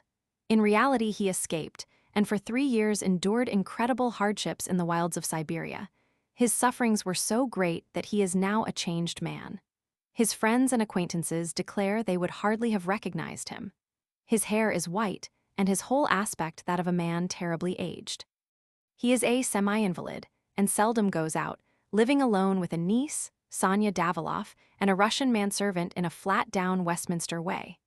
It is possible that he still considers himself a marked man. Certainly, he was very unwilling to agree to this chess contest. He refused several times point blank, and it was only when the newspapers took it up and began making a fuss about the unsportsmanlike refusal that he gave in. Gilmer Wilson had gone on challenging him with real Yankee pertinacity, and in the end he got his way. Now I ask you, Monsieur Poirot, why wasn't he willing? Because he didn't want attention drawn to him, didn't want somebody or other to get on his track. That's my solution. Gilmer Wilson got pipped by mistake. There is no one who has any private reason to gain by Savaronoff's death. Well, his niece, I suppose. He's recently come into an immense fortune, left him by Madame Gaspoja, whose husband was a sugar profiteer under the old regime. They had an affair together once, I believe, and she refused steadfastly to credit the reports of his death. Where did the match take place? In Savaronoff's own flat. He's an invalid, as I told you. Many people there to watch it. At least a dozen, probably more. Poirot made an expressive grimace. My poor Japp, your task is not an easy one. Once I know definitely that Wilson was poisoned, I can get on. Has it occurred to you that, in the meantime, supposing your assumption that Savaronoff was the intended victim to be correct, the murderer may try again? Of course it has. 2 men are watching Savaronoff's flat. That will be very useful if anyone should call with a bomb under his arm, said Poirot dryly. You're getting interested, Monsieur Poirot, said Japp, with a twinkle. Care to come round to the mortuary and see Wilson's body before the doctors start on it? Who knows, his tie-pin may be askew, and that may give you a valuable clue that will solve the mystery. My dear Japp, all through dinner my fingers have been itching to rearrange your own tie-pin. You permit, yes. Ah, that is much more pleasing to the eye. Yes, by all means, let us go to the mortuary. I could see that Poirot's attention was completely captivated by this new problem. It was so long since he had shown any interest over any outside case that I was quite rejoiced to see him back in his old form. For my own part, I felt a deep pity as I looked down upon the motionless form and convulsed face of the hapless young American who had come by his death in such a strange way. Poirot examined the body attentively. There was no mark on it anywhere, except a small scar on the left hand. And the doctor says that's a burn, not a cut. Explain, Jap. Poirot's attention shifted to the contents of the dead man's pockets, which a constable spread out for our inspection.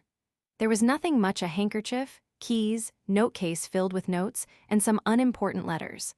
But one object standing by itself filled Poirot with interest. A chessman, he exclaimed. A white bishop, was that in his pocket? No, clasped in his hand. We had quite a difficulty to get it out of his fingers. It must be returned to Dr. Savaronoff sometime. It's part of a very beautiful set of carved ivory chessmen. Permit me to return it to him. It will make an excuse for my going there. Aha, cried Jap, so you want to come in on this case. I admit it, so skillfully have you aroused my interest. That's fine, got you away from your brooding. Captain Hastings is pleased, too, I can see. Quite right, I said, laughing. Poirot turned back towards the body. No other little detail you can tell me about him? He asked. I don't think so. Not even that he was left-handed. You're a wizard, Monsieur Poirot. How did you know that? He was left-handed. Not that it's anything to do with the case. Nothing whatever, agreed Poirot hastily, seeing that Jap was slightly ruffled. My little joke, that was all. I like to play you the trick, see you. We went out upon an amicable understanding. The following morning saw us wending our way to Dr. Savaronoff's flat in Westminster. Sonia Daviloff, I mused. It's a pretty name. Poirot stopped and threw me a look of despair. Always looking for romance? You are incorrigible. It would serve you right if Sonia Daviloff turned out to be our friend and enemy, the Countess Vera Rosikoff. At the mention of the Countess, my face clouded over. Surely, Poirot, you don't suspect. But no, it was a joke. I have not the big four on the brain to that extent, whatever Jap may say.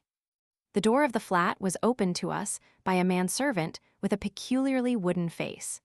It seemed impossible to believe that that impassive countenance could ever display emotion.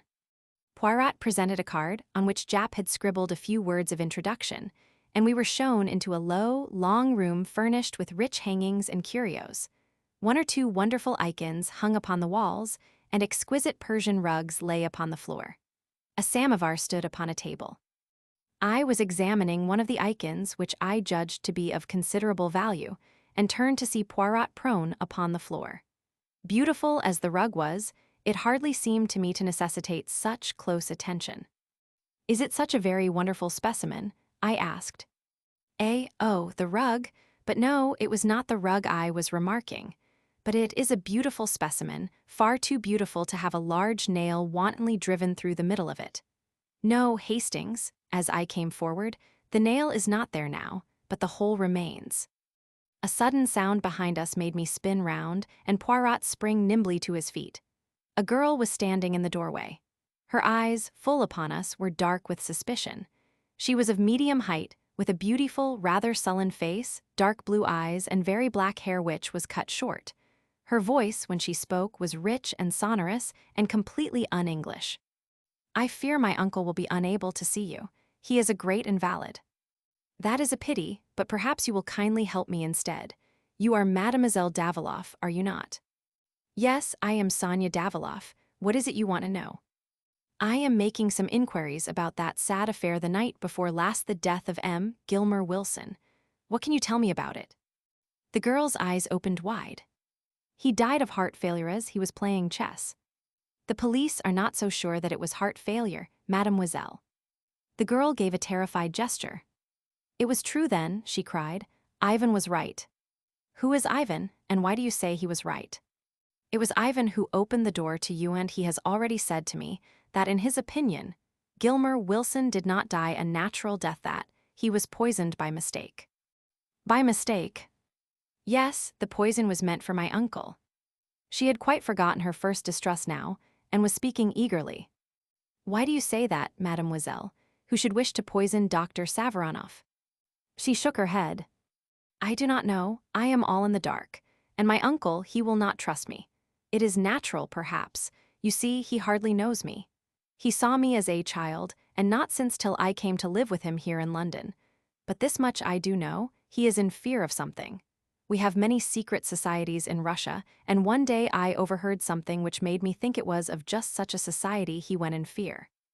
Tell me, monsieur. She came a step nearer and dropped her voice. Have you ever heard of a society called the Big Four? Poirot jumped nearly out of his skin. His eyes positively bulged with astonishment. What do you know of the Big Four, mademoiselle? There is such an association, then? I overheard a reference to them and asked my uncle about it afterwards. Never have I seen a man so afraid. He turned all white and shaking. He was in fear of them, monsieur, in great fear, I am sure of it. And by mistake, they killed the American, Wilson. The Big Four, murmured Poirot. Always the Big Four. An astonishing coincidence, mademoiselle. Your uncle is still in danger. I must save him. Now recount to me exactly the events of that fatal evening. Show me the chessboard, the table, how the two men sat, everything. She went to the side of the room and brought out a small table. The top of it was exquisite, inlaid with squares of silver and black to represent a chessboard.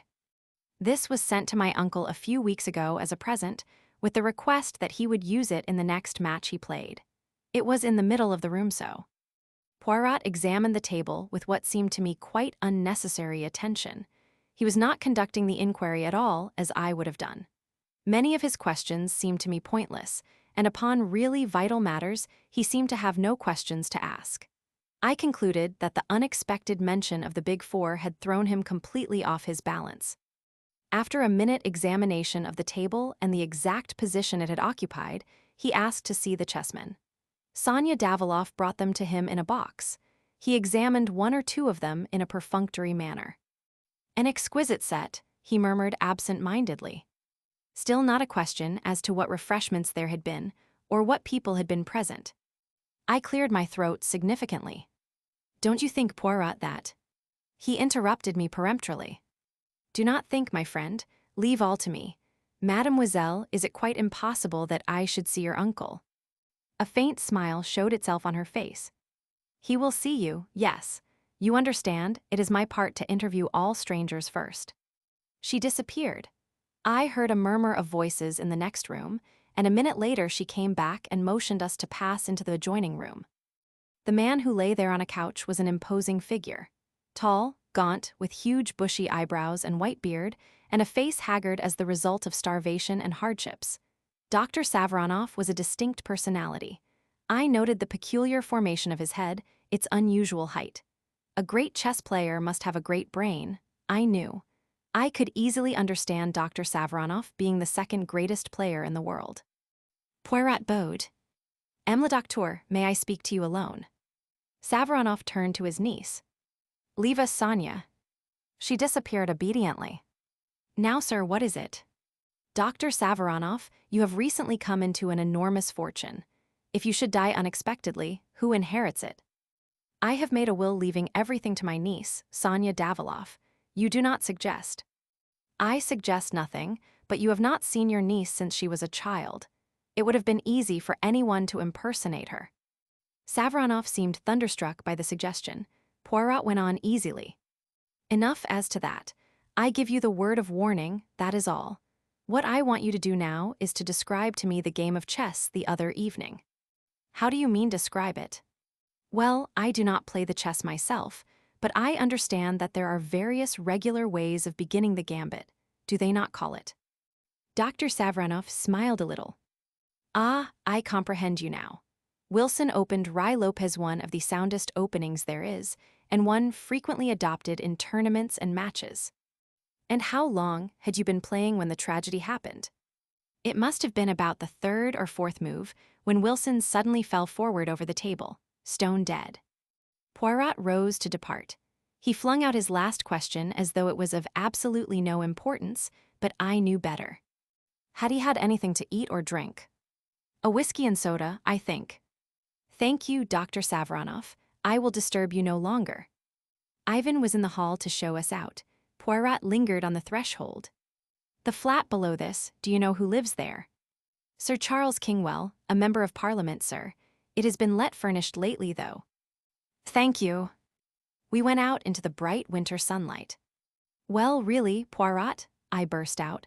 I don't think you've distinguished yourself this time.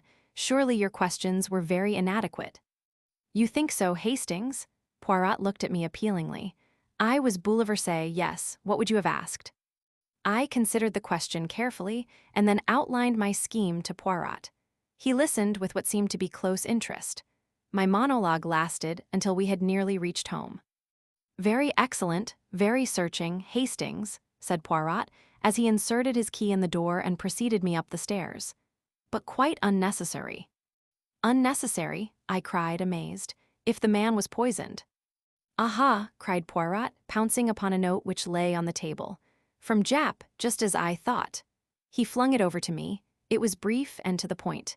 No traces of poison had been found, and there was nothing to show how the man came by his death. "You see," said Poirot, "our questions would have been quite unnecessary." "You guessed this beforehand." "Forecast the probable result of the deal," quoted Poirot from a recent bridge problem on which I had spent much time. "Mon ami, when you do that successfully, you do not call it guessing." "Don't let's split hairs," I said impatiently. "You foresaw this." "I did." "Why?" Poirot put his hand into his pocket and pulled out a white bishop. "Why," I cried, "you forgot to give it back to Dr. Savaronoff." "You are in error, my friend. That bishop still reposes in my left-hand pocket. I took its fellow from the box of chessmen Mademoiselle Daviloff kindly permitted me to examine. The plural of one bishop is two bishops." He sounded the final S with a great hiss. I was completely mystified. "But why did you take it?" "Parbleu, I wanted to see if they were exactly alike." He stood them on the table side by side. "Well, they are, of course," I said, "exactly alike." Poirot looked at them with his head on one side. "They seem so, I admit, but one should take no fact for granted until it is proved. Bring me, I pray you, my little scales." With infinite care he weighed the two chessmen, then turned to me with a face alight with triumph. "I was right, see you, I was right. Impossible to deceive Hercule Poirot." He rushed to the telephone, waited impatiently. "Is that Jap? Ah, Jap, it is you. Hercule Poirot speaks. Watch the manservant, Ivan. On no account let him slip through your fingers. Yes, yes, it is as I say." He dashed down the receiver and turned to me. "You see it not, Hastings? I will explain. Wilson was not poisoned, he was electrocuted. A thin metal rod passes up the middle of one of those chessmen. The table was prepared beforehand and set upon a certain spot on the floor. When the bishop was placed upon one of the silver squares, the current passed through Wilson's body, killing him instantly. The only mark was the electric burn upon his left hand, because he was left-handed. The special table was an extremely cunning piece of mechanism. The table I examined was a duplicate, perfectly innocent. It was substituted for the other immediately after the murder. The thing was worked from the flat below, which, if you remember, was let furnished. But one accomplice at least was in Savaronoff's flat. The girl is an agent of the Big Four, working to inherit Savaronoff's money. And Ivan? I strongly suspect that Ivan is none other than the famous number 4. What? Yes, the man is a marvelous character actor. He can assume any part he pleases. I thought back over past adventures, the lunatic asylum keeper, the butcher's young man, the suave doctor, all the same man and all totally unlike each other. "It's amazing," I said at last. "Everything fits in. Savaronoff had an inkling of the plot, and that's why he was so averse to playing the match." Poirot looked at me without speaking. Then he turned abruptly away and began pacing up and down. "Have you a book on chess by any chance, mon ami?" he asked suddenly. "I believe I have somewhere." It took me some time to ferret it out, but I found it at last and brought it to Poirot, who sank down in a chair and started reading it with the greatest attention. In about a quarter of an hour the telephone rang. I answered it. It was Jap. Ivan had left the flat, carrying a large bundle. He had sprung into a waiting taxi, and the chase had begun. He was evidently trying to lose his pursuers. In the end he seemed to fancy that he had done so, and had then driven to a big empty house at Hampstead. The house was surrounded. I recounted all this to Poirot. He merely stared at me as though he scarcely took in what I was saying. He held out the chess book. "Listen to this, my friend. This is the Rye Lopez opening. 1 PK4, PK4, 2 KTKB3, KTQB3, 3 BKT5. Then there comes a question as to Black's best third move. He has the choice of various defenses. It was White's third move that killed Gilmer Wilson, 3 BKT5. Only the third move does that say nothing to you. I hadn't the least idea what he meant, and told him so. I suppose, Hastings, that while you were sitting in this chair, you heard the front door being opened and shut. What would you think? I should think someone had gone out, I suppose. Yes, but there are always two ways of looking at things. Someone gone out, someone come into totally different things, Hastings. But if you assumed the wrong one, presently some little discrepancy would creep in and show you that you were on the wrong track. What does all this mean, Poirot? Poirot sprang to his feet with sudden energy. It means that I have been a triple imbecile. Quick, quick, to the flat in Westminster. We may yet be in time. We tore off in a taxi. Poirot returned no answer to my excited questions. We raced up the stairs. Repeated rings and knocks brought no reply, but listening closely I could distinguish a hollow groan coming from within. The hall porter proved to have a master key, and after a few difficulties, he consented to use it. Poirot went straight to the inner room. A whiff of chloroform met us. On the floor was Sonia Daviloff, gagged and bound, with a great wad of saturated cotton wool over her nose and mouth. Poirot tore it off and began to take measures to restore her. Presently a doctor arrived, and Poirot handed her over to his charge and drew aside with me. There was no sign of Dr. Savaronoff. What does it all mean? I asked, bewildered. It means that before two equal deductions, I chose the wrong one. You heard me say that it would be easy for anyone to impersonate Sonia Daviloff because her uncle had not seen her for so many years. Yes. Well, precisely the opposite held good also. It was equally easy for anyone to impersonate the uncle. What? Savaronoff did die at the outbreak of the revolution.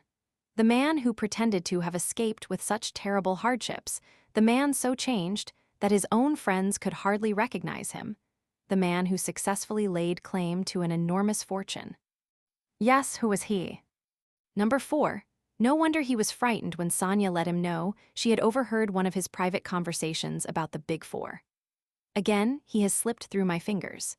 He guessed I should get on the right track in the end, so he sent off the honest Ivan on a tortuous wild goose chase, chloroformed the girl, and got out, having by now doubtless realized most of the securities left by Madame Gaspoja. But who tried to kill him then? Nobody tried to kill him. Wilson was the intended victim all along. But why? My friend, Savaronoff, was the second greatest chess player in the world. In all probability, number 4 did not even know the rudiments of the game. Certainly, he could not sustain the fiction of a match. He tried all he knew to avoid the contest. When that failed, Wilson's doom was sealed. At all costs, he must be prevented from discovering that the great Savaronoff did not even know how to play chess. Wilson was fond of the Ruy Lopez opening and was certain to use it. Number 4 arranged for death to come with the third move, before any complications of defense set in. But, my dear Poirot, I persisted, are we dealing with a lunatic?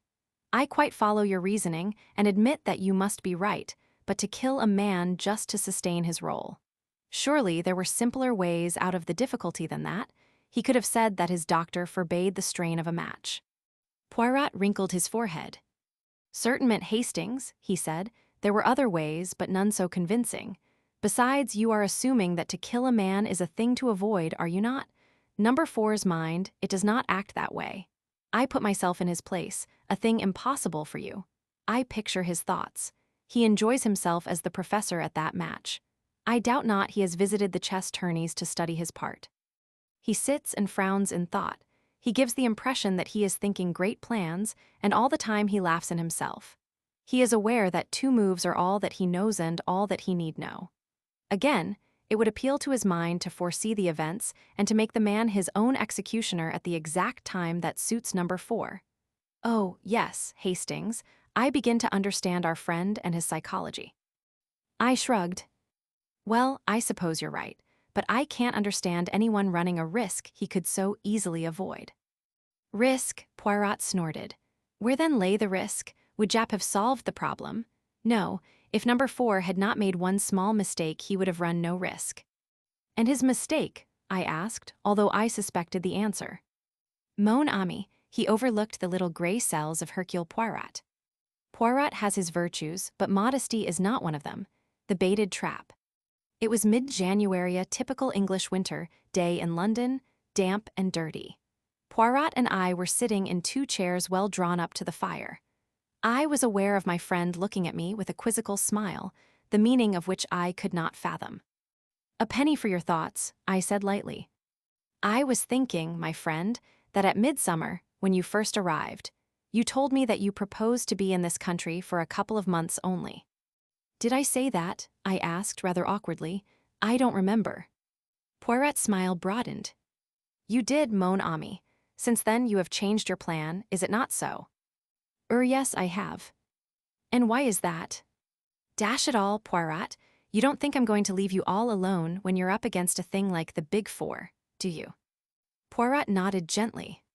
"Just as I thought. You are a staunch friend, Hastings. It is to serve me that you remain on here. And your wife, little Cinderella, as you call her, what does she say?" "I haven't gone into details, of course, but she understands. She'd be the last one to wish me to turn my back on a pal." Yes, she, too, is a loyal friend. But it is going to be a long business, perhaps." I nodded, rather discouraged. 6 months already," I mused, "and where are we? You know, Poirot, I can't help thinking that we ought to do something." "Always so energetic, Hastings. And what precisely would you have me do?" This was somewhat of a poser, but I was not going to withdraw from my position. "We ought to take the offensive," I urged. "What have we done all this time?" "More than you think, my friend. After all, we have established the identity of number 2 and number 3, and we have learnt more than a little about the ways and methods of number 4. I brightened up a little. As Poirot put it, things didn't sound so bad. "Oh, yes, Hastings, we have done a great deal. It is true that I am not in a position to accuse either Ryland or Madame Olivier, who would believe me. You remember I thought once I had Ryland successfully cornered. Nevertheless, I have made my suspicions known in certain quarters. The highest Lord Aldington, who enlisted my help in the matter of the stolen submarine plans, is fully cognizant of all my information respecting the Big Four, and, while others may doubt, he believes. Ryland and Madame Olivier and Li Chang Yen himself may go their ways, but there is a searchlight turned on all their movements." "And number 4, I asked. "As I said just now, I am beginning to know and understand his methods. You may smile, Hastings, but to penetrate a man's personality, to know exactly what he will do under any given circumstances, that is the beginning of success. It is a duel between us, and whilst he is constantly giving away his mentality to me, I endeavor to let him know little or nothing of mine. He is in the light, I in the shade. I tell you, Hastings, that every day they fear me the more for my chosen inactivity." "They've let us alone, anyway," I observed. "There have been no more attempts on your life, and no ambushes of any kind." "No," said Poirot thoughtfully. "On the whole, that rather surprises me, especially as there are 1 or 2 fairly obvious ways of getting at us which I should have thought certain to have occurred to them. You catch my meaning, perhaps." "An infernal machine of some kind," I hazarded. Poirot made a sharp click, with his tongue expressive of impatience. "But no, I appeal to your imagination, and you can suggest nothing more subtle than bombs in the fireplace. Well, I have need of some matches. I will promenade myself despite the weather." "Pardon, my friend, but is it possible that you read the future of the Argentine, mirror of society, cattle breeding, the clue of crimson and sport in the Rockies at one and the same time?"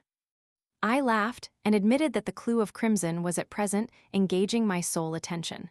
Poirot shook his head sadly. "But replace then the others on the bookshelf. Never shall I see you embrace the order and the method. Mon Dieu, what then is a bookshelf for?" I apologized humbly, and Poirot, after replacing the offending volumes, each in its appointed place, went out and left me to uninterrupted enjoyment of my selected book. I must admit, however, that I was half asleep when Mrs. Pearson's knock at the door aroused me. "A telegram for you, Captain." I tore the orange envelope open without much interest. Then I sat as though turned to stone. It was a cable from Bronson, my manager out at the South American ranch, and it ran as follows. "Mrs. Hastings disappeared yesterday. Feared been kidnapped by some gang calling itself Big Four. Cable instructions have notified police, but no clue as yet." Bronson. I waved Mrs. Pearson out of the room and sat as though stunned, reading the words over and over again. Cinderella kidnapped. In the hands of the infamous Big Four. God, what could I do? Poirot, I must have Poirot. He would advise me. He would checkmate them somehow. In a few minutes now, he would be back. I must wait patiently until then. But Cinderella in the hands of the Big Four. Another knock. Mrs. Pearson put her head in once more. A note for you, Captain, brought by a heathen Chinaman. He's waiting downstairs. I seized it from her. It was brief and to the point. If you ever wish to see your wife again, go with the bearer of this note immediately. Leave no message for your friend, or she will suffer. It was signed with a Big Four. What ought I to have done? What would you who read have done in my place? I had no time to think. I saw only one thing: Cinderella in the power of those devils. I must obey. I dare not risk a hair of her head. I must go with this Chinaman and follow whither he led. It was a trap, yes, and it meant certain capture and possible death, but it was baited with the person dearest to me in the whole world, and I dared not hesitate. What irked me most was to leave no word for Poirot. Once set him on my track, and all might yet be well. Dare I risk it? Apparently I was under no supervision, but yet I hesitated. It would have been so easy for the Chinaman to come up and assure himself that I was keeping to the letter of the command. Why didn't he? His very abstention made me more suspicious. I had seen so much of the omnipotence of the Big Four that I credited them with almost superhuman powers. For all I know, even the little bedraggled servant girl might be one of their agents. No, I dared not risk it. But one thing I could do: leave the telegram. He would know then that Cinderella had disappeared and who was responsible for her disappearance. All this passed through my head in less time than it takes to tell, and I had clapped my hat on my head and was descending the stairs to where my guide waited in a little over a minute. The bearer of the message was a tall, impassive Chinaman, neatly but rather shabbily dressed. He bowed and spoke to me. His English was perfect, but he spoke with a slight sing-song intonation. "You Captain Hastings?" "Yes," I said. "You give me note, please." I had foreseen the request and handed him over the scrap of paper without a word. But that was not all. "You have telegram today, yes. Come along just now, from South America, yes." I realized anew the excellence of their espionage system, or it might have been a shrewd guess. Bronson was bound to cable me. They would wait until the cable was delivered and would strike hard upon it. No good could come of denying what was palpably true. "Yes," I said, "I did get a telegram." "You fetch him, yes, fetch him now." I ground my teeth, but what could I do? I ran upstairs again. As I did so, I thought of confiding in Mrs. Pearson, at any rate as far as Cinderella's disappearance went. She was on the landing, but close behind her was the little maidservant, and I hesitated. If she was a spy, the words of the note danced before my eyes. "She will suffer?" I passed into the sitting room without speaking. I took up the telegram and was about to pass out again when an idea struck me. Could I not leave some sign which would mean nothing to my enemies, but which Poirot himself would find significant?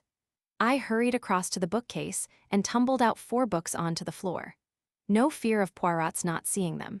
They would outrage his eyes immediately, and, coming on top of his little lecture, surely he would find them unusual.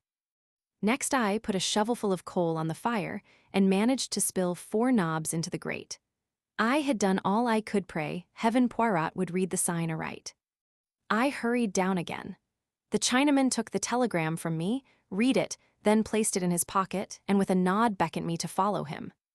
It was a long, weary march that he led me. Once we took a bus, and once we went for some considerable way in a train, and always our route led us steadily eastward. We went through strange districts, the existence of which I had never dreamed of. We were down by the docks now, I knew, and I realized that I was being taken into the heart of Chinatown. In spite of myself, I shivered. Still my guide plodded on, turning and twisting through mean streets and byways, until at last he stopped at a dilapidated house and rapped 4 times upon the door. It was opened immediately by another Chinaman who stood aside to let us pass in. The clanging to of the door behind me was the knell of my last hopes. I was indeed in the hands of the enemy. I was now handed over to the second Chinaman. He led me down some rickety stairs and into a cellar which was filled with bales and casks and which exhaled a pungent odor, as of Eastern spices. I felt wrapped all round with the atmosphere of the East, tortuous, cunning, sinister. Suddenly my guide rolled aside two of the casks, and I saw a low tunnel-like opening in the wall. He motioned me to go ahead. The tunnel was of some length, and it was just too low for me to stand upright. At last, however, it broadened out into a passage, and a few minutes later we stood in another cellar. My Chinaman went forward and rapped 4 times on one of the walls. A whole section of the wall swung out, leaving a narrow doorway. I passed through, and to my utter astonishment found myself in a kind of Arabian Nights palace. A low, long subterranean chamber hung with rich oriental silks, brilliantly lighted and fragrant with perfumes and spices. There 5 or 6 silk-covered divans, and exquisite carpets of Chinese workmanship covered the ground. At the end of the room was a curtained recess. From behind these curtains came a voice. "You have brought our honored guest." "Excellency, he is here," replied my guide. "Let our guest enter," was the answer. At the same moment, the curtains were drawn aside by an unseen hand, and I was facing an immense cushioned divan on which sat a tall, thin Oriental dressed in wonderfully embroidered robes, and clearly, by the length of his finger-nails, a great man. "Be seated, I pray you, Captain Hastings," he said, with a wave of his hand. "You acceded to my request to come immediately. I am glad to see." "Who are you?" I asked. "Li Chang Yen."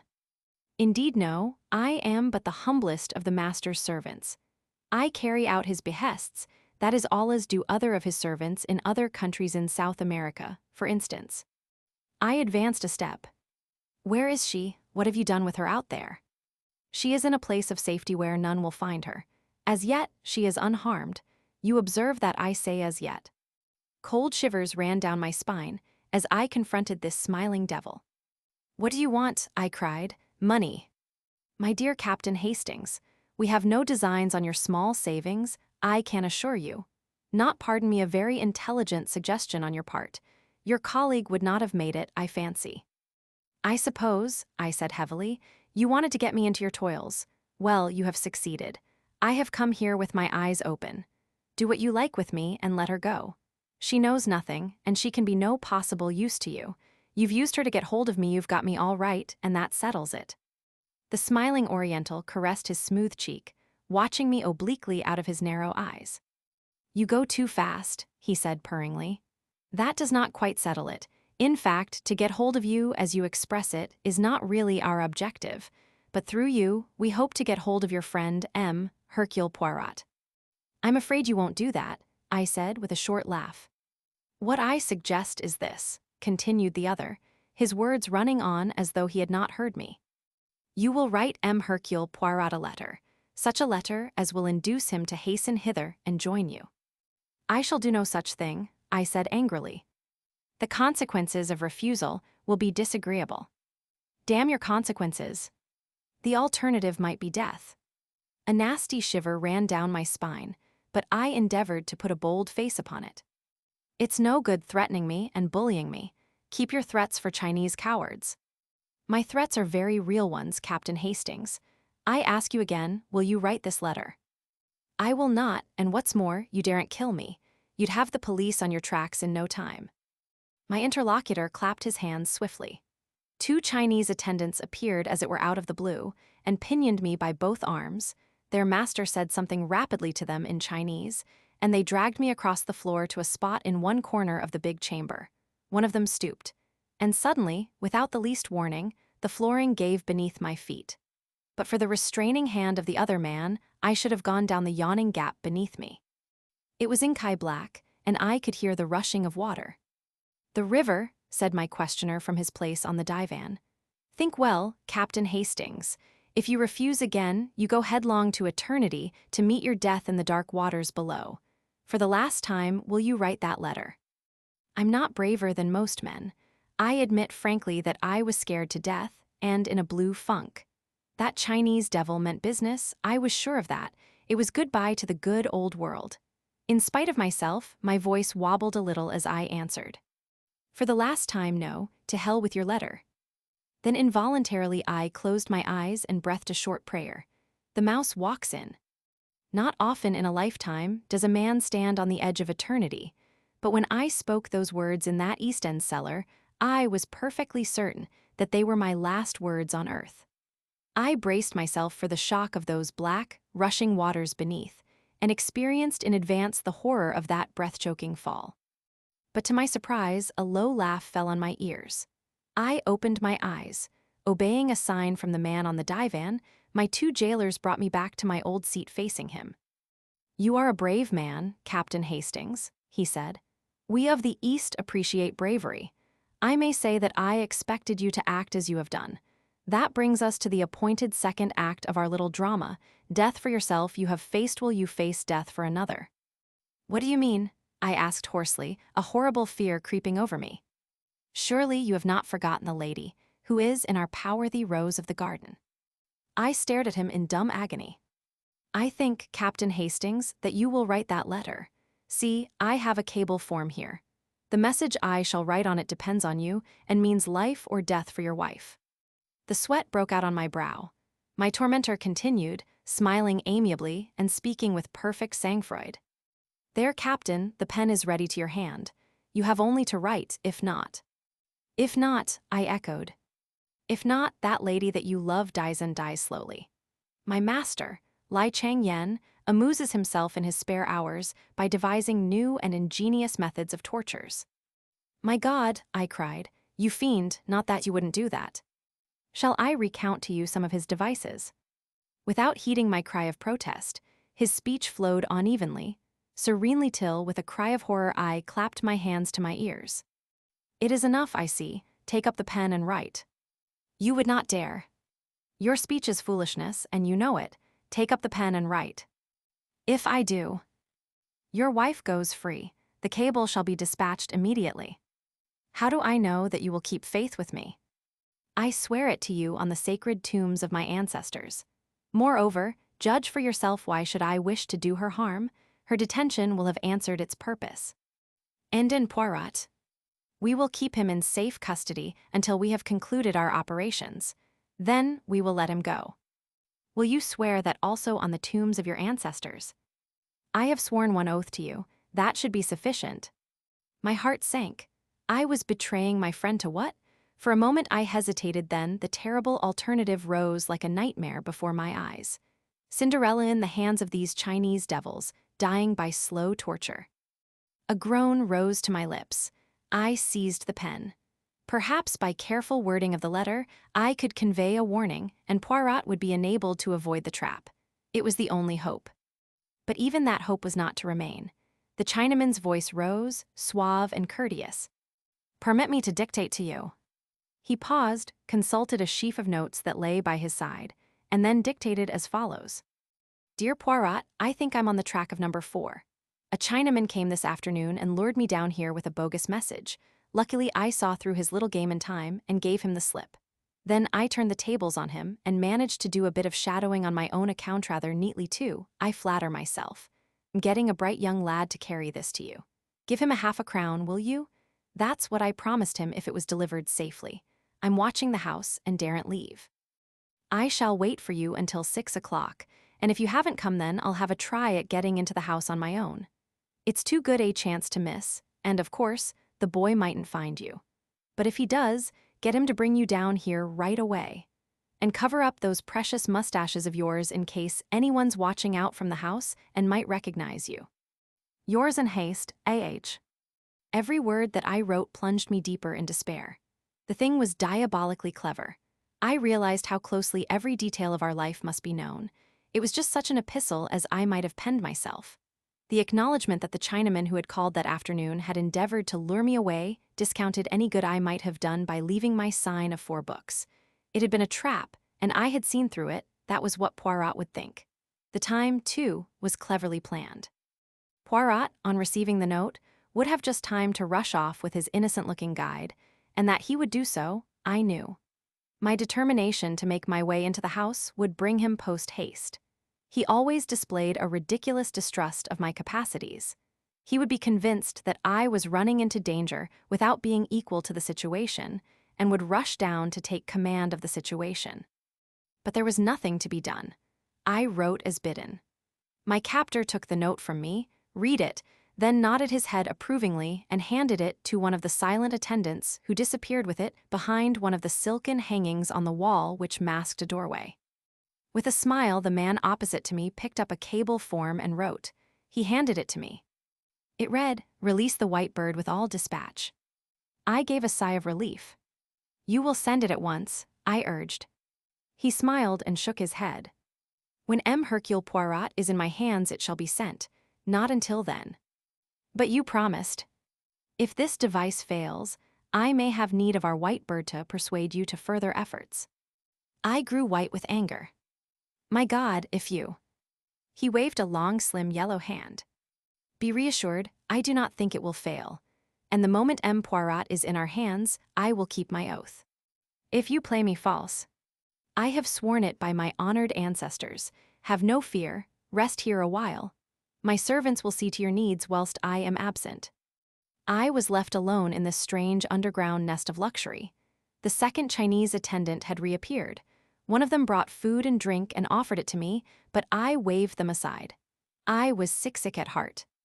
And then suddenly the master reappeared tall and stately in his silken robes. He directed operations. By his orders I was hustled back through the cellar and tunnel into the original house I had entered. There they took me into a ground floor room. The windows were shuttered, but one could see through the cracks into the street. An old ragged man was shuffling along the opposite side of the road, and when I saw him make a sign to the window, I understood that he was one of the gang on watch. "It is well," said my Chinese friend. "Hercule Poirot has fallen into the trap. He approaches now and alone except for the boy who guides him. Now, Captain Hastings, you have still one more part to play. Unless you show yourself, he will not enter the house. When he arrives opposite, you must go out on the step and beckon him in." "What?" I cried, revolted. "You play that part alone. Remember the price of failure. If Hercule Poirot suspects anything is amiss and does not enter the house, your wife dies by the 70 lingering deaths. Ah, here he is." With a beating heart and a feeling of deathly sickness, I looked through the crack in the shutters. In the figure walking along the opposite side of the street, I recognized my friend at once, though his coat collar was turned up and an immense yellow muffler hid the bottom part of his face. But there was no mistaking that walk and the poise of that egg-shaped head. It was Poirot, coming to my aid in all good faith, suspecting nothing amiss. By his side ran a typical London urchin, grimy of face and ragged of apparel. Poirot paused, looking across at the house, whilst the boy spoke to him eagerly and pointed. It was the time for me to act. I went out in the hall. At a sign from the tall Chinaman, one of the servants unlatched the door. "Remember the price of failure," said my enemy in a low voice. I was outside on the steps. I beckoned to Poirot. He hastened across. "Aha, so all is well with you, my friend. I was beginning to be anxious. You managed to get inside. Is the house empty, then?" "Yes," I said, in a voice I strove to make natural. "There must be a secret way out of it somewhere. Come in and let us look for it." I stepped back across the threshold. In all innocence, Poirot prepared to follow me. And then something seemed to snap in my head. I saw only too clearly the part one was playing the part of Judas. "Back, Poirot," I cried. "Back for your life, it's a trap, never mind me, get away at once." Even as I spoke, or rather shouted, my warning hands gripped me like a vice. One of the Chinese servants sprang past me to grab Poirot. I saw the latter spring back, his arm raised, then suddenly a dense volume of smoke was rising round me, choking me, killing me. I felt myself falling, suffocating. This was death. I came to myself slowly and painfully, all my senses dazed. The first thing I saw was Poirot's face. He was sitting opposite me, watching me with an anxious face. He gave a cry of joy when he saw me looking at him. "Ah, you revive, you return to yourself. All is well, my friend, my poor friend." "Where am I?" I said painfully. "Where but chez vous?" I looked round me. True enough, I was in the old familiar surroundings, and in the grate were the identical 4 knobs of coal I had carefully spilt there. Poirot had followed my glance. "But yes, that was a famous idea of yours, that and the books. See you, if they should say to me any time, 'That friend of yours, that Hastings, he has not the great brain, is it not so?' I shall reply to them, 'You are in error. It was an idea magnificent and superb that occurred to you there. You understood their meaning then. Am I an imbecile? Of course I understood. It gave me just the warning I needed and the time to mature my plans. Somehow or other the Big Four had carried you off. With what object? Clearly not for your beau, you, equally clearly not because they feared you and wanted to get you out of the way. No, their object was plain. You would be used as a decoy to get the great Hercule Poirot into their clutches. I have long been prepared for something of the kind. I make my little preparations, and presently, sure enough, the messenger arrives such an innocent little street urchin. Me, I swallow everything and hasten away with him, and very fortunately, they permit you to come out on the doorstep. That was my one fear, that I should have to dispose of them before I had reached the place where you were concealed, and that I should have to search for you perhaps in vain afterwards.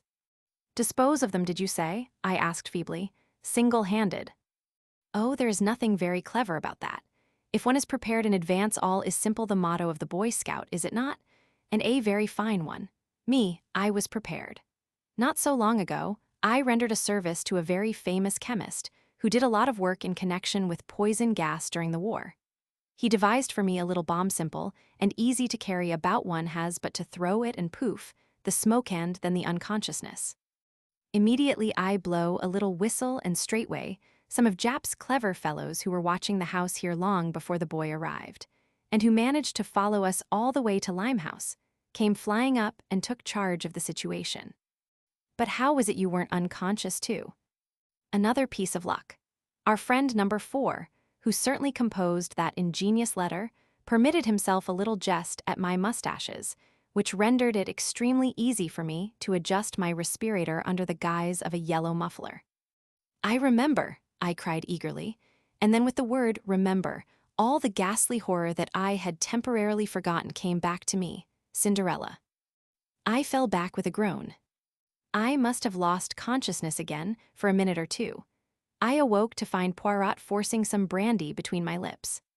What is it, mon ami? But what is it then? Tell me. Word by word, I got the thing told, shuddering as I did so. Poirot uttered a cry. My friend, but what you must have suffered, and I who knew nothing of all this, but reassure yourself, all is well. You will find her, you mean? But she is in South America. And by the time we get there, long before, she will be deadened, God knows how and in what horrible way she will have died. No, you do not understand. She is safe and well. She has never been in their hands for one instant. But I got a cable from Bronson. No, you did not. You may have got a cable from South America signed Bronson. That is a very different matter. Tell me, has it never occurred to you that an organization of this kind, with ramifications all over the world, might easily strike at us through that little girl, Cinderella, whom you love so well? No, never, I replied. Well, it did to me. I said nothing to you because I did not want to upset you unnecessarily, but I took measures of my own. Your wife's letters all seem to have been written from the ranch, but in reality, she has been in a place of safety devised by me for over 3 months. I looked at him for a long time. You are sure of that? Parbleu, I know it. They tortured you with a lie. I turned my head aside. Poirot put his hand on my shoulder. There was something in his voice that I had never heard there before. You like not that I should embrace you or display the emotion, I know well. I will be very British. I will say nothing but nothing at all. Only this, that in this last adventure of ours, the honors are all with you, and happy is the man who has such a friend as I have. The peroxide blonde. I was very disappointed with the results of Poirot's bomb attack on the premises in Chinatown. To begin with, the leader of the gang had escaped. When Jap's men rushed up in response to Poirot's whistle, they found 4 Chinamen unconscious in the hall, but the man who had threatened me with death was not among them. I remembered afterwards that when I was forced out onto the doorstep to decoy Poirot into the house, this man had kept well in the background. Presumably, he was out of the danger zone of the gas bomb and made good his escape by one of the many exits which we afterwards discovered. From the 4 who remained in our hands, we learnt nothing. The fullest investigation by the police failed to bring to light anything to connect them with the Big Four. They were ordinary low-class residents of the district, and they professed bland ignorance of the name Lai Chang Yen. A Chinese gentleman had hired them for service in the house by the waterside, and they knew nothing whatever of his private affairs. By the next day I had, except for a slight headache, completely recovered from the effects of Poirot's gas bomb. We went down together to Chinatown and searched the house from which I had been rescued. The premises consisted of 2 ramshackle houses joined together by an underground passage. The ground floors and the upper stories of each were unfurnished and deserted, the broken windows covered by decaying shutters. Jap had already been prying about in the cellars and had discovered the secret of the entrance to the subterranean chamber where I had spent such an unpleasant half-hour. Closer investigation confirmed the impression that it had made on me the night before. The silks on the walls and divan and the carpets on the floors were of exquisite workmanship. Although I know very little about Chinese art, I could appreciate that every article in the room was perfect of its kind. With the aid of Jap and some of his men, we conducted a most thorough search of the apartment. I had cherished high hopes that we would find documents of importance. A list, perhaps, of some of the more important agents of the Big Four, or cipher notes of some of their plans, but we discovered nothing of the kind. The only papers we found in the whole place were the notes which the Chinaman had consulted whilst he was dictating the letter to Poirot. These consisted of a very complete record of each of our careers, an estimate of our characters, and suggestions about the weaknesses through which we might best be attacked. Poirot was most childishly delighted with this discovery. Personally, I could not see that it was of any value whatever, especially as whoever compiled the notes was ludicrously mistaken in some of his opinions. I pointed this out to my friend when we were back in our rooms. "My dear Poirot," I said, "you know now what the enemy thinks of us. He appears to have a grossly exaggerated idea of your brain power and to have absurdly underrated mine, but I do not see how we are better off for knowing this." Poirot chuckled in rather an offensive way. "You do not see Hastings, no? But surely now we can prepare ourselves for some of their methods of attack now that we are warned of some of our faults. For instance, my friend, we know that you should think before you act. Again, if you meet a red-haired young woman in trouble, you should eye her what you say askance, is it not?" Their notes had contained some absurd references to my supposed impulsiveness, and had suggested that I was susceptible to the charms of young women with hair of a certain shade. I thought Poirot's reference to be in the worst of taste, but fortunately, I was able to counter him. "And what about you?" I demanded. "Are you going to try to cure your overweening vanity, your finicky tidiness?" I was quoting, and I could see that he was not pleased with my retort. "Oh, without doubt, Hastings, in some things they deceive themselves, tant mia. They will learn in due time. Meanwhile, we have learnt something, and to know is to be prepared." This last was a favorite axiom of his lately, so much so that I had begun to hate the sound of it. "We know something, Hastings," he continued. "Yes, we know something, and that is to the good, but we do not know nearly enough. We must know more." "In what way?" Poirot settled himself back in his chair, straightened a box of matches, which I had thrown carelessly down on the table, and assumed an attitude that I knew only too well. I saw that he was prepared to hold forth at some length. "See you, Hastings, we have to contend against 4 adversaries. That is, against 4 different personalities. With number 1, we have never come into personal contact. We know him, as it were, only by the impress of his mind, and in passing Hastings, I will tell you that I begin to understand that mind very well a mind, most subtle and oriental every scheme, and plot that we have encountered have emanated from the brain of Li Chang-yen. Number 2 and number 3 are so powerful, so high up, that they are for the present immune from our attacks. Nevertheless, what is their safeguard is, by a perverse chance, our safeguard also. They are so much in the limelight that their movements must be carefully ordered. And so we come to the last member of the gang, we come to the man known as number 4. Poirot's voice altered a little, as it always did when speaking of this particular individual. Number 2 and number 3 are able to succeed, to go on their way unscathed, owing to their notoriety and their assured position. Number 4 succeeds for the opposite reason. He succeeds by the way of obscurity. Who is he? Nobody knows. What does he look like? Again, nobody knows. How many times have we seen him, you and I? 5 times, is it not? And could either of us say truthfully that we could be sure of recognizing him again? I was forced to shake my head, as I ran back in my mind over those 5 different people who, incredible as it seemed, were one and the same man.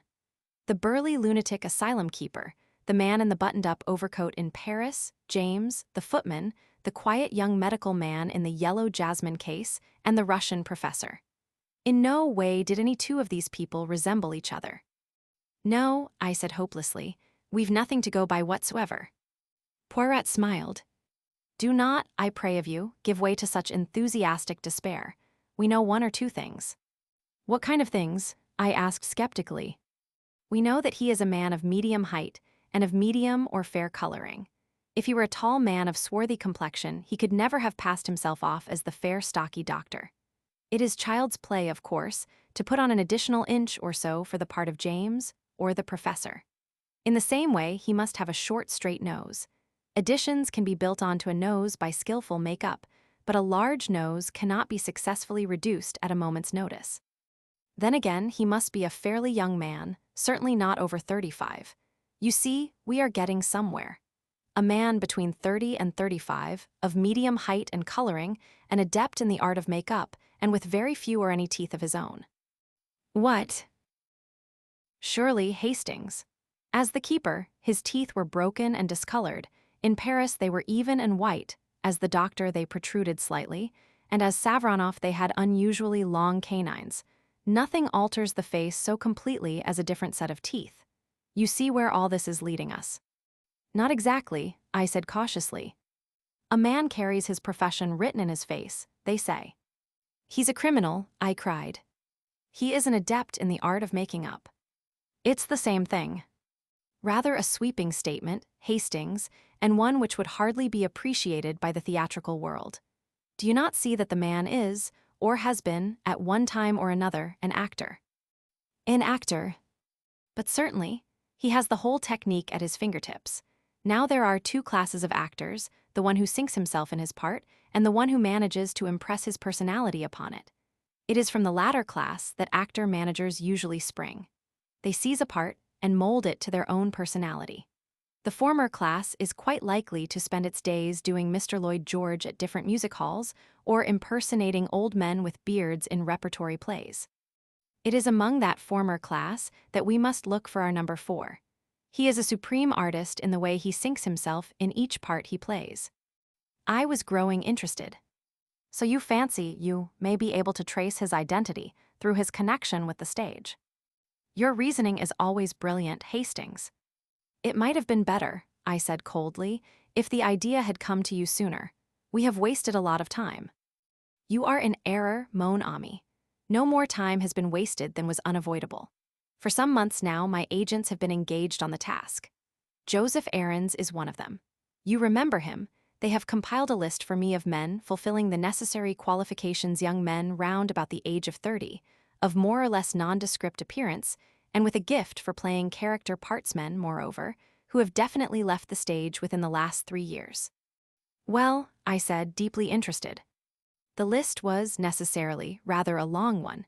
For some time now, we have been engaged on the task of elimination, and finally we have boiled the whole thing down to 4 names. Here they are, my friend. He tossed me over a sheet of paper. I read its contents aloud. Ernest Luttrell, son of a North Country parson, always had a kink of some kind in his moral makeup, was expelled from his public school, went on the stage at the age of 23. There followed a list of parts he had played, with dates and places. Addicted to drugs, supposed to have gone to Australia 4 years ago. Cannot be traced after leaving England. Age 32, height 5 ft, 10'12" in, clean-shaven, hair brown, nose straight, complexion fair, eyes gray. John St. Moore, assumed name, real name not known, believed to be of Cockney extraction, on stage since quite a child, did music hall impersonations, not been heard of for 3 years. Age about 33, height 5 ft, 10 in, slim build, blue eyes, fair coloring. Austin Lee assumed name, real name Austin Foley, good family, always had taste for acting and distinguished himself in that way at Oxford, brilliant war record, acted in the usual list followed. It included many repertory plays. An enthusiast on criminology, had bad nervous breakdown as the result of a motor accident 3.5 years ago and has not appeared on the stage since. No clue to his present whereabouts. Age 35, height 5 ft. 912 in. Complexion fair, eyes blue, hair brown. Claude Darrell, supposed to be real name. Some mystery about his origin, played at music halls and also in repertory plays. Seems to have had no intimate friends, was in China in 1919. Returned by way of America. Played a few parts in New York. Did not appear on the stage one night and has never been heard of since. New York police say most mysterious disappearance. Age about 33, hair brown, fair complexion, gray eyes, height 5 ft. 1012 in. Most interesting, I said, as I laid down the paper. And so this is the result of the investigation of months, these 4 names. Which of them are you inclined to suspect? Poirot made an eloquent gesture. Mon ami, for the moment it is an open question. I would just point out to you that Claude Darrell has been in China and America fact, not without significance, perhaps, but we must not allow ourselves to be unduly biased by that point. It may be a mere coincidence. And the next step, I asked eagerly. Affairs are already in train. Every day cautiously worded advertisements will appear. Friends and relatives of one or the other will be asked to communicate with my solicitor at his office. Even today we might the telephone. Probably it is, as usual, the wrong number and they will regret to have troubled us, but it may be yes, it may be that something has arisen. I crossed the room and picked up the receiver. Yes, M. Poirot's rooms. Yes, Captain Hastings speaking. Oh, it's you, Mr. McNeil. McNeil and Hodgson were Poirot's solicitors. I'll tell him. Yes, we'll come round at once. I replaced the receiver and turned to Poirot, my eyes dancing with excitement. I say, Poirot, there's a woman there. Friend of Claude Darrell's, Miss Flossie Monroe. McNeil wants you to come round. At the instant, cried Poirot, disappearing into his bedroom and reappearing with a hat. A taxi soon took us to our destination, and we were ushered into Mr. McNeil's private office. Sitting in the armchair facing, the solicitor was a somewhat lurid-looking lady, no longer in her first youth. Her hair was of an impossible yellow, and was prolific in curls over each ear, her eyelids were heavily blackened, and she had by no means forgotten the rouge and the lip salve. Ah, here is M. Poirot, said Mr. McNeil. M. Poirot, this is Monsieur Monroe, who is very kindly called to give us some information. Ah, but that is most kind, cried Poirot. He came forward with great empressement, and shook the lady warmly by the hand. Mademoiselle blooms like a flower in this dry-as-dust old office, he added, careless of the feelings of Mr. McNeil. This outrageous flattery was not without effect. Miss Monroe blushed and simpered. Oh, go on now, Mr. Poirot, she exclaimed. I know what you Frenchmen are like. Mademoiselle, we are not mute like Englishmen before beauty. Not that I am a Frenchman, I am a Belgian, you see. I've been to Ostend myself, said Miss Monroe. The whole affair, as Poirot would have said, was marching splendidly. And so you can tell us something about Mr. Claude Darrell, continued Poirot. I knew Mr. Darrell very well at one time, explained the lady.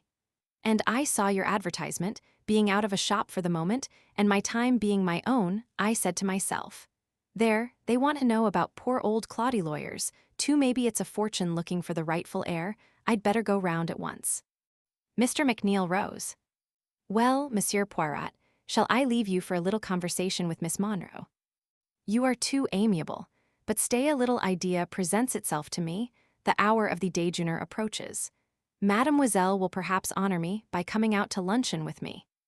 Miss Monroe's eyes glistened. It struck me that she was in exceedingly low water, and that the chance of a square meal was not to be despised.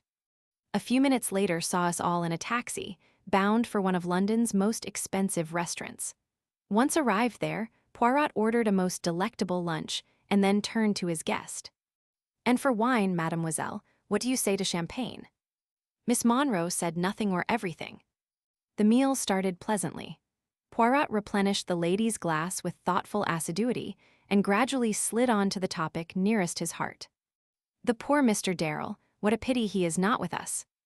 Yes, indeed, sighed Miss Monroe. Poor boy, I do wonder what's become of him. It is a long time since you have seen him, yes. Oh, simply ages not since the war. He was a funny boy, Claudie very close about things, never told you a word about himself. But of course, that all fits in if he's a missing heir. Is it a title, Mr. Poirot? Alas, a mere heritage, said Poirot unblushingly.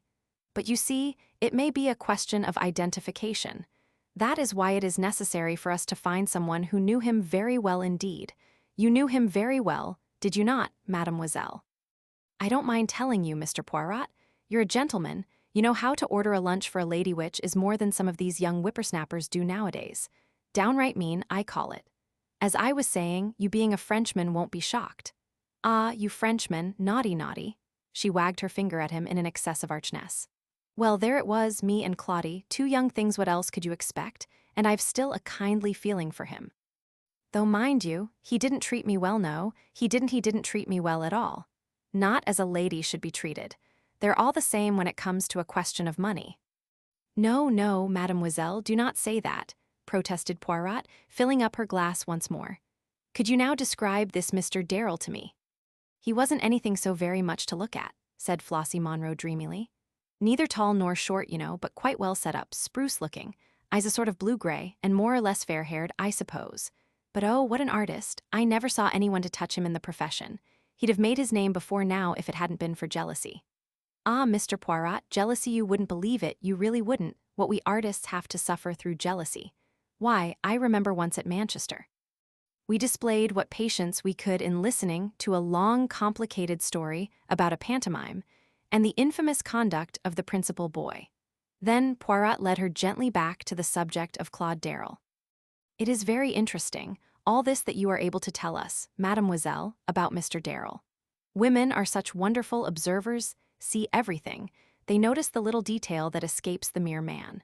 I have seen a woman identify one man out of a dozen others, and why, do you think? She had observed that he had a trick of stroking his nose when he was agitated. Now would a man ever have thought of noticing a thing like that? Did you ever? Cried Miss Monroe. I suppose we do notice things. I remember Claudie, now I come to think of it, always fiddling with his bread at table. He'd get a little piece between his fingers and then dab it round to pick up crumbs. I've seen him do it 100 times. Why, I'd know him anywhere by that one trick of his. Is not that just what I say? The marvelous observation of a woman. And did you ever speak to him about this little habit of his, mademoiselle? No, I didn't, Mr. Poirot. You know what men are. They don't like you to notice things, especially if it should seem you were telling them off about it. I never said a word, but many's the time I smiled to myself. Bless you, he never knew he was doing it even. Poirot nodded gently. I noticed that his own hand was shaking a little as he stretched it out to his glass. Then there is always handwriting as a means of establishing identity, he remarked. Without doubt, you have preserved a letter written by Mr. Darrell. Flossie Monroe shook her head regretfully. He was never one for writing, never wrote me a line in his life. That is a pity, said Poirot. I tell you what, though, said Miss Monroe suddenly, I've got a photograph if that would be any good. You have a photograph? Poirot almost sprang from his seat with excitement. It's quite an old one, 8 years old at least. Ça n'y fait rien, no matter how old and faded. Ah, ma foi, but what stupendous luck. You will permit me to inspect that photograph, mademoiselle. Why, of course. Perhaps you will even permit me to have a copy made. It would not take long. Certainly, if you like. Miss Monroe rose. Well, I must run away, she declared archly. Very glad to have met you and your friend, Mr. Poirot. And the photograph, when may I have it? I'll look it out tonight. I think I know where to lay my hand upon it, and I'll send it to you right away. 1,000 thanks, mademoiselle. You are all that is of the most amiable. I hope that we shall soon be able to arrange another little lunch together. As soon as you like, said Miss Monroe. I'm willing. Let me see, I do not think that I have your address. With a grand air, Miss Monroe drew a card from her handbag and handed it to him. It was a somewhat dirty card, and the original address had been scratched out and another substituted in pencil. Then, with a good many bows and gesticulations on Poirot's part, we bade farewell to the lady and got away. Do you really think this photograph so important? I asked Poirot.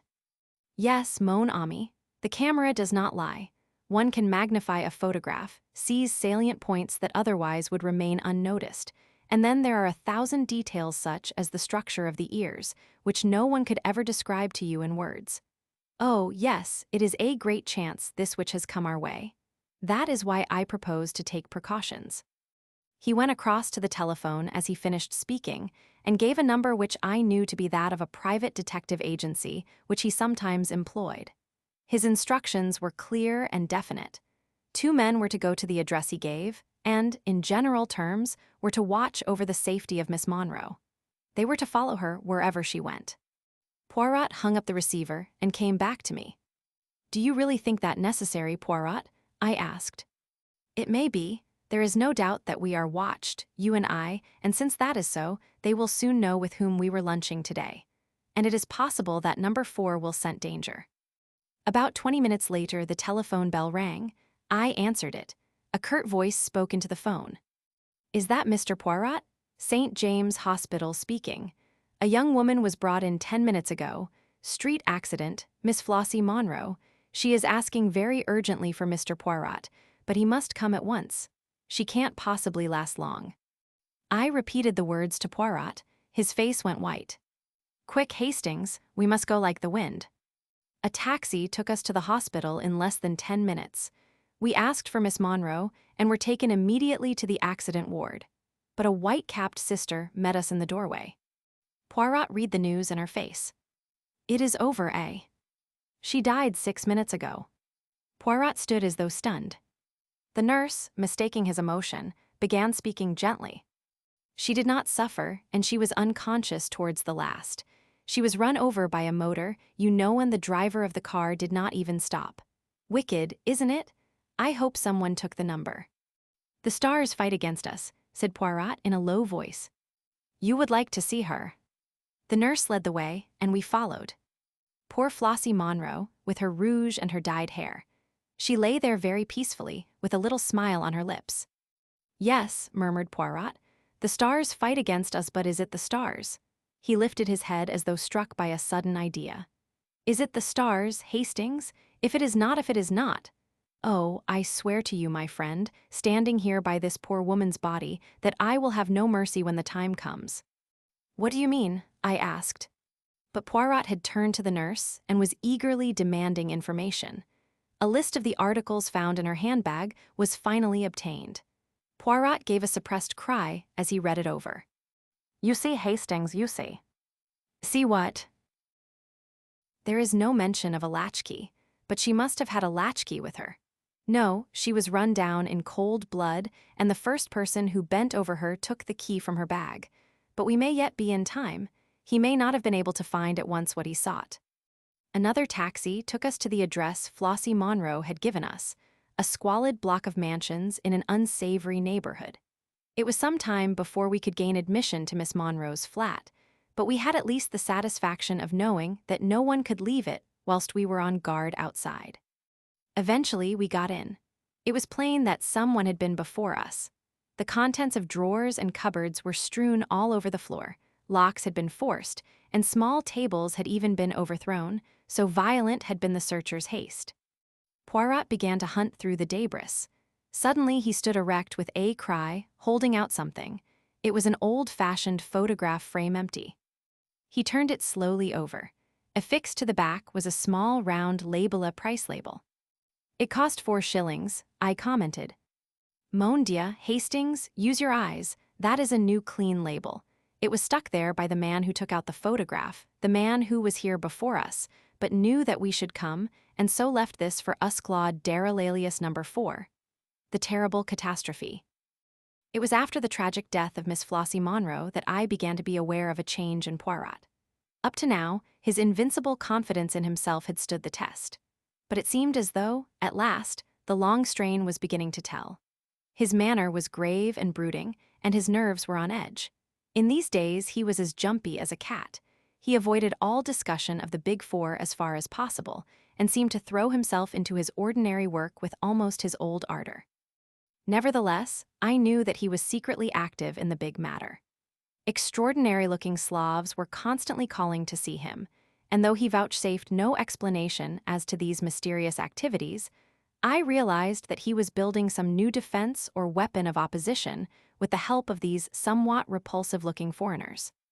Once, purely by chance, I happened to see the entries in his passbook. He had asked me to verify some small item and I noticed the paying out of a huge sum even for Poirot, who was coining money nowadays to some Russian with apparently every letter of the alphabet in his name.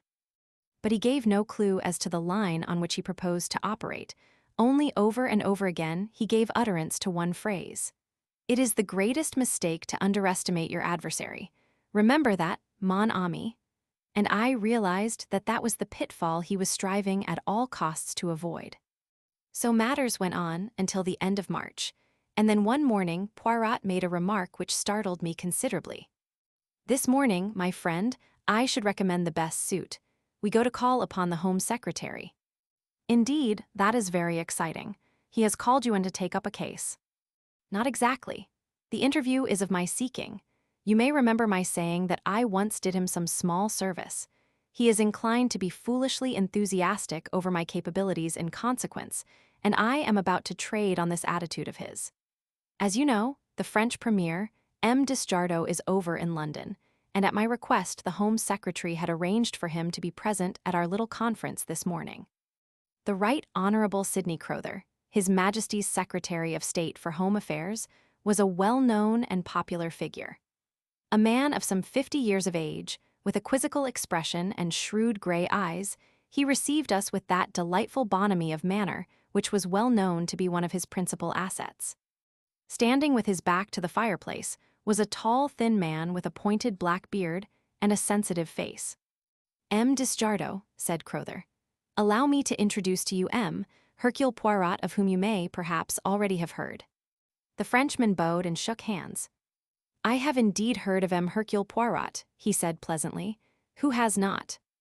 "You are too amiable, monsieur," said Poirot, bowing, but his face flushed with pleasure. "Any word for an old friend?" asked a quiet voice, and a man came forward from a corner by a tall bookcase. It was our old acquaintance, Mr. Ingalls. Poirot shook him warmly by the hand. "And now, M. Poirot," said Crowther, "we are at your service. I understood you to say that you had a communication of the utmost importance to make to us." "That is so, monsieur. There is in the world today a vast organization of crime. It is controlled by 4 individuals who are known and spoken of as the Big Four. Number 1 is a Chinaman, Li Changyen. Number 2 is the American multimillionaire, Abe Ryland. Number 3 is a Frenchwoman. Number 4, I have every reason to believe, is an obscure English actor called Claude Darrell. These 4 are banded together to destroy the existing social order, and to replace it with an anarchy in which they would reign as dictators." "Incredible," muttered the Frenchman. "Ryland, mixed up with a thing of that kind. Surely the idea is too fantastic." "Listen, monsieur, whilst I recount to you some of the doings of this Big Four." It was an enthralling narrative which Poirot unfolded. Familiar as I was with all the details, they thrilled me anew as I heard the bald recital of our adventures and escapes. M. Desjardins looked mutely at Mr. Crowther as Poirot finished. The other answered the look. "Yes, M. Desjardins, I think we must admit the existence of a Big Four." Scotland Yard was inclined to jeer at first, but they have been forced to admit that M. Poirot was right in many of his claims. The only question is the extent of its aims. I cannot but feel that M. Poirot exaggerates a little. For answer, Poirot set forth 10 salient points.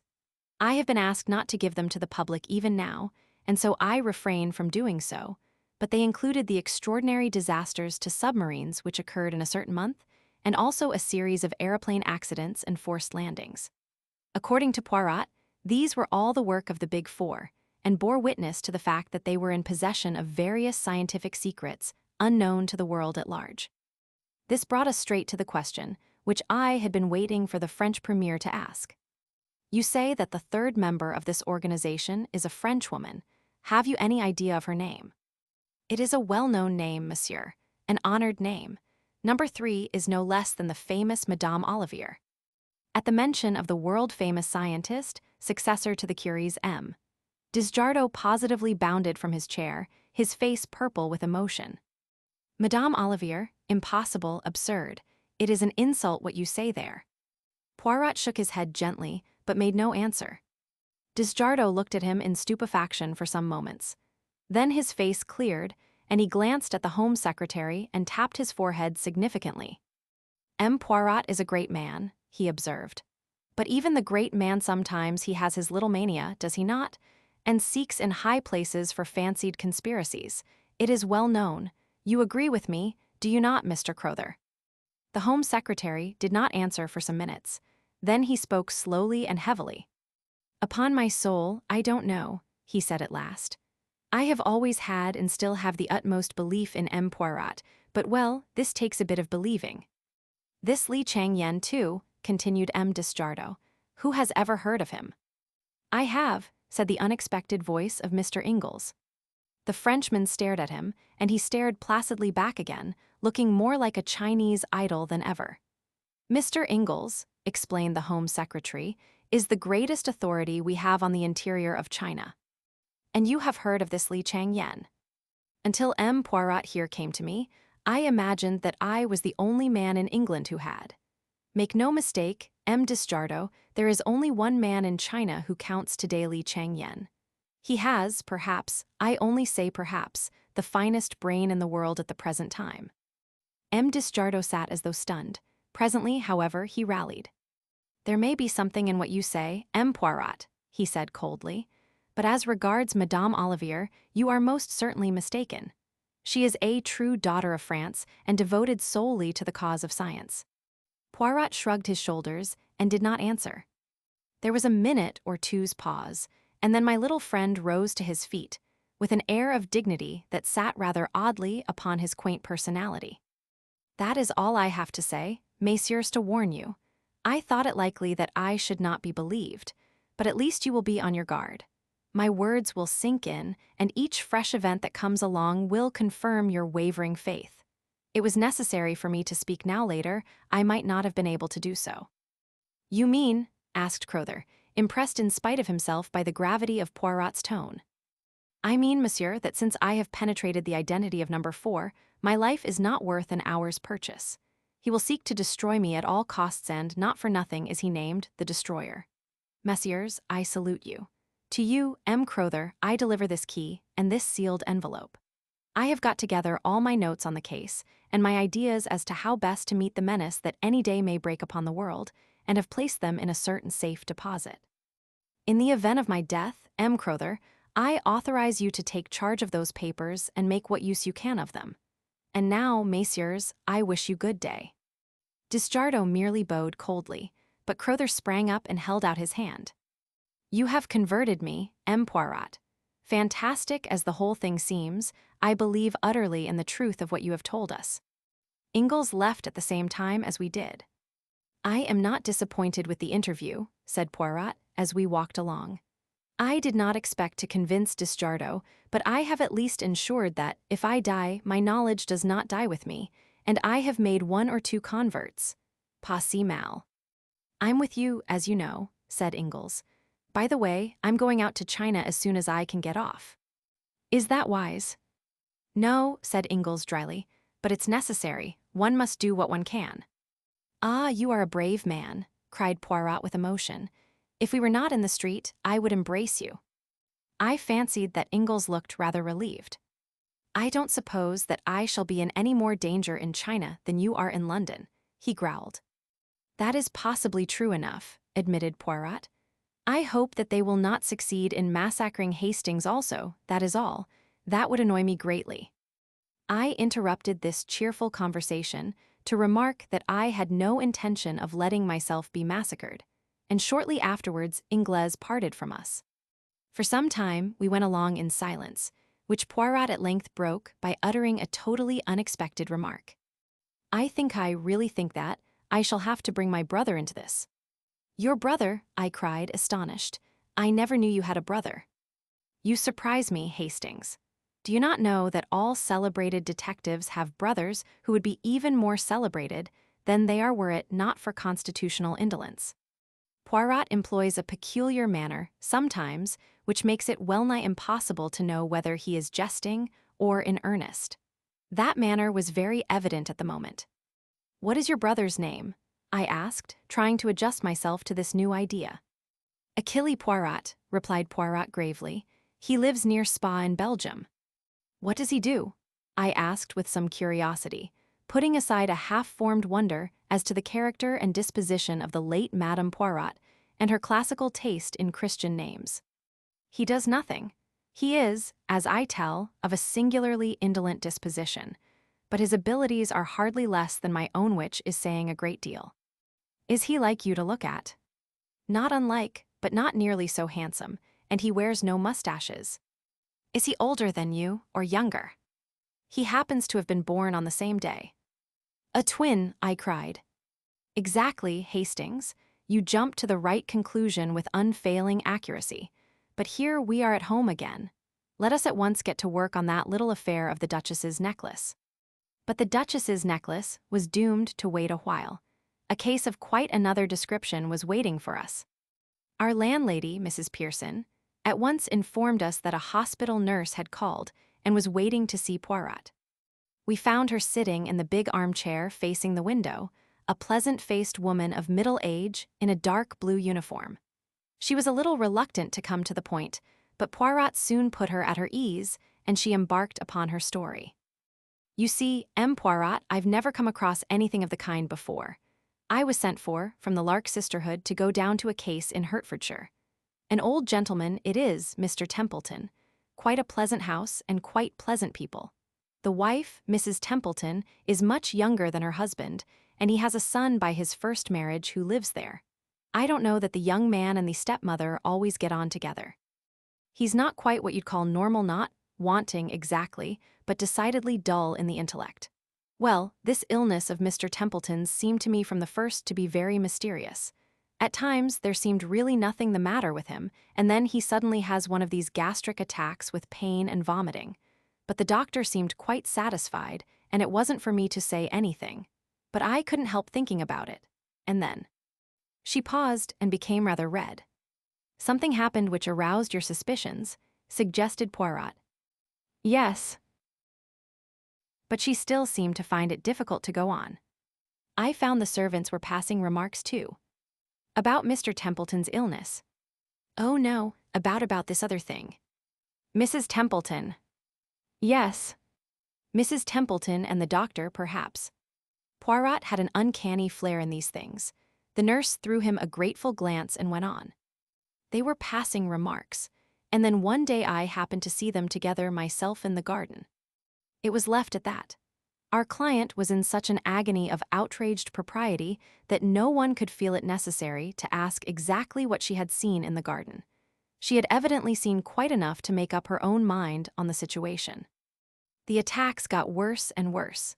Dr. Treves said it was all perfectly natural and to be expected, and that Mr. Templeton could not possibly live long, but I've never seen anything like it before myself, not in all my long experience of nursing.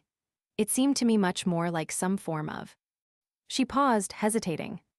Arsenical poisoning, said Poirot helpfully. She nodded. And then, too, he, the patient, I mean, said something queer. They'll do for me, the four of them, they'll do for me yet. Eh, said Poirot quickly. Those were his very words, M. Poirot. He was in great pain at the time, of course, and hardly knew what he was saying. They'll do for me, the four of them, repeated Poirot thoughtfully. What did he mean by the four of them, do you think? That I can't say, M. Poirot. I thought perhaps he meant his wife and son, and the doctor, and perhaps Miss Clark, Mrs. Templeton's companion. That would make four, wouldn't it? He might think they were all in league against him. Quite so, said Poirot in a preoccupied voice. What about food? Could you take no precautions about that? I'm always doing what I can. But of course, sometimes Mrs. Templeton insists on bringing him his food herself, and then there are the times when I am off duty. Exactly, and you are not sure enough of your ground to go to the police. The nurse's face showed her horror at the mere idea. What I have done, M. Poirot, is this. Mr. Templeton had a very bad attack after partaking of a bowl of soup. I took a little from the bottom of the bowl afterwards and have brought it up with me.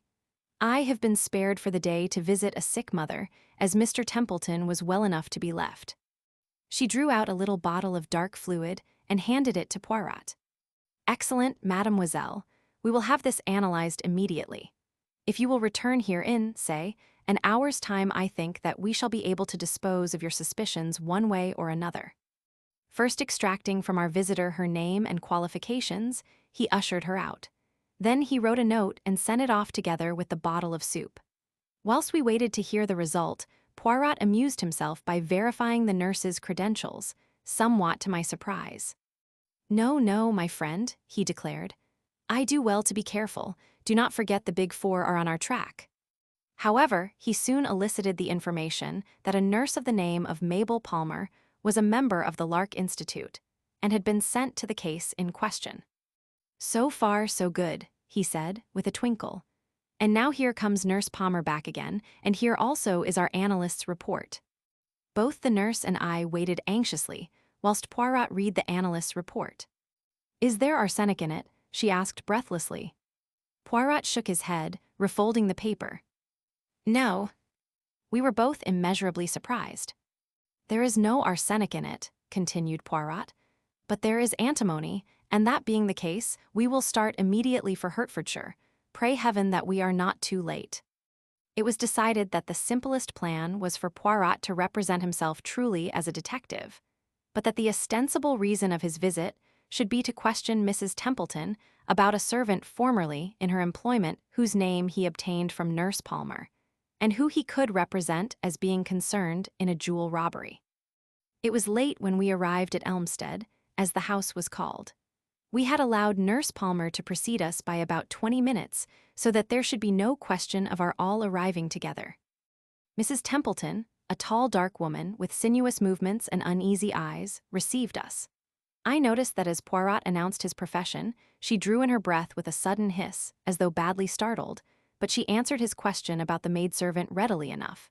And then, to test her, Poirot embarked upon a long history of a poisoning case in which a guilty wife had figured. His eyes never left her face as he talked, and try as she would, she could hardly conceal her rising agitation. Suddenly, with an incoherent word of excuse, she hurried from the room. We were not long left alone. A squarely built man with a small red moustache and pince-nez came in. "Dr. Treves," he introduced himself. "Mrs. Templeton asked me to make her excuses to you. She's in a very bad state, you know, nervous strain, worry over her husband and all that. I've prescribed bed and bromide. But she hopes you'll stay and take pot luck and I'm to do host. We've heard of you down here, M. Poirot, and we mean to make the most of you. Ah, here's Mickey." A shambling young man entered the room. He had a very round face and foolish-looking eyebrows raised as though in perpetual surprise. He grinned awkwardly as he shook hands. This was clearly the wanting son. Presently we all went in to dinner. Dr. Treves left the room to open some wine, I think, and suddenly the boy's physiognomy underwent a startling change. He leant forward, staring at Poirot. "You've come about father," he said, nodding his head. I know lots of things, but nobody thinks I do. Mother will be glad when father's dead and she can marry Dr. Treves. She isn't my own mother, you know. I don't like her. She wants father to die." It was all rather horrible. Luckily, before Poirot had time to reply, the doctor came back, and we had to carry on a forced conversation. And then suddenly Poirot lay back in his chair with a hollow groan. His face was contorted with pain. "My dear sir, what's the matter?" cried the doctor. "A sudden spasm. I am used to them. No, I require no assistance from you, doctor, if I might lie down upstairs." His request was instantly acceded to, and I accompanied him upstairs, where he collapsed on the bed, groaning heavily. For the first minute or two, I had been taken in, but I had quickly realized that Poirot was, as he would have put it, playing the comedy, and that his object was to be left alone upstairs near the patient's room. Hence I was quite prepared when, the instant we were alone, he sprang up. "Quick, Hastings, the window. There is ivy outside. We can climb down before they begin to suspect." "Climb down?" "Yes, we must get out of this house at once. You saw him at dinner." "The doctor?" "No, young Templeton, his trick with his bread. Do you remember what Flossie Monroe told us before she died? That Claude Darrell had a habit of dabbing his bread on the table to pick up crumbs. Hastings, this is a vast plot, and that vacant-looking young man is our arch-enemy number 4. Hurry." I did not wait to argue. Incredible as the whole thing seemed, it was wiser not to delay. We scrambled down the ivy as quietly as we could and made a beeline for the small town and the railway station. We were just able to catch the last train, the 8.34, which would land us in town about 11 o'clock. A plot, said Poirot thoughtfully. How many of them were in it, I wonder? I suspect that the whole Templeton family are just so many agents of the Big Four. Did they simply want to decoy us down there, or was it more subtle than that? Did they intend to play the comedy down there and keep me interested until they had had time to do what? I wonder now. He remained very thoughtful. Arrived at our lodgings, he restrained me at the door of the sitting room. Attention, Hastings, I have my suspicions. Let me enter first. He did so, and to my slight amusement, took the precaution to press on the electric switch with an old galoche. Then he went round the room like a strange cat, cautiously, delicately, on the alert for danger. I watched him for some time, remaining obediently where I had been put by the wall. It's all right, Poirot, I said impatiently. It seems so, mon ami, it seems so, but let us make sure. Rot, I said. I shall light the fire anyway and have a pipe. I've caught you out for once. You had the matches last, and you didn't put them back in the holder, as usual, the very thing you're always cursing me for doing. I stretched out my hand. I heard Poirot's warning, saw him leaping towards me, my hand touched the matchbox. Then a flash of blue flame, ear-rending crash and darkness. I came to myself to find the familiar face of our old friend Dr. Ridgway bending over me. An expression of relief passed over his features. Keep still, he said soothingly. You're all right, there's been an accident, you know.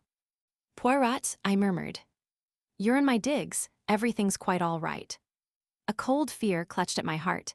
His evasion woke a horrible fear. Poirot, I reiterated. What of Poirot? He saw that I had to know, and that further evasions were useless.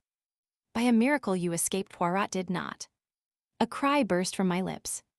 Not dead, not dead.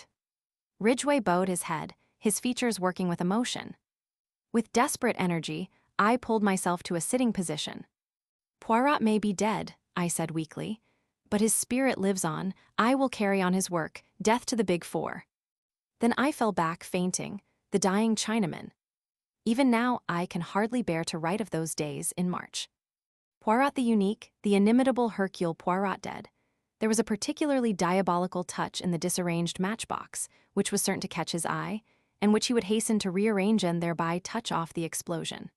That, as a matter of fact, it was I who actually precipitated the catastrophe, never ceased to fill me with unavailing remorse.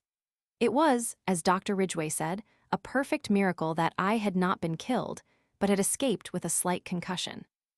Although it had seemed to me as though I regained consciousness almost immediately, it was in reality over 24 hours before I came back to life.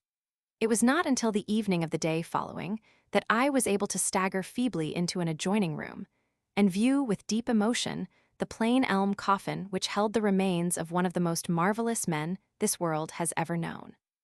From the very first moment of regaining consciousness, I had only one purpose in mind: to avenge Poirot's death, and to hunt down the Big Four remorselessly.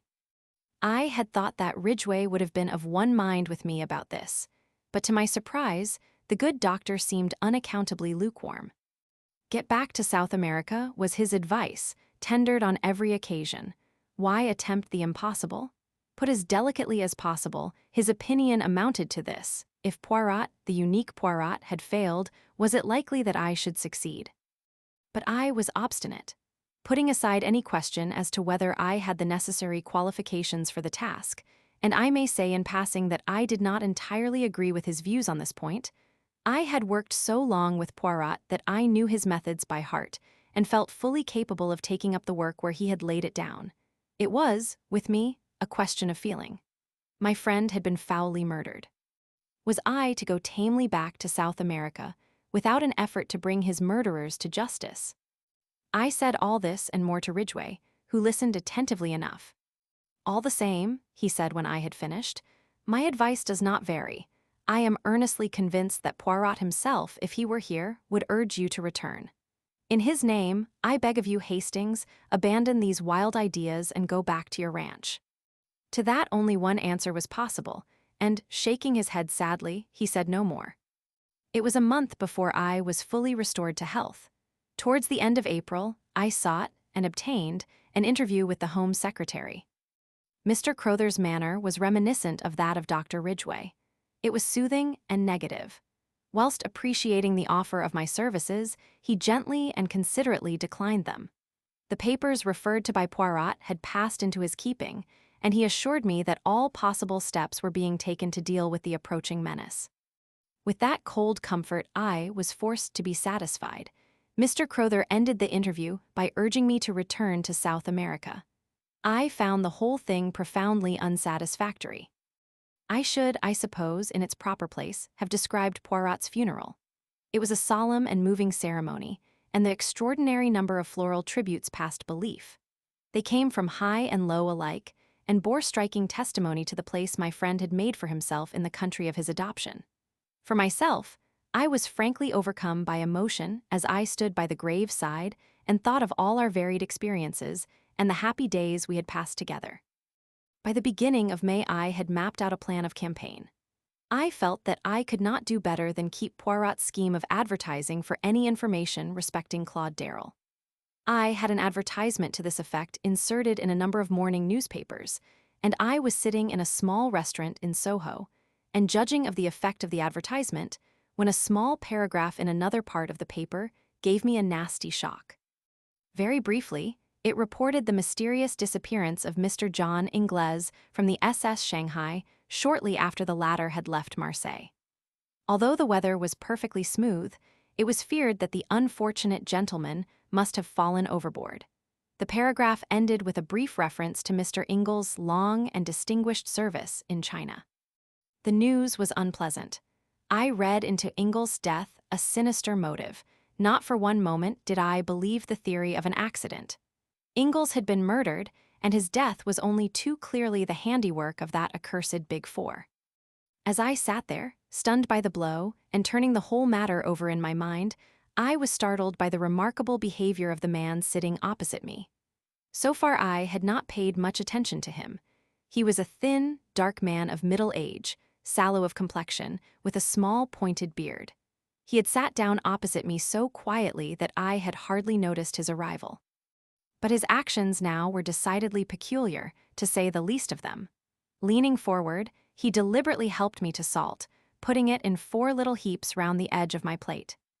"You will excuse me," he said in a melancholy voice.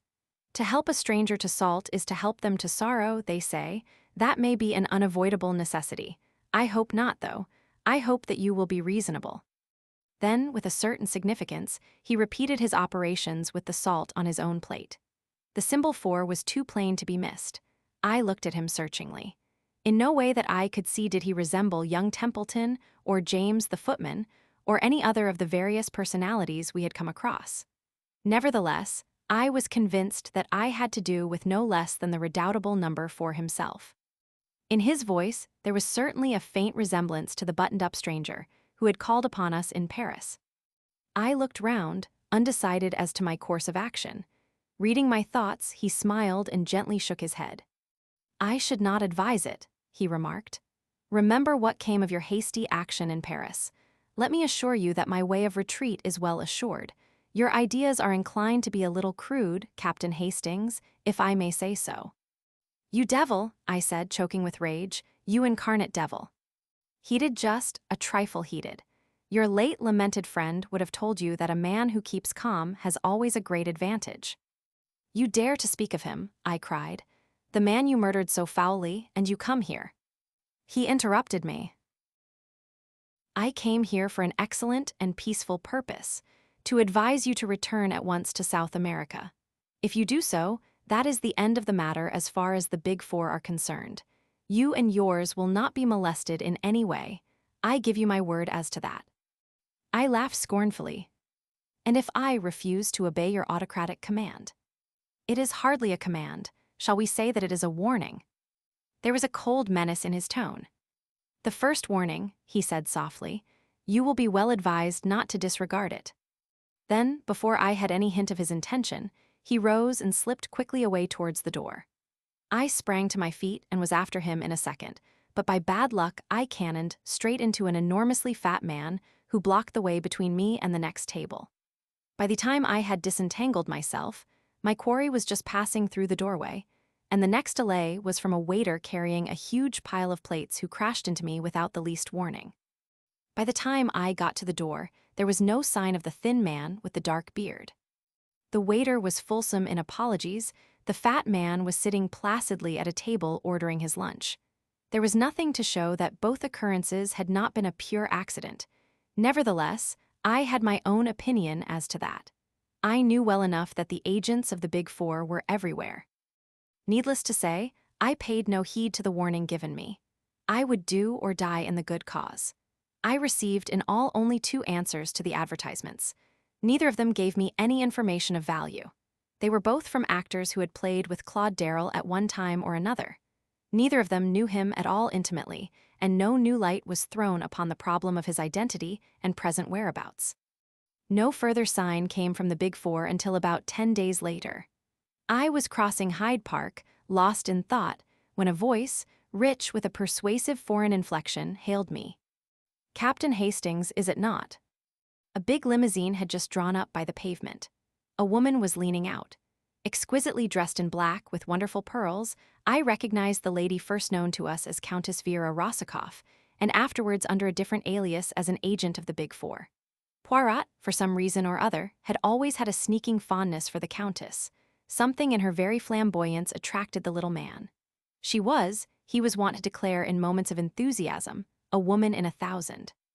That she was arrayed against us on the side of our bitterest enemies never seemed to weigh in his judgment. "Ah, do not pass on," said the Countess. "I have something most important to say to you, and do not try to have me arrested either, for that would be stupid. You were always a little stupid, yes, it is so. You are stupid now, when you persist in disregarding the warning we sent you. It is the second warning I bring you. Leave England at once.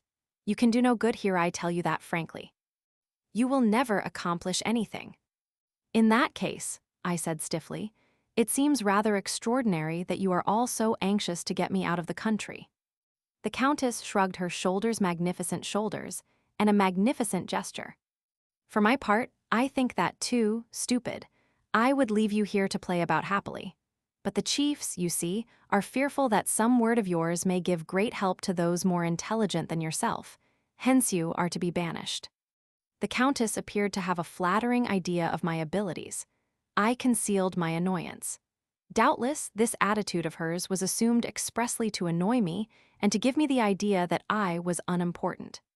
"It would, of course, be quite easy to remove you," she continued, "but I am quite sentimental sometimes. I pleaded for you. You have a nice little wife somewhere, have you not? And it would please the poor little man who is dead to know that you were not to be killed. I always liked him, you know. He was clever but clever. Had it not been a case of 4 against 1, I honestly believe he might have been too much for us. I confess it frankly, he was my master. I sent a wreath to the funeral as a token of my admiration, an enormous one of crimson roses. Crimson roses express my temperament." I listened in silence and a growing distaste. "You have the look of a mule when it puts its ears back and kicks. Well, I have delivered my warning. Remember this, the third warning will come by the hand of the destroyer." She made a sign, and the car whirled away rapidly. I noted the number mechanically, but without the hope that it would lead to anything. The Big Four were not apt to be careless in details. I went home a little sobered. One fact had emerged from the Countess's flood of volubility. I was in real danger of my life. Though I had no intention of abandoning the struggle, I saw that it behoved me to walk warily and adopt every possible precaution. Whilst I was reviewing all these facts and seeking for the best line of action, the telephone bell rang. I crossed the room and picked up the receiver. "Yes, hallo, who's speaking?" A crisp voice answered me. "This is St. Giles Hospital. We have a Chinaman here, knifed in the street and brought in. He can't last long. We rang you up because we found in his pocket a piece of paper with your name and address on it." I was very much astonished. Nevertheless, after a moment's reflection, I said that I would come down at once. St. Giles Hospital was, I knew, down by the docks, and it occurred to me that the Chinaman might have just come off some ship. It was on my way down there that a sudden suspicion shot into my mind. Was the whole thing a trap? Wherever a Chinaman was, there might be the hand of Li Changyen. I remembered the adventure of the baited trap. Was the whole thing a ruse on the part of my enemies? A little reflection convinced me that at any rate, a visit to the hospital would do no harm. It was probable that the thing was not so much a plot as what is vulgarly known as a plant. The dying Chinaman would make some revelation to me upon which I should act, and which would have the result of leading me into the hands of the Big Four. The thing to do was to preserve an open mind, and whilst feigning credulity be secretly on my guard. On arriving at St. Giles Hospital and making my business known, I was taken at once to the accident ward, to the bedside of the man in question. He lay absolutely still, his eyelids closed, and only a very faint movement of the chest showed that he still breathed. A doctor stood by the bed, his fingers on the Chinaman's pulse. "He's almost gone," he whispered to me. "You know him, eh?" I shook my head. "I've never seen him before." "Then what was he doing with your name and address in his pocket? You are Captain Hastings, aren't you?" "Yes, but I can't explain it any more than you can." "Curious thing. From his papers, he seems to have been the servant of a man called Ingalls, a retired civil servant. Ah, you know him, do you?" he added quickly, as I started at the name. Ingalls' servant? Then I had seen him before. Not that I had ever succeeded in being able to distinguish one Chinaman from another. He must have been with Ingalls on his way to China, and after the catastrophe, he had returned to England with a message, possibly, for me. It was vital, imperative that I should hear that message. "Is he conscious?" I asked. "Can he speak? Mr. Ingalls was an old friend of mine, and I think it possible that this poor fellow has brought me a message from him. Mr. Ingalls is believed to have gone overboard about 10 days ago. He's just conscious, but I doubt if he has the force to speak. He lost a terrible lot of blood, you know. I can administer a stimulant, of course, but we've already done all that is possible in that direction." Nevertheless, he administered a hypodermic injection, and I stayed by the bed, hoping against hope for a word of sign that might be of the utmost value to me in my work. But the minutes sped on, and no sign came. And suddenly a baleful idea shot across my mind. Was I not already falling into the trap? Suppose that this Chinaman had merely assumed the part of Ingalls' servant, that he was in reality an agent of the Big Four? Had I not once read that certain Chinese priests were capable of simulating death? Or, to go further still, Li Changyen might command a little band of fanatics who would welcome death itself if it came at the command of their master. I must be on my guard. Even as these thoughts flashed across my mind, the man in the bed stirred. His eyes opened. He murmured something incoherently. Then I saw his glance fasten upon me. He made no sign of recognition, but I was at once aware that he was trying to speak to me. Be he friend or foe, I must hear what he had to say.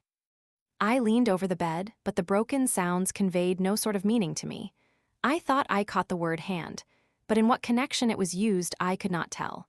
Then it came again, and this time I heard another word, the word largo.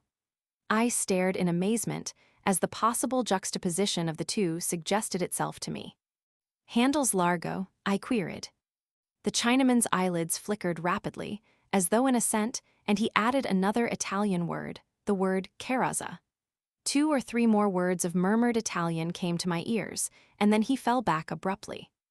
The doctor pushed me aside. It was all over. The man was dead.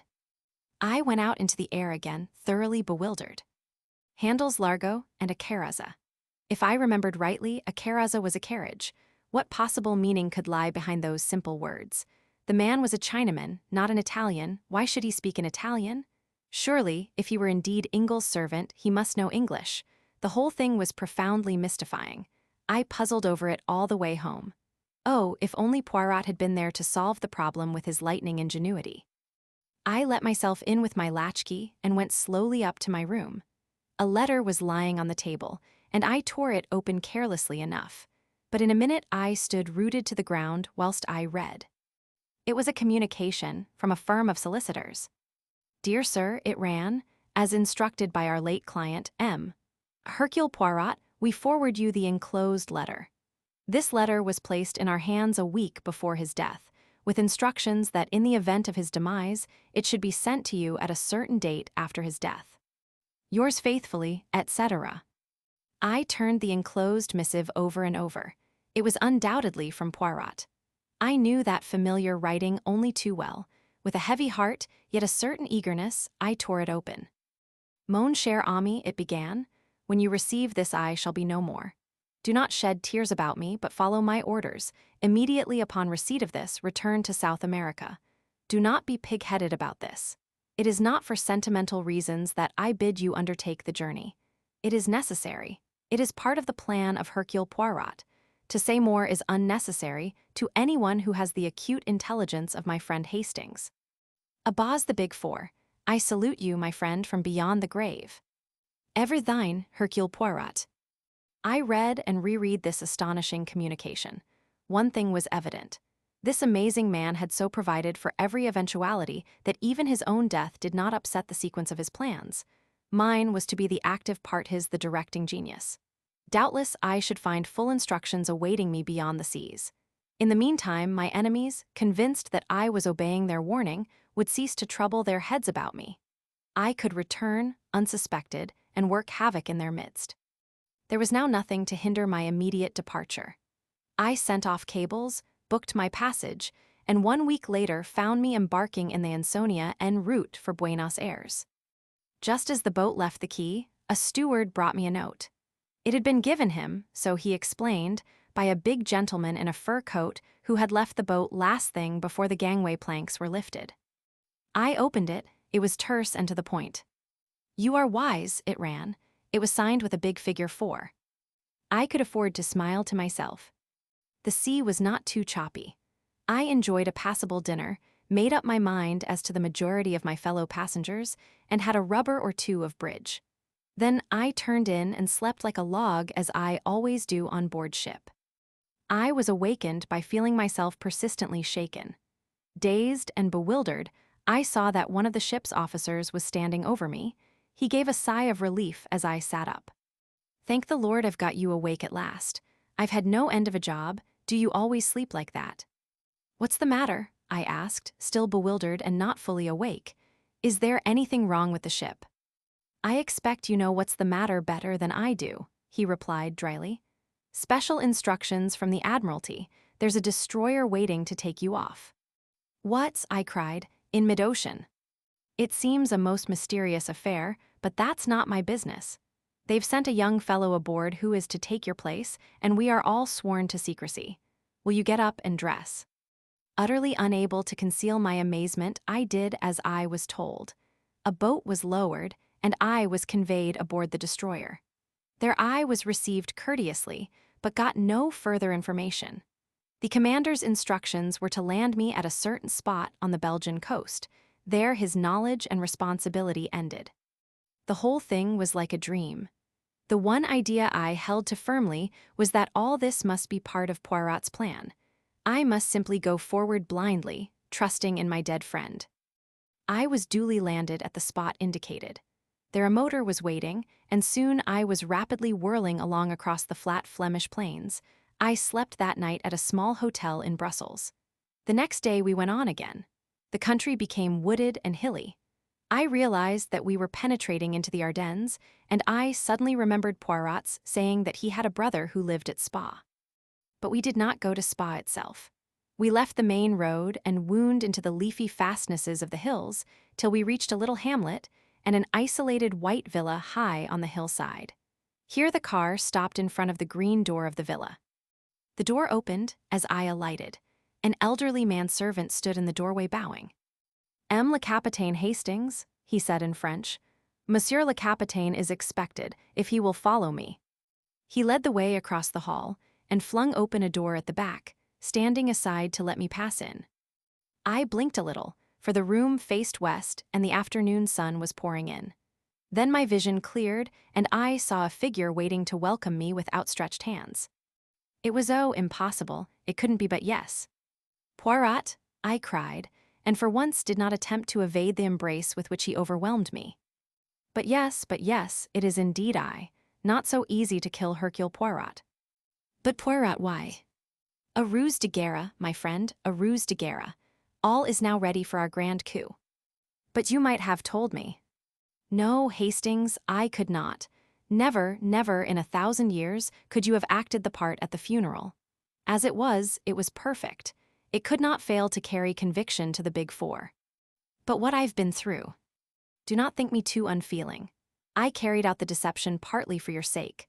I was willing to risk my own life, but I had qualms about continually risking yours. So, after the explosion, I have an idea of great brilliancy. The good Ridgway, he enables me to carry it out. I am dead, you will return to South America. But mon ami, that is just what you would not do. In the end, I have to arrange a solicitor's letter and a long rigmarole. But at all events, here you are, that is the great thing. And now we lie here perdu till the moment comes for the last grand coup, the final overthrowing of the Big Four. Number 4 wins a trick. From our quiet retreat in the Ardennes, we watched the progress of affairs in the great world. We were plentifully supplied with newspapers, and every day Poirot received a bulky envelope, evidently containing some kind of report. He never showed these reports to me, but I could usually tell from his manner whether its contents had been satisfactory or otherwise. He never wavered in his belief that our present plan was the only one likely to be crowned by success. As a minor point, Hastings, he remarked one day, I was in continual fear of your death lying at my door. And that rendered me nervous like a cat upon the jumps, as you say, but now I am well satisfied. Even if they discover that the Captain Hastings who landed in South America is an impostor, and I do not think they will discover it, they are not likely to send an agent out there who knows you personally. They will only believe that you are trying to circumvent them in some clever manner of your own, and will pay no serious attention to discovering your whereabouts. Of the one vital fact, my supposed death, they are thoroughly convinced. They will go ahead and mature their plans. And then, I asked eagerly. And then, mon ami, grand resurrection of Hercule Poirot. At the 11th hour I reappear, throw all into confusion, and achieve the supreme victory in my own unique manner. I realized that Poirot's vanity was of the case-hardened variety which could withstand all attacks. I reminded him that once or twice the honors of the game had lain with our adversaries, but I might have known that it was impossible to diminish Hercule Poirot's enthusiasm for his own methods. See you, Hastings, it is like the little trick that you play with the cards. You have seen it without doubt. You take the 4 knaves, you divide them, one on top of the pack, one underneath, and so on. You cut and you shuffle, and there they are all together again. That is my object. So far I have been contending, now against one of the Big Four, now against another. But let me get them all together, like the 4 knaves in the pack of cards, and then, with one coup, I destroy them all. And how do you propose to get them all together? I asked. By awaiting the supreme moment, by lying perdu until they are ready to strike. That may mean a long wait, I grumbled. Always impatient, the good Hastings. But no, it will not be so long. The one man they were afraid of, myself, is out of the way. I give them 2 or 3 months at most. His speaking of someone being got out of the way reminded me of Ingles and his tragic death, and I remembered that I had never told Poirot about the dying Chinaman in St. Giles Hospital. He listened with keen attention to my story. Ingles' servant, and the few words he uttered were in Italian, curious. That's why I suspected it might have been a plant on the part of the Big Four. Your reasoning is at fault, Hastings. Employ the little gray cells. If your enemies wished to deceive you, they would assuredly have seen to it that the Chinaman spoke in intelligible pidgin English. No, the message was genuine. Tell me again all that you heard. First of all, he made a reference to Handel's Largo, and then he said something that sounded like Carrazzo. That's a carriage, isn't it? Nothing else. Well, just at the end, he murmured something like Cara, somebody, or other some woman's name. Zia, I think, but I don't suppose that had any bearing on the rest of it. You would not suppose so, Hastings. Cara Zia is very important indeed. I don't see. My dear friend, you never see, and anyway the English know no geography. Geography, I cried. What has geography got to do with it? I dare say M. Thomas Cook would be more to the point. As usual, Poirot refused to say anything more, a most irritating trick of his. But I noticed that his manner became extremely cheerful, as though he had scored some point or other. The days went on, pleasant if a trifle monotonous. There were plenty of books in the villa, and delightful rambles all around, but I chafed sometimes at the forced inactivity of our life, and marveled at Poirot's state of placid content. Nothing occurred to ruffle our quiet existence, and it was not until the end of June, well within the limit that Poirot had given them, that we had our news of the Big Four. A car drove up to the villa early one morning, such an unusual event in our peaceful life that I hurried down to satisfy my curiosity. I found Poirot talking to a pleasant-faced young fellow of about my own age. He introduced me. "This is Captain Harvey, Hastings, one of the most famous members of your intelligence service." "Not famous at all, I'm afraid," said the young man, laughing pleasantly. "Not famous except to those in the know," I should have said.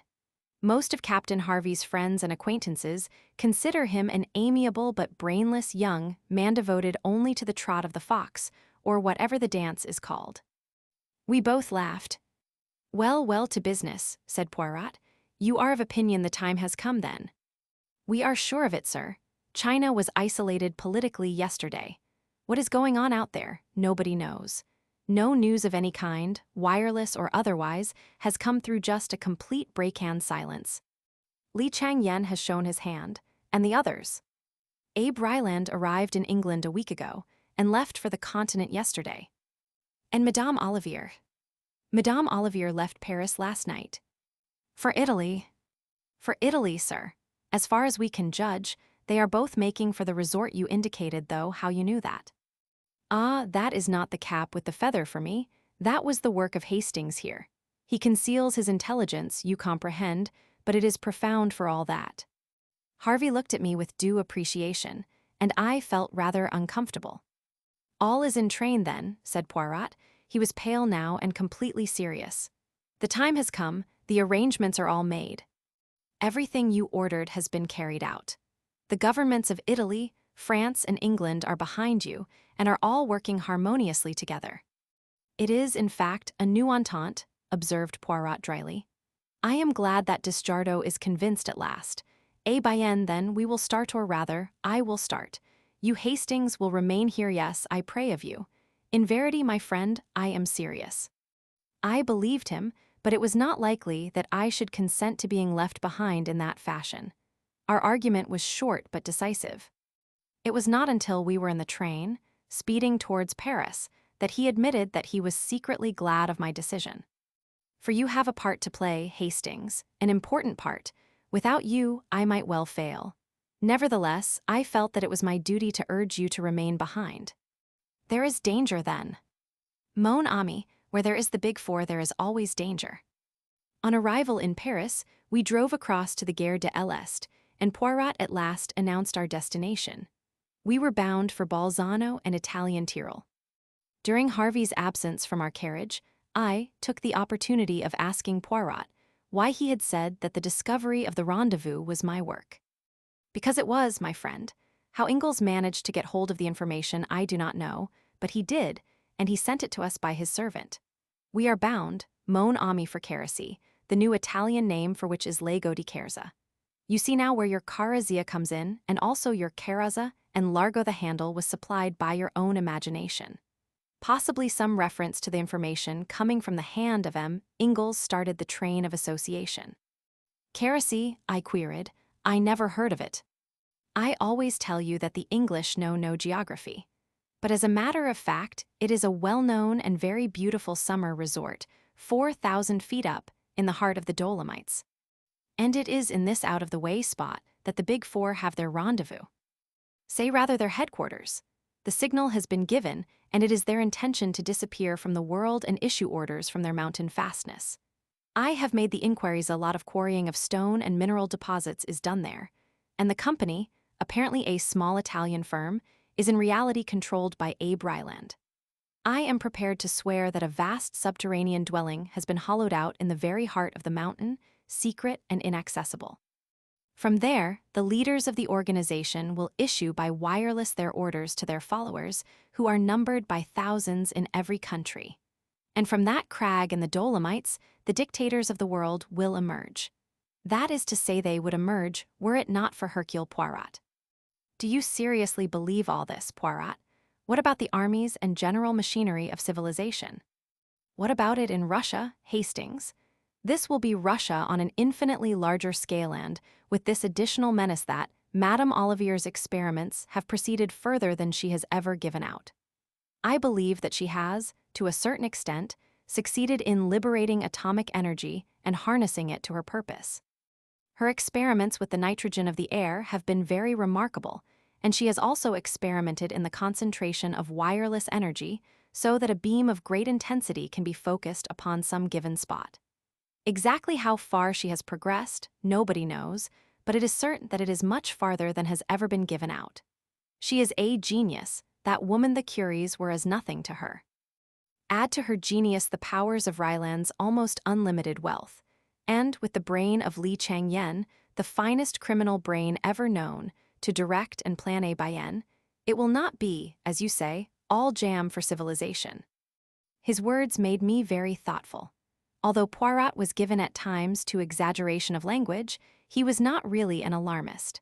For the first time, I realized what a desperate struggle it was upon which we were engaged. Harvey soon rejoined us, and the journey went on. We arrived at Bolzano about midday. From there, the journey on was by motor. Several big blue motor cars were waiting in the central square of the town, and we three got into one of them. Poirot, notwithstanding the heat of the day, was muffled to the eyes in greatcoat and scarf. His eyes and the tips of his ears were all that could be seen of him. I did not know whether this was due to precaution or merely his exaggerated fear of catching a chill. The motor journey took a couple of hours. It was a really wonderful drive. For the first part of the way, we wound in and out of huge cliffs, with a trickling waterfall on one hand. Then we emerged into a fertile valley, which continued for some miles, and then, still winding steadily upwards, the bare rocky peaks began to show with dense clustering pine woods at their base. The whole place was wild and lovely. Finally, a series of abrupt curves, with the road running through the pine woods on either side, and we came suddenly upon a big hotel and found that we had arrived. Our rooms had been reserved for us, and under Harvey's guidance we went straight up to them. They looked straight out over the rocky peaks and the long slopes of pine woods leading up to them. Poirot made a gesture towards them. "It is there?" he asked in a low voice. "Yes," replied Harvey. "There is a place called the Felsenlabyrintthal, big boulders piled about in a most fantastic way. A path winds through them. The quarrying is to the right of that, but we think that the entrance is probably in the Felsen labyrinth." Poirot nodded. "Come, mon ami," he said to me. "Let us go down and sit upon the terrace and enjoy the sunlight." "You think that wise?" I asked. He shrugged his shoulders. The sunlight was marvelous. In fact, the glare was almost too great for me. We had some creamy coffee instead of tea, then went upstairs and unpacked our few belongings. Poirot was in his most unapproachable mood, lost in a kind of reverie. Once or twice he shook his head and sighed. I had been rather intrigued by a man who had got out of our train at Bolzano and had been met by a private car. He was a small man, and the thing about him that had attracted my attention was that he was almost as much muffled up as Poirot had been. More so, indeed, for in addition to greatcoat and muffler, he was wearing huge blue spectacles. I was convinced that here we had an emissary of the Big Four. Poirot did not seem very impressed by my idea, but when, leaning out of my bedroom window, I reported that the man in question was strolling about in the vicinity of the hotel, he admitted that there might be something in it. I urged my friend not to go down to dinner, but he insisted on doing so. We entered the dining room rather late and were shown to a table by the window. As we sat down, our attention was attracted by an exclamation and a crash of falling china. A dish of haricots verts had been upset over a man who was sitting at the table next to ours. The head waiter came up and was vociferous in apologies. Presently, when the offending waiter was serving us with soup, Poirot spoke to him. "An unfortunate accident that, but it was not your fault." "Monsieur saw that?" "No, indeed it was not my fault. The gentleman half sprung up from his chair. I thought he was going to have an attack of some kind. I could not save the catastrophe." I saw Poirot's eyes shining with the green light I knew so well, and as the waiter departed he said to me in a low voice, "You see, Hastings, the effect of Hercule Poirot alive and in the flesh." "You think?" I had not time to continue. I felt Poirot's hand on my knee as he whispered excitedly, "Look, Hastings, look, his trick with the bread, number 4.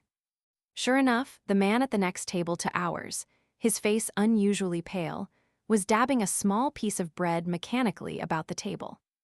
I studied him carefully. His face, clean-shaven and puffily fat, was of a pasty, unhealthy sallowness, with heavy pouches under the eyes and deep lines running from his nose to the corners of his mouth. His age might have been anything from 35 to 45. In no particular did he resemble any one of the characters which number 4 had previously assumed. Indeed, had it not been for his little trick with the bread, of which he was evidently quite unaware, I would have sworn readily enough that the man sitting there was someone whom I had never seen before. "He has recognized you," I murmured. "You should not have come down." "My excellent Hastings, I have feigned death for 3 months for this one purpose: to startle number 4. To startle him at a moment when he must act quickly or not at all, and we have this great advantage: he does not know that we recognize him. He thinks that he is safe in his new disguise. How I bless Flossie Monroe for telling us of that little habit of his." "What will happen now?" I asked. "What can happen? He recognizes the only man he fears, miraculously resurrected from the dead at the very minute when the plans of the Big Four are in the balance. Madame Olivier and Abe Ryland lunched here today, and it is thought that they went to Cortina. Only we know that they have retired to their hiding place. How much do we know? That is what number 4 is asking himself at this minute. He dare take no risks. I must be suppressed at all costs. Eh bien, let him try to suppress Hercule Poirot. I shall be ready for him." As he finished speaking, the man at the next table got up and went out. "He has gone to make his little arrangements," said Poirot placidly. "Shall we have our coffee on the terrace, my friend? It would be pleasanter, I think. I will just go up and get a coat." I went out onto the terrace, a little disturbed in mind. Poirot's assurance did not quite content me. However, so long as we were on our guard, nothing could happen to us. I resolved to keep thoroughly on the alert. It was quite 5 minutes before Poirot joined me. With his usual precautions against cold, he was muffled up to the ears. He sat down beside me and sipped his coffee appreciatively. "Only in England is the coffee so atrocious," he remarked. "On the continent, they understand how important it is for the digestion that it should be properly made." As he finished speaking, the man from the next table suddenly appeared on the terrace. Without any hesitation, he came over and drew up a third chair to our table. "You do not mind my joining you, I hope," he said in English. "Not at all, monsieur," said Poirot. I felt very uneasy. It is true that we were on the terrace of the hotel, with people all round us, but nevertheless I was not satisfied. I sensed the presence of danger. Meanwhile, number 4 chatted away in a perfectly natural manner.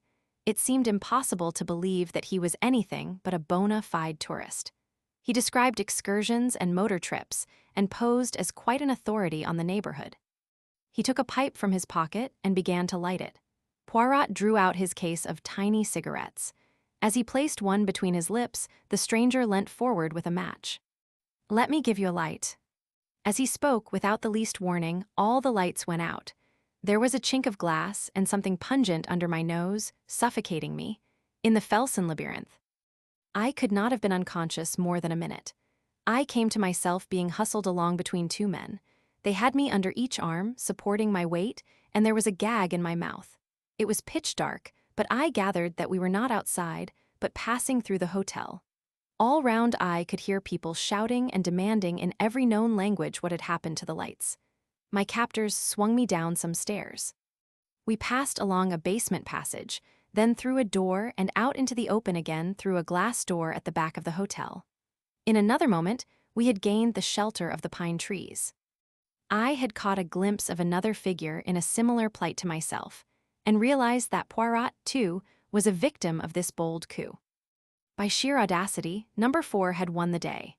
He had employed, I gathered, an instant aesthetic, probably ethyl chloride, breaking a small bulb of it under our noses. Then, in the confusion of the darkness, his accomplices, who had probably been guests sitting at the next table, had thrust gags in our mouths and hurried us away, taking us through the hotel to baffle pursuit. I cannot describe the hour that followed. We were hurried through the woods at a breakneck pace, going uphill the whole time. At last, we emerged in the open, on the mountainside, and I saw just in front of us an extraordinary conglomeration of fantastic rocks and boulders. This must be the Felsen labyrinth of which Harvey had spoken. Soon, we were winding in and out of its recesses. The place was like a maze devised by some evil genie. Suddenly we stopped. An enormous rock barred our path.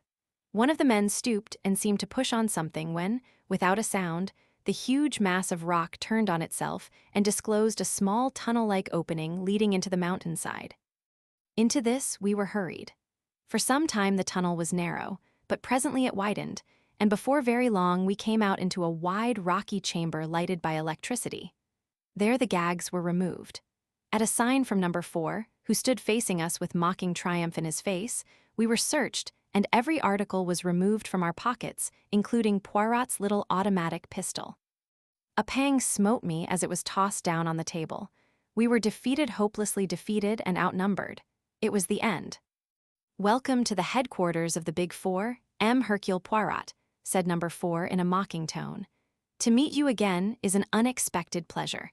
But was it worth while returning from the grave only for this?" Poirot did not reply. I dared not look at him. "Come this way," continued number 4. "Your arrival will be somewhat of a surprise to my colleagues." He indicated a narrow doorway in the wall. We passed through and found ourselves in another chamber. At the very end of it was a table behind which 4 chairs were placed. The end chair was empty, but was draped with a mandarin's cape. On the second, smoking a cigar, sat Mr. Abe Ryland. Leaning back in the third chair, with her burning eyes and her nun's face, was Madame Olivier. Number 4 took his seat on the 4th chair. We were in the presence of the Big Four. Never before had I felt so fully the reality and the presence of Lai Chang Yen as I did now when confronting his empty seat. Far away in China, he yet controlled and directed this malign organization. Madame Olivier gave a faint cry on seeing us. Ryland, more self-controlled, only shifted his cigar and raised his grizzled eyebrows. "M. Hercule Poirot," said Ryland slowly. "This is a pleasant surprise. You put it over on us all right. We thought you were good and buried. No matter, the game is up now." There was a ring as of steel in his voice. Madame Olivier said nothing, but her eyes burned, and I disliked the slow way she smiled. "Madame and messieurs, I wish you good evening," said Poirot quietly. Something unexpected, something I had not been prepared to hear in his voice made me look at him. He seemed quite composed, yet there was something about his whole appearance that was different. Then there was a stir of draperies behind us, and the Countess Vera Rosikoff came in. "Ah," said number 4, "our valued and trusted lieutenant, an old friend of yours is here, my dear lady." The Countess whirled round, with her usual vehemence of movement. "God in heaven," she cried. "It is the little man. Ah, but he has the 9 lives of a cat. Oh, little man, why did you mix yourself up in this?" "Madame," said Poirot with a bow. "Me, like the great Napoleon, I am on the side of the big battalions." As he spoke, I saw a sudden suspicion flash into her eyes, and at the same moment, I knew the truth which subconsciously I already sensed. The man beside me was not Hercule Poirot. He was very like him, extraordinarily like him. There was the same egg-shaped head, the same strutting figure, delicately plump. But the voice was different, and the eyes, instead of being green, were dark, and surely the mustaches those famous mustaches. My reflections were cut short by the Countess's voice. She stepped forward, her voice ringing with excitement. "You have been deceived. That man is not Hercule Poirot." Number 4 uttered an incredulous exclamation, but the Countess leant forward and snatched at Poirot's mustaches. They came off in her hand, and then, indeed, the truth was plain. For this man's upper lip was disfigured by a small scar which completely altered the expression of the face. "Not Hercule Poirot," muttered number 4, "but who can he be then?" "I know," I cried suddenly, and then stopped dead, afraid I had ruined everything. But the man I will still refer to, as Poirot had turned to me encouragingly. "Say it if you will, it makes no matter now, the trick has succeeded." "This is Achille Poirot," I said slowly, "Hercule Poirot's twin brother." "Impossible," said Ryland sharply, but he was shaken. "Hercule's plan has succeeded to a marvel," said Achille placidly. Number 4 leapt forward, his voice harsh and menacing. "Succeeded, has it?" he snarled. Do you realize that before many minutes have passed you will be dead? Yes, said Hercule Poirot gravely. I realize that. It is you who do not realize that a man may be willing to purchase success by his life. There were men who laid down their lives for their country in the war. I am prepared to lay down mine in the same way for the world. It struck me just then that although perfectly willing to lay down my life, I might have been consulted in the matter. Then I remembered how Poirot had urged me to stay behind, and I felt appeased. And in what way will your laying down your life benefit the world? Asked Ryland sardonically. I see that you do not perceive the true inwardness of Hercule's plan. To begin with, your place of retreat was known some months ago, and practically all the visitors, hotel assistants, and others are detectives or secret service men. A cordon has been drawn round the mountain. You may have more than one means of egress, but even so you cannot escape. Poirot himself is directing the operations outside. My boots were smeared with a preparation of aniseed tonight before I came down to the terrace in my brother's place. Hounds are following the trail. It will lead them infallibly to the rock in the Felsen labyrinth where the entrance is situated. You see, do what you will to us, the net is drawn tightly round you. You cannot escape. Madame Olivier laughed suddenly. You are wrong. There is one way we can escape, and like Samson of old, destroy our enemies at the same time. What do you say, my friends? Ryland was staring at Hercule Poirot. Suppose he's lying, he said hoarsely. The other shrugged his shoulders. In an hour it will be dawn. Then you can see for yourself the truth of my words. Already they should have traced me to the entrance in the Felsen labyrinth. Even as he spoke, there was a far-off reverberation, and a man ran in shouting incoherently. Ryland sprang up and went out. Madame Olivier moved to the end of the room and opened a door that I had not noticed. Inside, I caught a glimpse of a perfectly equipped laboratory, which reminded me of the one in Paris. Number 4 also sprang up and went out. He returned with Poirot's revolver, which he gave to the Countess. There is no danger of their escaping, he said grimly, but still you had better have this. Then he went out again. The Countess came over to us and surveyed my companion attentively for some time. Suddenly, she laughed. You are very clever, Hercule Poirot, she said mockingly. Madame, let us talk business. It is fortunate that they have left us alone together. What is your price? I do not understand. What price? Madame, you can aid us to escape. You know the secret ways out of this retreat. I ask you, what is your price? She laughed again. More than you could pay, little man. Why, all the money in the world would not buy me. Madame, I did not speak of money. I am a man of intelligence. Nevertheless, this is a true fact, everyone has his price. In exchange for life and liberty, I offer you your heart's desire. So you are a magician. You can call me so if you like. The Countess suddenly dropped her jesting manner. She spoke with passionate bitterness. Fool, my heart's desire, can you give me revenge upon my enemies? Can you give me back youth and beauty and a gay heart? Can you bring the dead to life again? Hercule Poirot was watching her very curiously. Which of the 3, madame? Make your choice. She laughed sardonically. You will sell me the elixir of life, perhaps. Come, I will make a bargain with you. Once, I had a child. Find my child for me and you shall go free.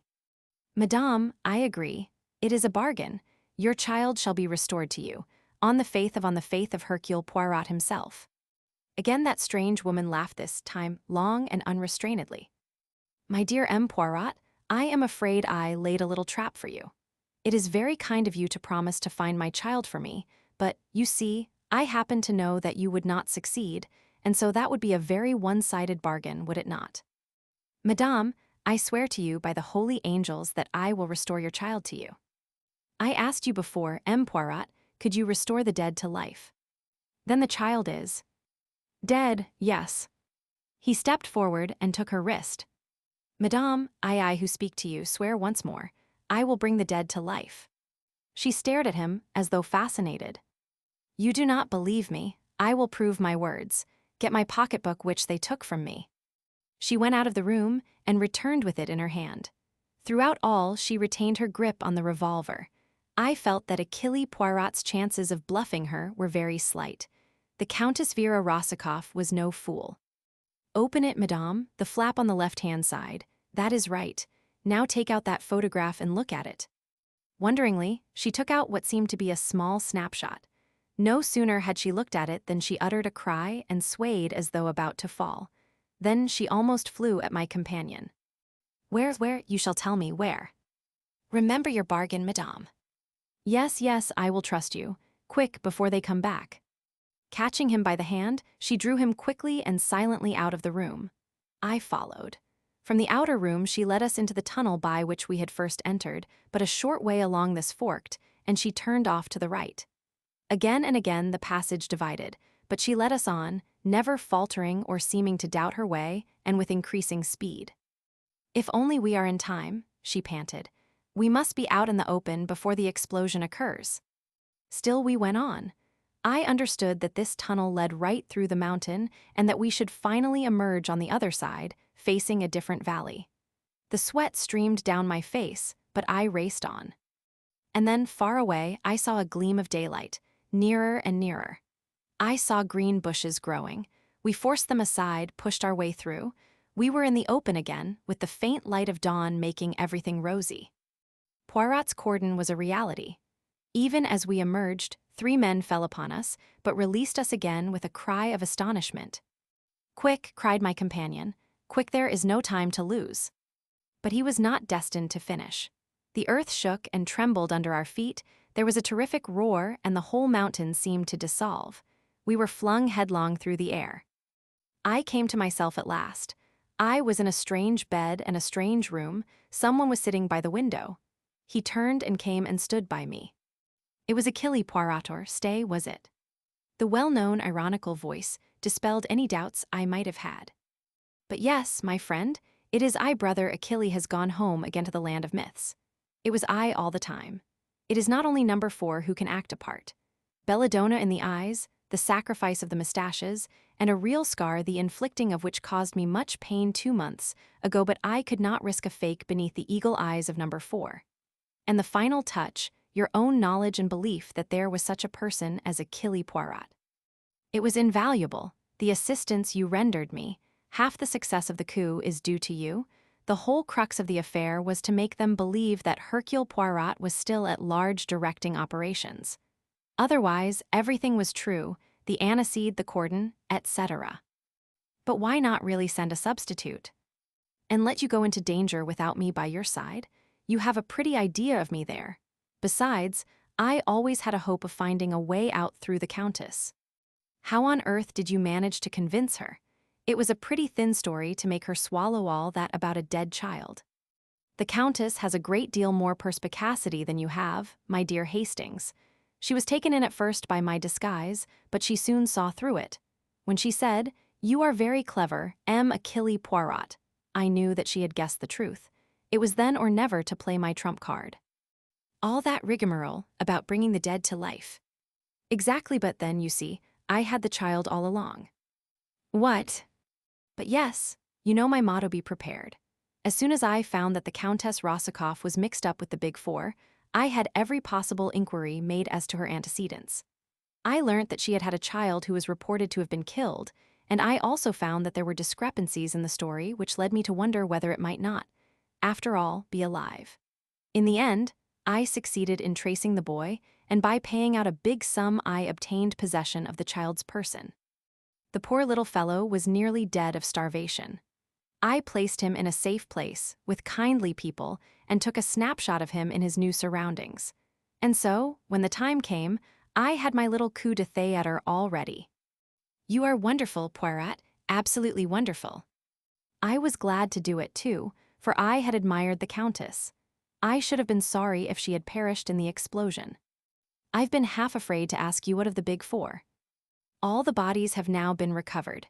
That of number 4 was quite unrecognizable, the head blown to pieces. I rather wish it had not been so. I should have liked to be sure, but no more of that. Look at this. He handed me a newspaper in which a paragraph was marked. It reported the death, by suicide, of Li Changyen, who had engineered the recent revolution which had failed so disastrously. Great opponent, said Poirot gravely. It was fated that he and I should never meet in the flesh.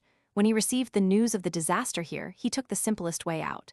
A great brain, my friend, a great brain. but I wish I had seen the face of the man who was number 4. Supposing that, after all but I romance, he is dead. Yes, mon ami, together we have faced and rooted the big 4, and now you will return to your charming wife, and I shall retire. The great case of my life is over. Anything else will seem tame after this. No, I shall retire. Possibly I shall grow vegetable marrows, I might even marry and range myself. He laughed heartily at the idea, but with a touch of embarrassment. I hope. Small men always admire big, flamboyant women.